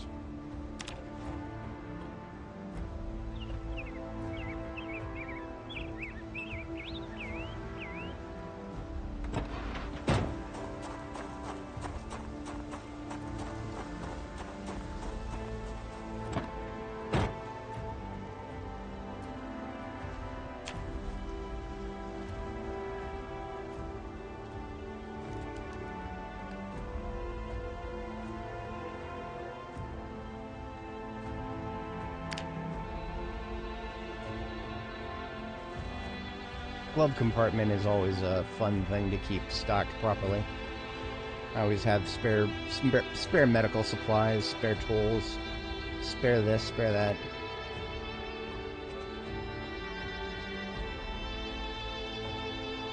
What's the pump? Why is there not a pump? Oh, I moved it. Okay, that's right. I used to keep all three of the vehicle tools, tire iron and tire pump and jack, all in the glove compartment. I've changed the way I do things recently. Ever so slightly. Okay, well, let's do a patrol of main town road, because it's going to be swarming. And we got us some maces to break. Upon this rock, I will build my church. If it's not already obvious why I love ambulances, they really are amazing. The only reason I use step vans for expeditions is, well, you can't beat the storage. This thing is almost fully repaired on the trunk. It's got 159. Can't compete 159 versus 200. There's no math there. I'll take 200 every time. But this thing's got so much better engine horsepower and handling, and yeah, it's a really good van. Ambulances are good. I like me some ambulance.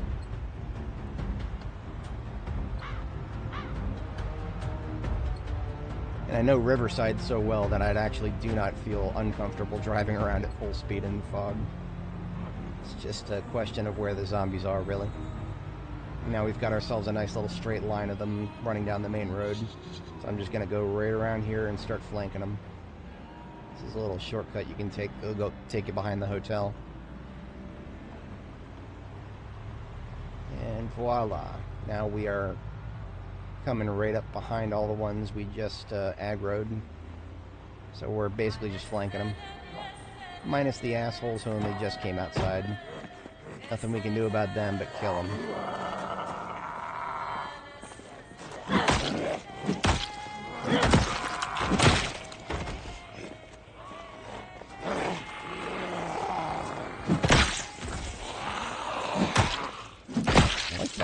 fine shirt, ma'am. It's a nice bright red. Whenever I'm working in the local area, I just leave stuff on the floor.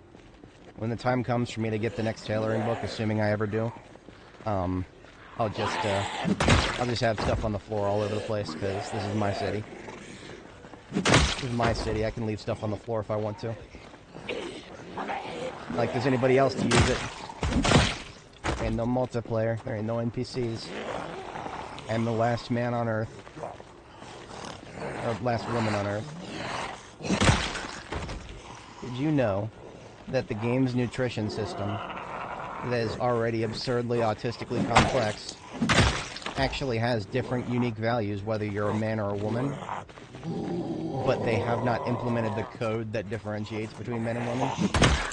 It just treats everybody as men. So I have a female avatar. Brenda Butters here. She's a pretty lady, but nutritionally speaking, she might as well be a man. She starts at 80 kilo. She has a fat burn rate that is slightly higher, and yeah, the differences are subtle. But if the stuff had been implemented, you would start at 60 kilo for being a woman. Devs didn't want to do that, I guess. Not allowed to have differences between men and women. That's ooh boy, that's, we don't have that in video games anymore. No. That's a thing of the past. I mean, it's not like it's gonna matter too much once you've leveled strength to 9. This zombie. That zombie has a bandana. Need to come back to that. You can see I've cleared this area many times before. All the jeans and skirts and socks on the floor. Broken weapon bits. It's all me. Okay, here we go. This lady has a bandana. I can put that on my face, and it'll stack right on top of the shamath. That's funny. The first black bandana I've found for this character. What I like doing with bandanas in the summer is you can just find your bandana somewhere in here, right-click on it, and swap it between slots. Put it tied on my head. Then I don't need to worry about it being on my face when I try to eat or drink something. But then I move it to my face when there's a lot of zombies around, and it reduces the bad smell. So basically a bandana, for a summer character who doesn't need the insulation, bandana is a great, like, dual-purpose clothing item. And it looks cool. I like it.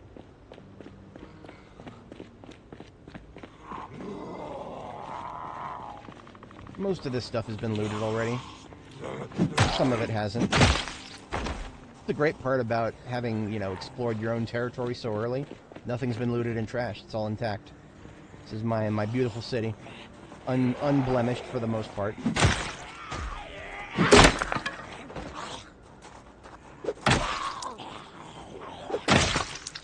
Is that mace head still? Nope. That is a completely broken mace head right there.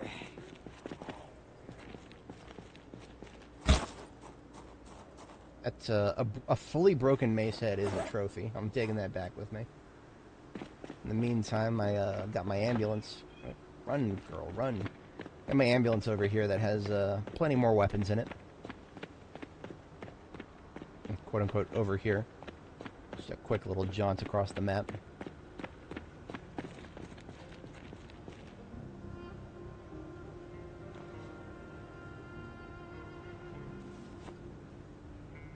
There's some stuff.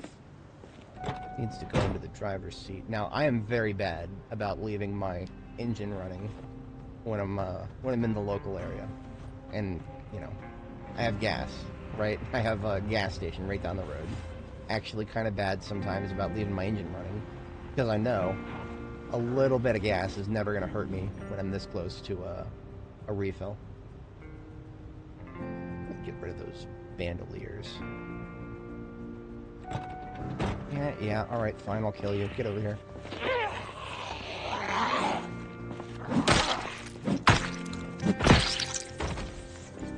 One of the things I will have to do eventually here is start collecting more stuff for metalworking. I do think I have a fair bit hanging around, but trying to sort that through my loot, it's a lot of work. Metalwork. I'd much rather just start doing metalworking. Because honestly, if I break down some of my loot as opposed to sorting it, that reduces the actions I have to take in total. Because I spent a lot of time in 42.7 taking stuff out of my loot storage and just dumping it into the furnace. Dumping it into the furnace and forging new things out of it.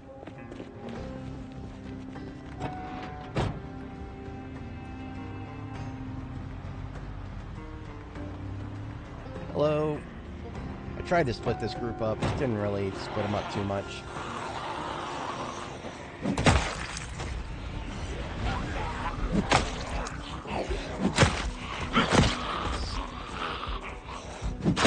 She just went around behind me because she wanted to go up to my driver's side door. She didn't realize I'd gotten out until, I don't know, 10 seconds later. Nobody ever accused zombies of being smart.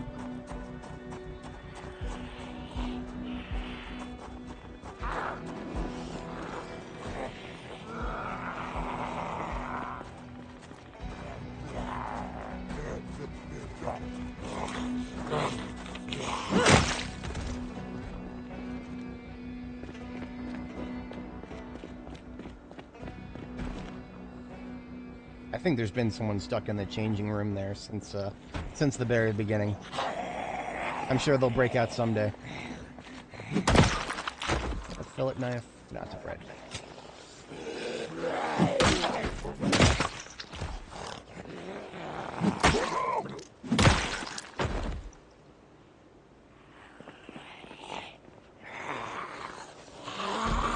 Cute thing.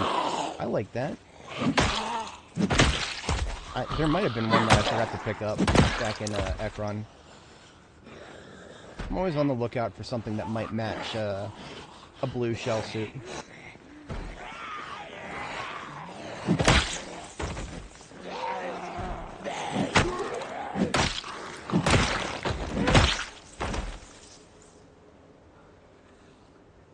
Hey, another nightstick. Thank you for your service. And your shotgun. Thank you for your service and your service weapon.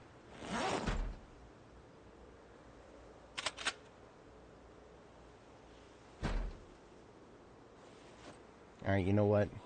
This zombie craves sweet release. I shall give it to them.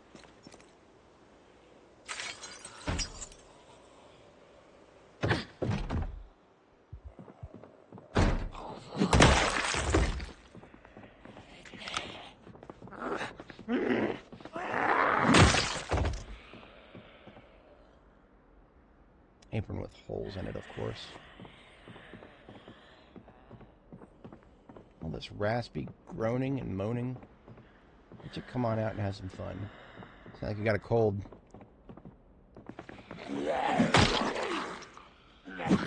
An iron pipe in your stomach, or are you just happy to see me?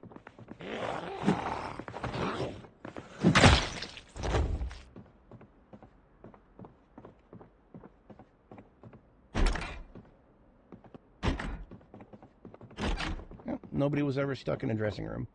That's a steel bar.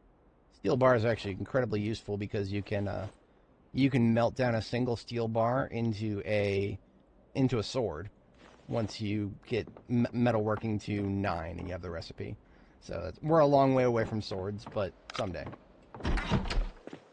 Someday we shall have swords. I've been at this, man. I've been at this for 4 hours, 20 minutes already. For a weeknight, that's a bit, well, I've done worse for a weeknight. Just the other night I did even worse, so.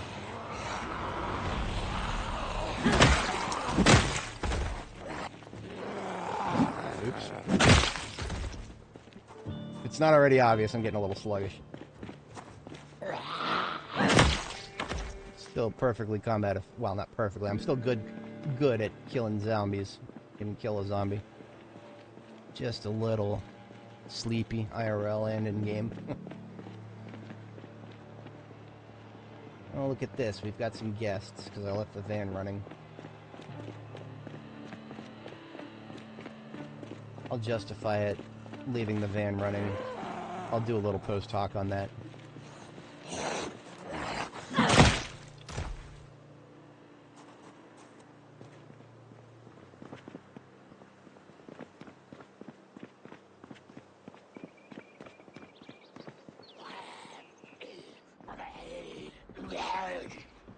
Excuse me, sir.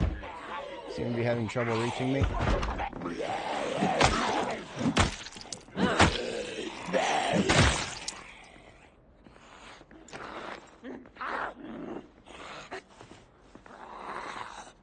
Don't worry, I'll finish it by the time he gets to me.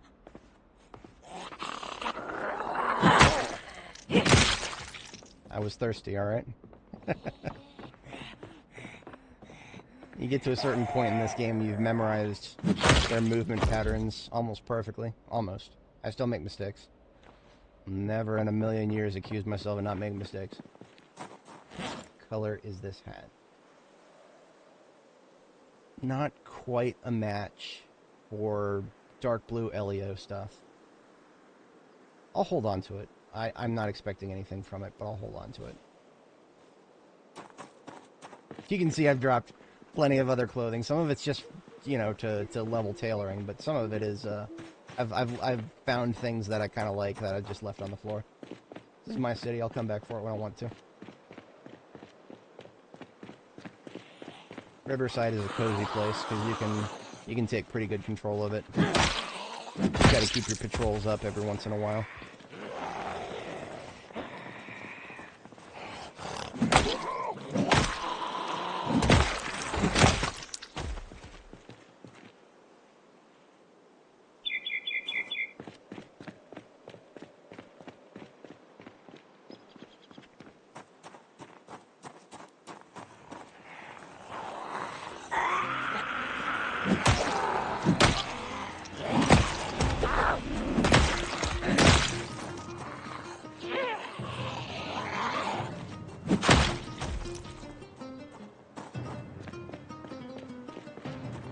This is one of the few places that was looted and trashed when I first started. There is actually a chance, it's pretty low, probably like 5% maybe, for a building to already be looted and trashed on day one. I remember I spawned in the bar in Riverside once. This must have been like 42.4 or something. I spawned in the bar in Riverside, and right across the street, the convenience store had already been looted and trashed. Day one, like literally the morning of. Like, I think I spawned it in at 10 a.m. as soon as I went around that corner. Already looted and trashed. Sometimes you just can't escape it.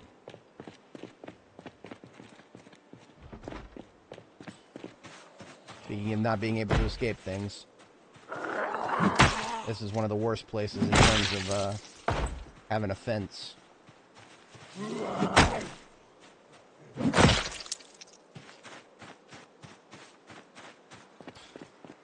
I'm not going to be able to kill all those. Nah, not with tier 1 fatigue. That's not really happening. I underestimated the respawns for the school here. I'm just going to do a little bit of tricksy shit. I'm going to make use of these trees. Zombies lose interest in you very fast once you've lost line of sight.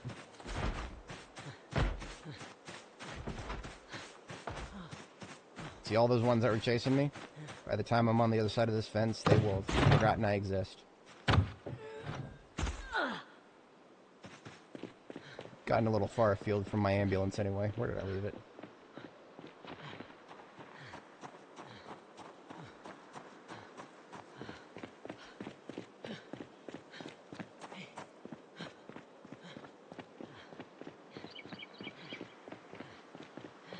I don't even have to go all the way back to base to sleep. Just need to find my van, of course. What the fuck did I do with it? That's a... being a little irresponsible on patrol here.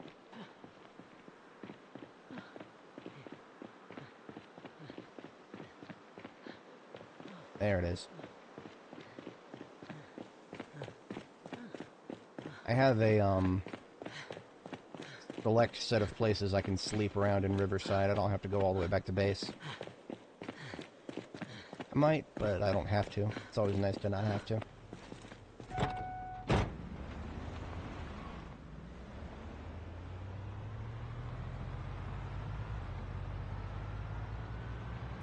For example, I don't know if if the respawns have been cleared yet. Like that asshole right there. I gotta kill this guy. There is a second floor hotel room that I pretty much just have ready to sleep in at any given time.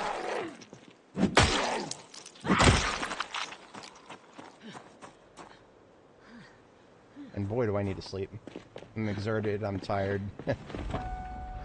And still kill individual zombies, but more than one at a time would be pretty dangerous right now.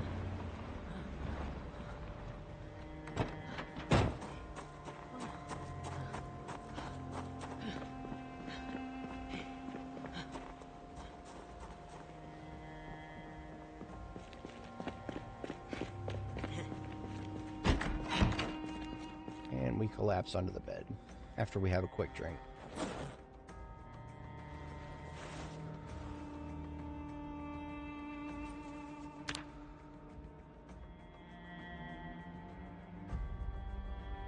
Weight gain has gone pretty well. We're back up to 82.5 kilo. We won't need to chug any more butter, I don't think. No, I don't want to.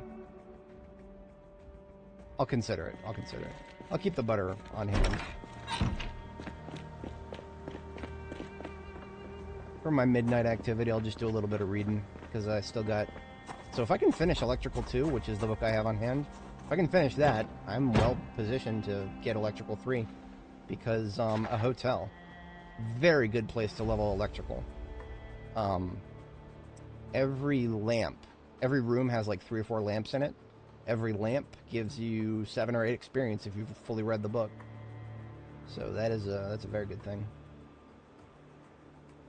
Now I have the slow reader trait, so I took that because, I mean, by the time I'm reading books, I live forever. I don't have to worry about time.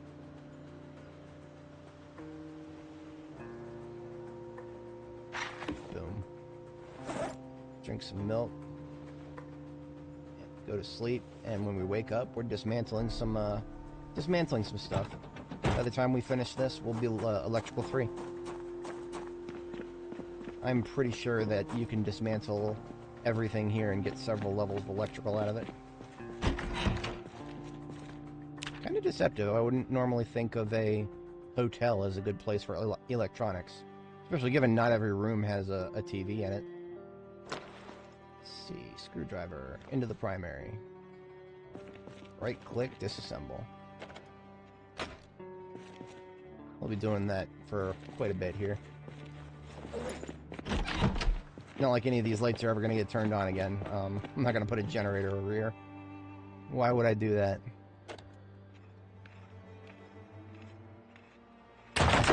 See, even when that happens, even if you fail to produce anything, you still get the experience.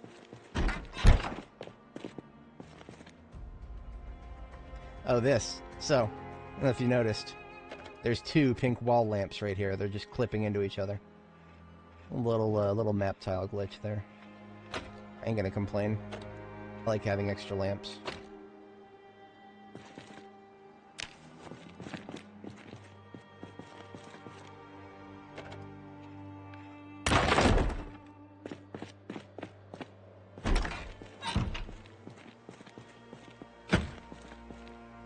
I forget what's in this room. I think it's just laundry.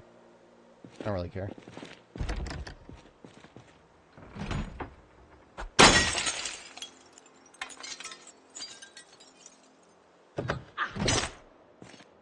Free TV.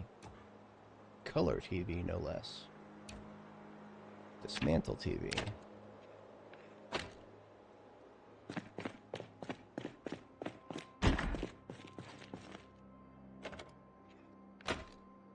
We are already... Where are we at? About 52 experience in. Out of 300, so that's... what is that? I'm not good at fractions when it's too complex. I heard a growl. Probably downstairs.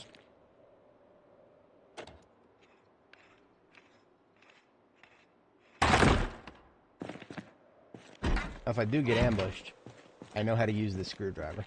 I'm not afraid to use it. Screwdrivers count as knives. I learned that the hard way a couple runs back. I was stuck in a really weird position with like no weapons at all. So I ended up just using a screwdriver for a while. If you have to do that, just remember to push zombies on the ground first, and then use the screwdriver to stab their head. I can't tell if downstairs or not. It's rather frustrating.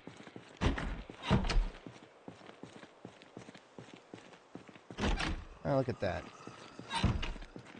Always gargle twice before eating a human. Waka waka.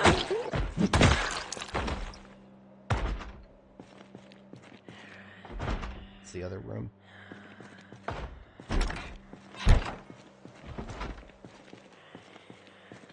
Yeah, she's in the bathroom. She's probably been in there for a little while. I think she's done.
Downstairs?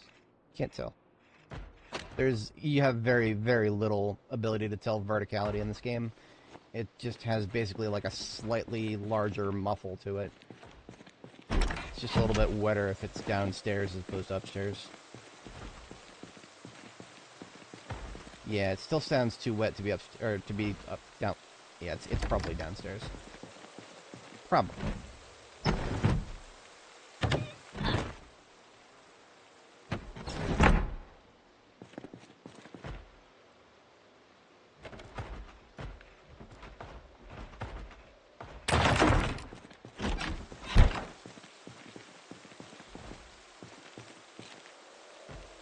Yeah, definitely downstairs.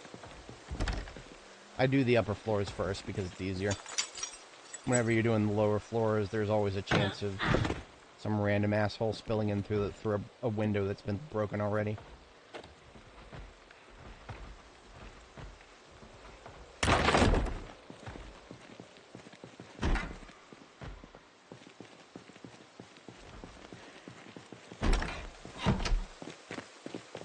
I believe that's all lamps on the upper floors.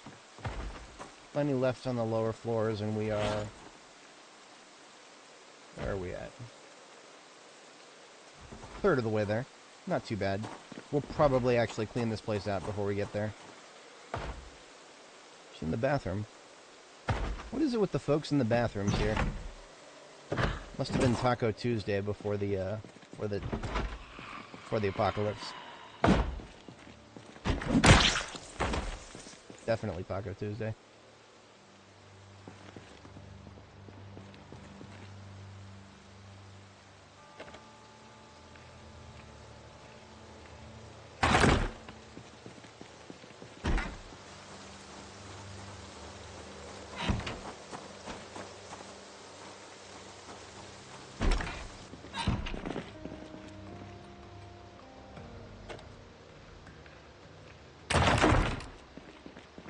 Isn't it amazing? Like clockwork. Now that I'm back in Riverside, we're getting rain. We're getting rain. We're getting rain. It's almost as if the game knows I'm around my base, and it's just giving me a great frickin' deluge. But while I'm out in the field, no. Nothing but fog and non-precipitory stuff. Luck of the draw, I suppose. It's completely random.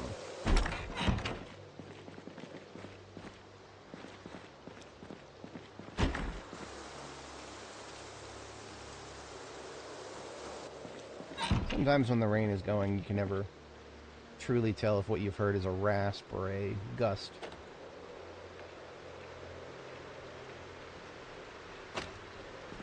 And you can tell by the darkness, we've got a storm on our hands.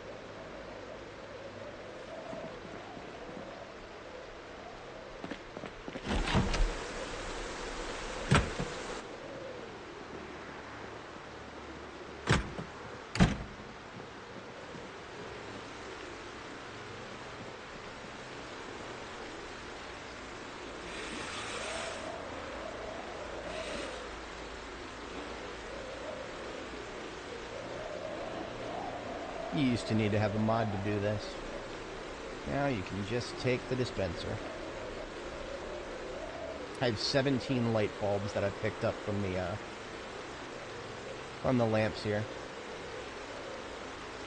Your light bulb will be a fine addition to my collection. General Kenobi.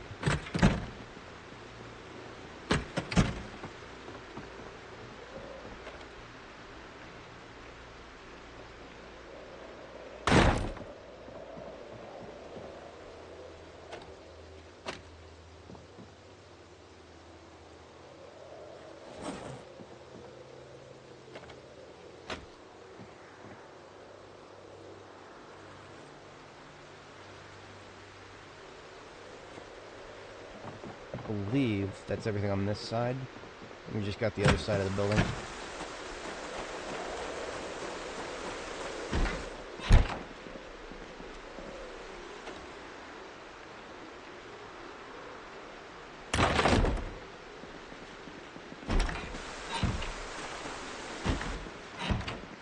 If you're not familiar, when you get to Electrical 3, that is the break point in which you are able to pick up and put down stoves. So that is basically what we're doing this for. Once we get Electrical 3, we can finally install a stove in our base. And that will probably, that'll probably get the ball rolling on me actually finishing out my kitchen. I have a fridge, that's about it. I'm not even using it.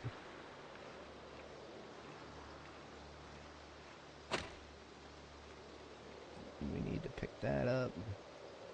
Dismantle that.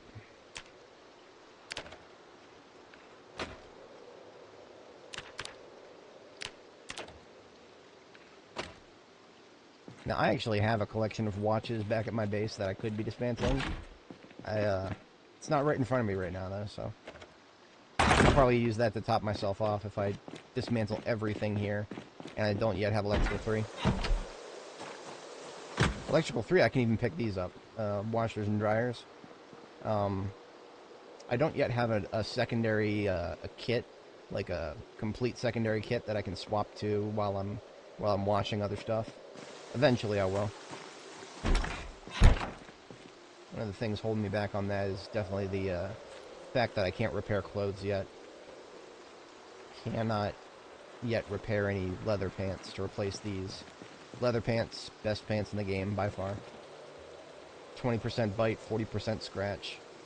Not too much insulation. Very little movement speed reduction. You can wear them year round. And they look nice too. I like them. They're just like black jeans, only a little bit darker. Oops.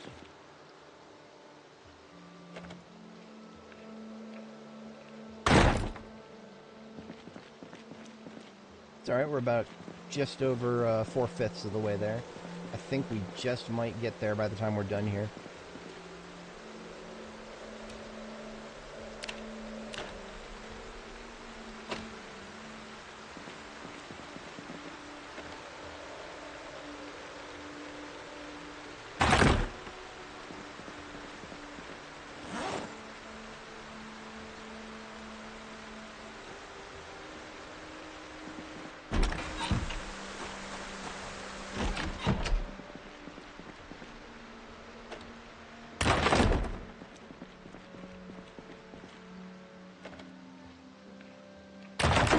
Alright, so we've cleaned out this place, and we're at 250 out of 300. So we need about 50 more experience. But that got us most of the way there. And we didn't have to go very far at all. So that's nice. I'm going to take all these light bulbs. I have nearly 30 pink light bulbs. Just going to put them in their own little trash bag here.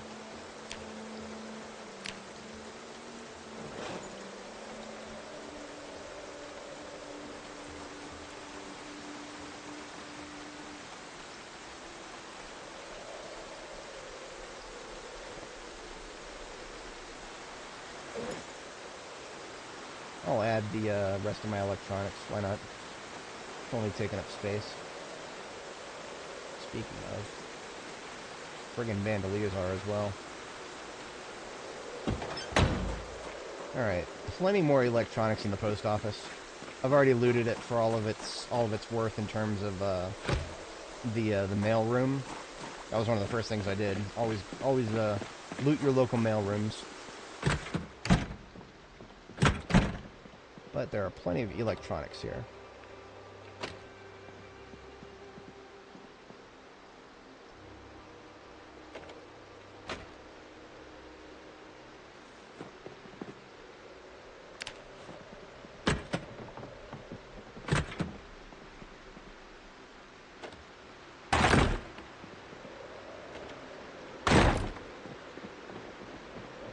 I wonder when devs are going to do what they did with carpentry to electrical. Oh, no, we don't want players going around disassembling everything. That means there's nothing left for other players to see. Well, you still got people disassembling everything to level up. They're just doing it for different skills instead. It's almost as if electrician has been severely underserved as a profession in this game.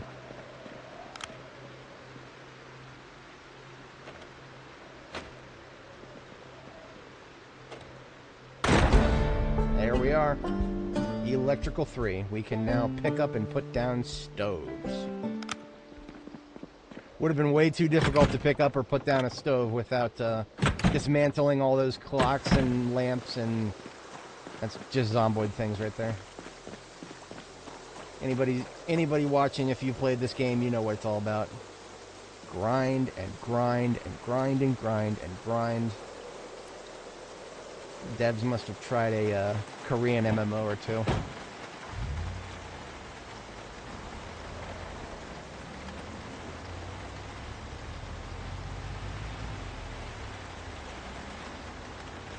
I know exactly where a stove that I want is.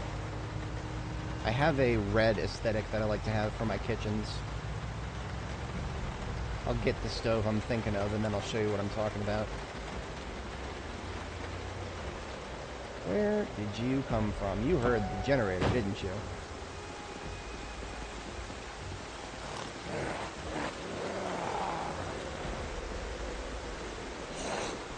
Come out of the way so I don't run over your corpse.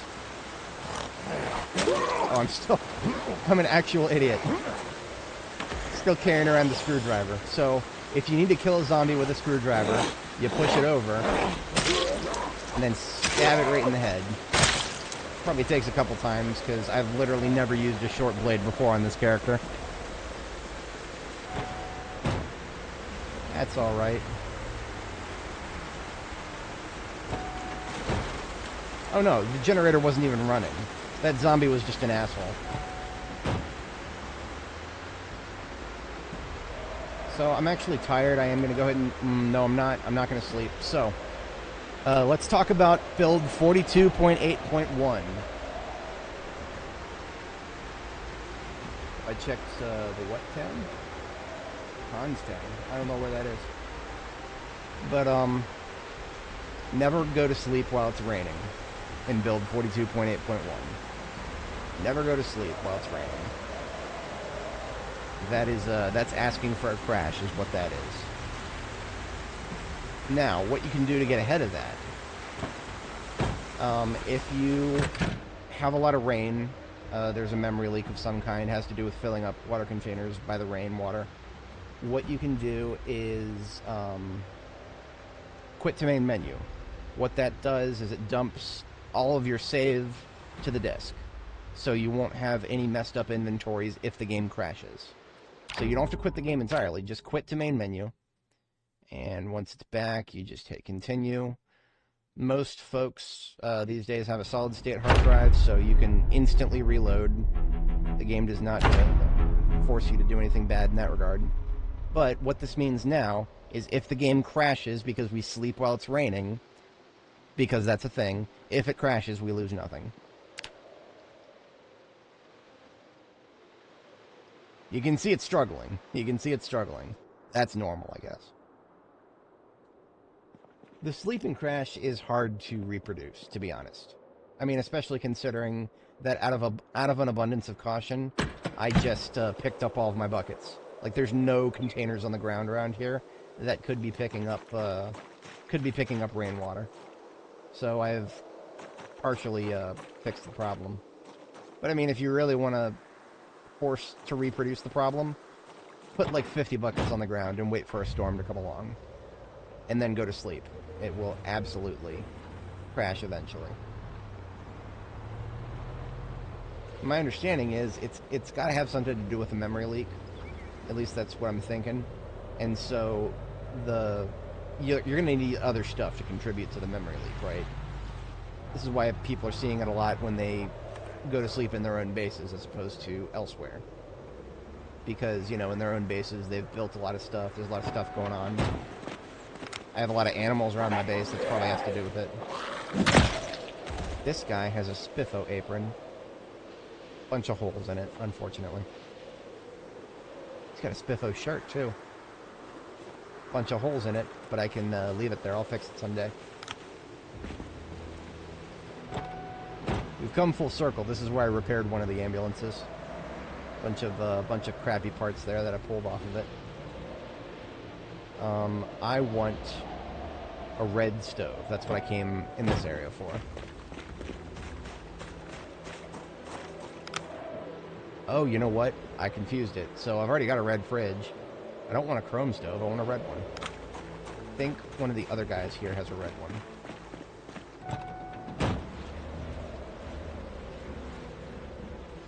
Was it this guy?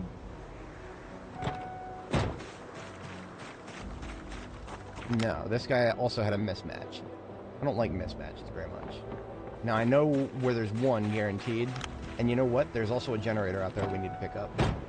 I've been long overdue picking up this generator. There's, TLDR, there's a generator in slightly to the north of Riverside that I found, and I never took with me, because I already have more generators than I need at the moment, so. However, this is a blue generator. Special thing about a blue generator is it's the most annoying one to keep running all the time. It's also the smallest. It only weighs 30 encumbrance.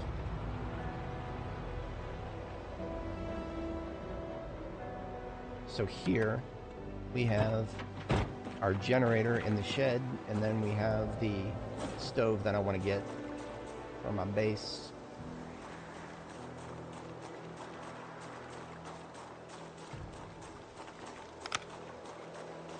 Gives me that generator, please. So as you can see, if you mouse over the generator inventory here, only weighs 30. Every other generator in the game weighs 40. I'm very curious if I can fit the generator into a military backpack because of that. Because military backpacks, when you're organized, you can fit 36. I've never tried that. And I can't right now because I don't have a spare backpack. My spares are currently chock full of loot.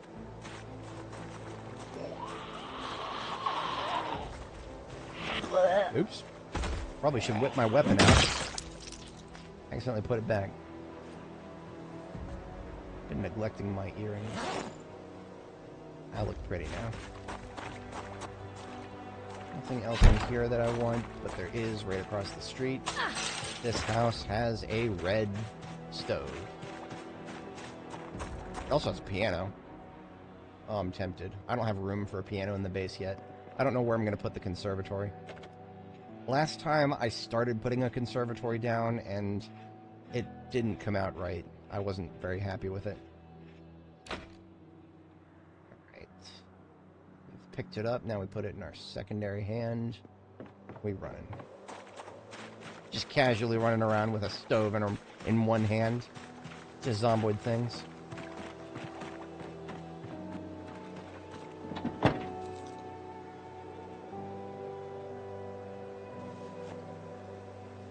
Oh yeah, we got plenty of room. We can go pick up the, I'll pick up the piano. Why not? We're starting to enter the base decoration phase of the game. Anybody who's ever lived long enough has always entered the base decoration phase. Now, if I want to pick up a piano, I need to have 40 inventory space. That means I'm going to have to drop some stuff. Let's put my weapon in my hand. Or I'm going to need the hammer to pick it up, so I'll put the hammer in my hand. Drop the mace, drop the nightstick. And I now can pick up something that's 40.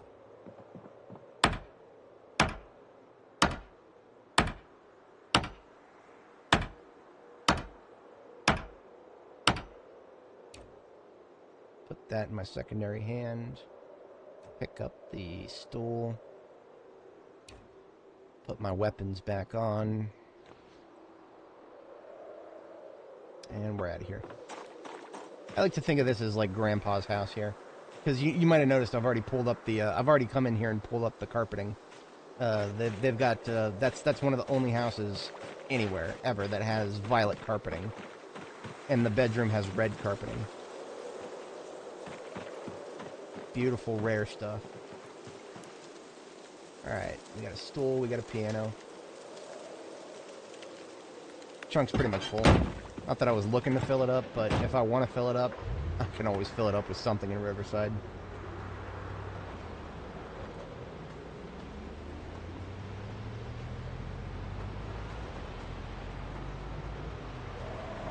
I'm not going to take this route back to my base. Reason being, this is a spawn zone right here. Actually, let me talk about my base real quick, right? So, y'all have seen where my base is on the map, but let me show you exactly why I picked that spot. There's a strategy behind it. This is B42map.com right here. Helpful little website. It shows you not just the map, but also the spawn zones. So, if I click zombies, where is it?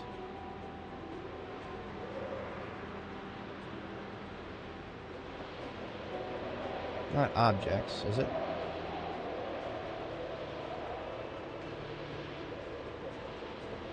Where the hell is it? There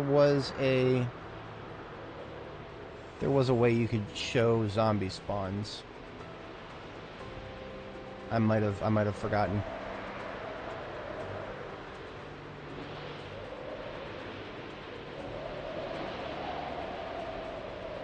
Huh. Well. Anyway, point being, there's not very many zombie spawn zones right here. And that's where I put my base. But up here, there is a zombie spawn zone. Rather significant one for the bait shop.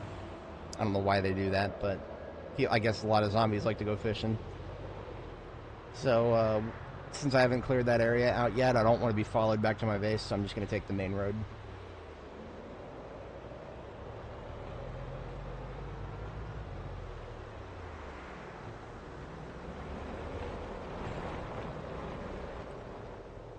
As you can see, I already have a yellow generator here. The yellow ones are the best ones by far. The difference between the generators is how often they have to be repaired, how often their condition degrades. The blue one degrades very fast. You don't want to be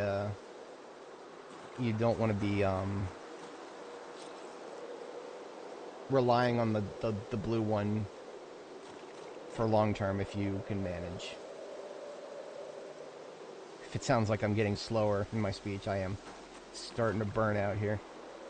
Gonna go ahead and just leave that there. Get my oven installed triumphantly. Mission success on that. Can now put the oven right next to the fridge. do I want to do next to the fridge? Okay, so I'll show you what I'm kind of working towards for my base design here. This was my base in 42.7. It's a beautiful, beautiful base. I love it. Big, beautiful base. Definitely putting the stove to the right of the fridge. Yeah, that was a successful strategy last time. So we are gonna move that, I think that's water right there. I'm gonna move that. Don't want to have water on the stovetop. Eventually I'll have some sinks. Eventually. But yeah, that we've broken ground on the kitchen, right? Getting the rest of the stuff for the kitchen as I have it designed here. All of these cabinets, locally sourced. I don't have to leave Riverside to find them. Yeah, all the decorations too, all locally sourced. So we have a template to work towards. Now this, okay, so damn it, select it. So this is the conservatory down here. It didn't turn out very well last time. I'm gonna do it differently this time for sure. So I don't know exactly where the piano is gonna go. Yeah, not too much to say about that. It just didn't turn out the way I liked. The dressing area, beautiful. Mwah. Turned out gorgeous. I love it. I actually did great on that because the exercise room right there next to it. The conservatory needs work. So I'll figure the design out for that eventually. I won't waste time on stream figuring that out. I will figure something else out. Figure something out elsewhere, and then come back to stream and put it down without wasting time figuring it out. What do I need to do at the moment to consolidate things? I need some proteins, so I'm going to go ahead and milk the cow into a 2-liter. Got my handy-dandy 2-liter here in my Alice pack.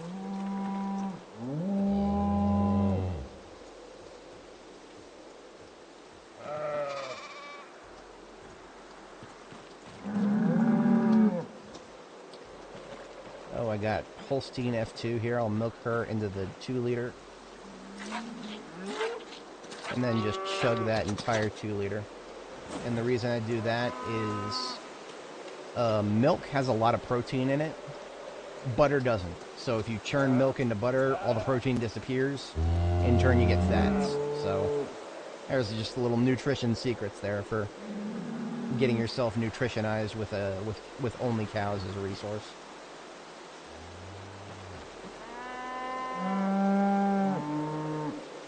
I do want to check the baby sheep every once in a while, the lambs, because sometimes the lambs stop feeding, or the mamas stop feeding the babies.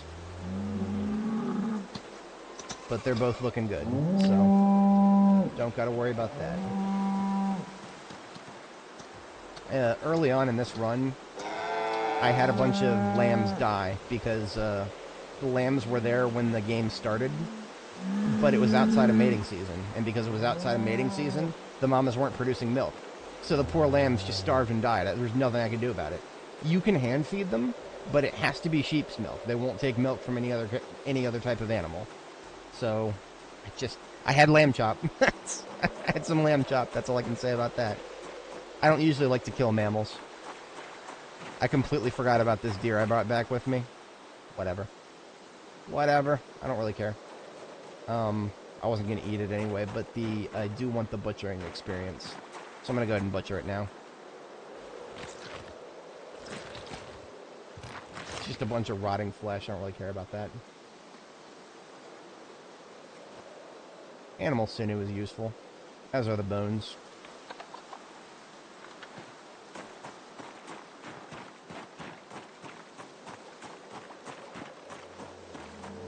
Over here is where I store all my bones and stuff. For the moment. It's next to my tailoring department. This is sort of my tailoring area. As you can see, I got my spinning wheel. Once you have wool from sheep, you can make either yarn or thread from it. It's great. Sheep are good. Good sheeps. Good sheeps. I am running out of gas here, so I'm going to go ahead and have my character sleep. And it's snowing, so I'm going to This is the place where I'm very likely to have a crash. So I am going to go ahead and go back to main menu before I sleep. Make sure I dump the save here. Doesn't take up too much time.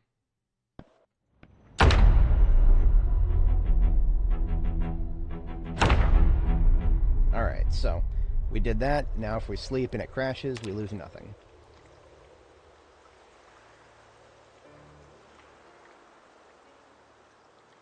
Whew, didn't crash. Got a little bit of snow on the ground, that's fine. As you can see, I've built a roof directly over my bed, so my character doesn't get snowed on while she's sleeping. But the rest of the base, yeah. My base is basically nothing but a glorified lean-to shelter with some infrastructure in it right now. It's fine. It's fine. Once you get to a certain point with the insulation of the clothes you're wearing, you don't really need to be indoors to sleep properly, even in the dead of winter. Honestly, the clothes in this game are just so warm. They're way too warm. Like, not only is my character not cold right now, if she starts running around, she'll get hot, because I started wearing the hoodie and the denim shirt, which are 2 layers I normally don't even wear. So, fun facts, fun facts. Anyway, I'm dying here, literally dying.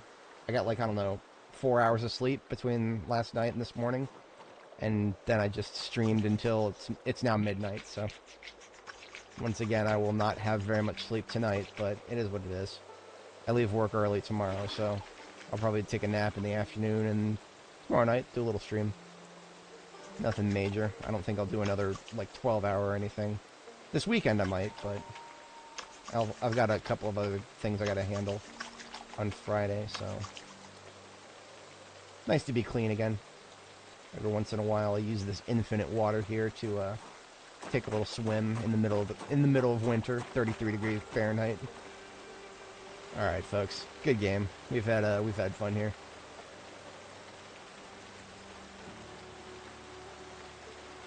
Yep. I have a few new faces in the stream here, so I'll just let you guys know what I do after every stream. I back up the save. This is my 13th backup, so I just create a folder called 13. Go over to my saves folder under Apocalypse, just copy the whole folder. And it is a chunky folder. 156,000 files, total of about 400 megabytes. That's going to take a while. I'm not going to make y'all sit through all that, so I shall bid you farewell.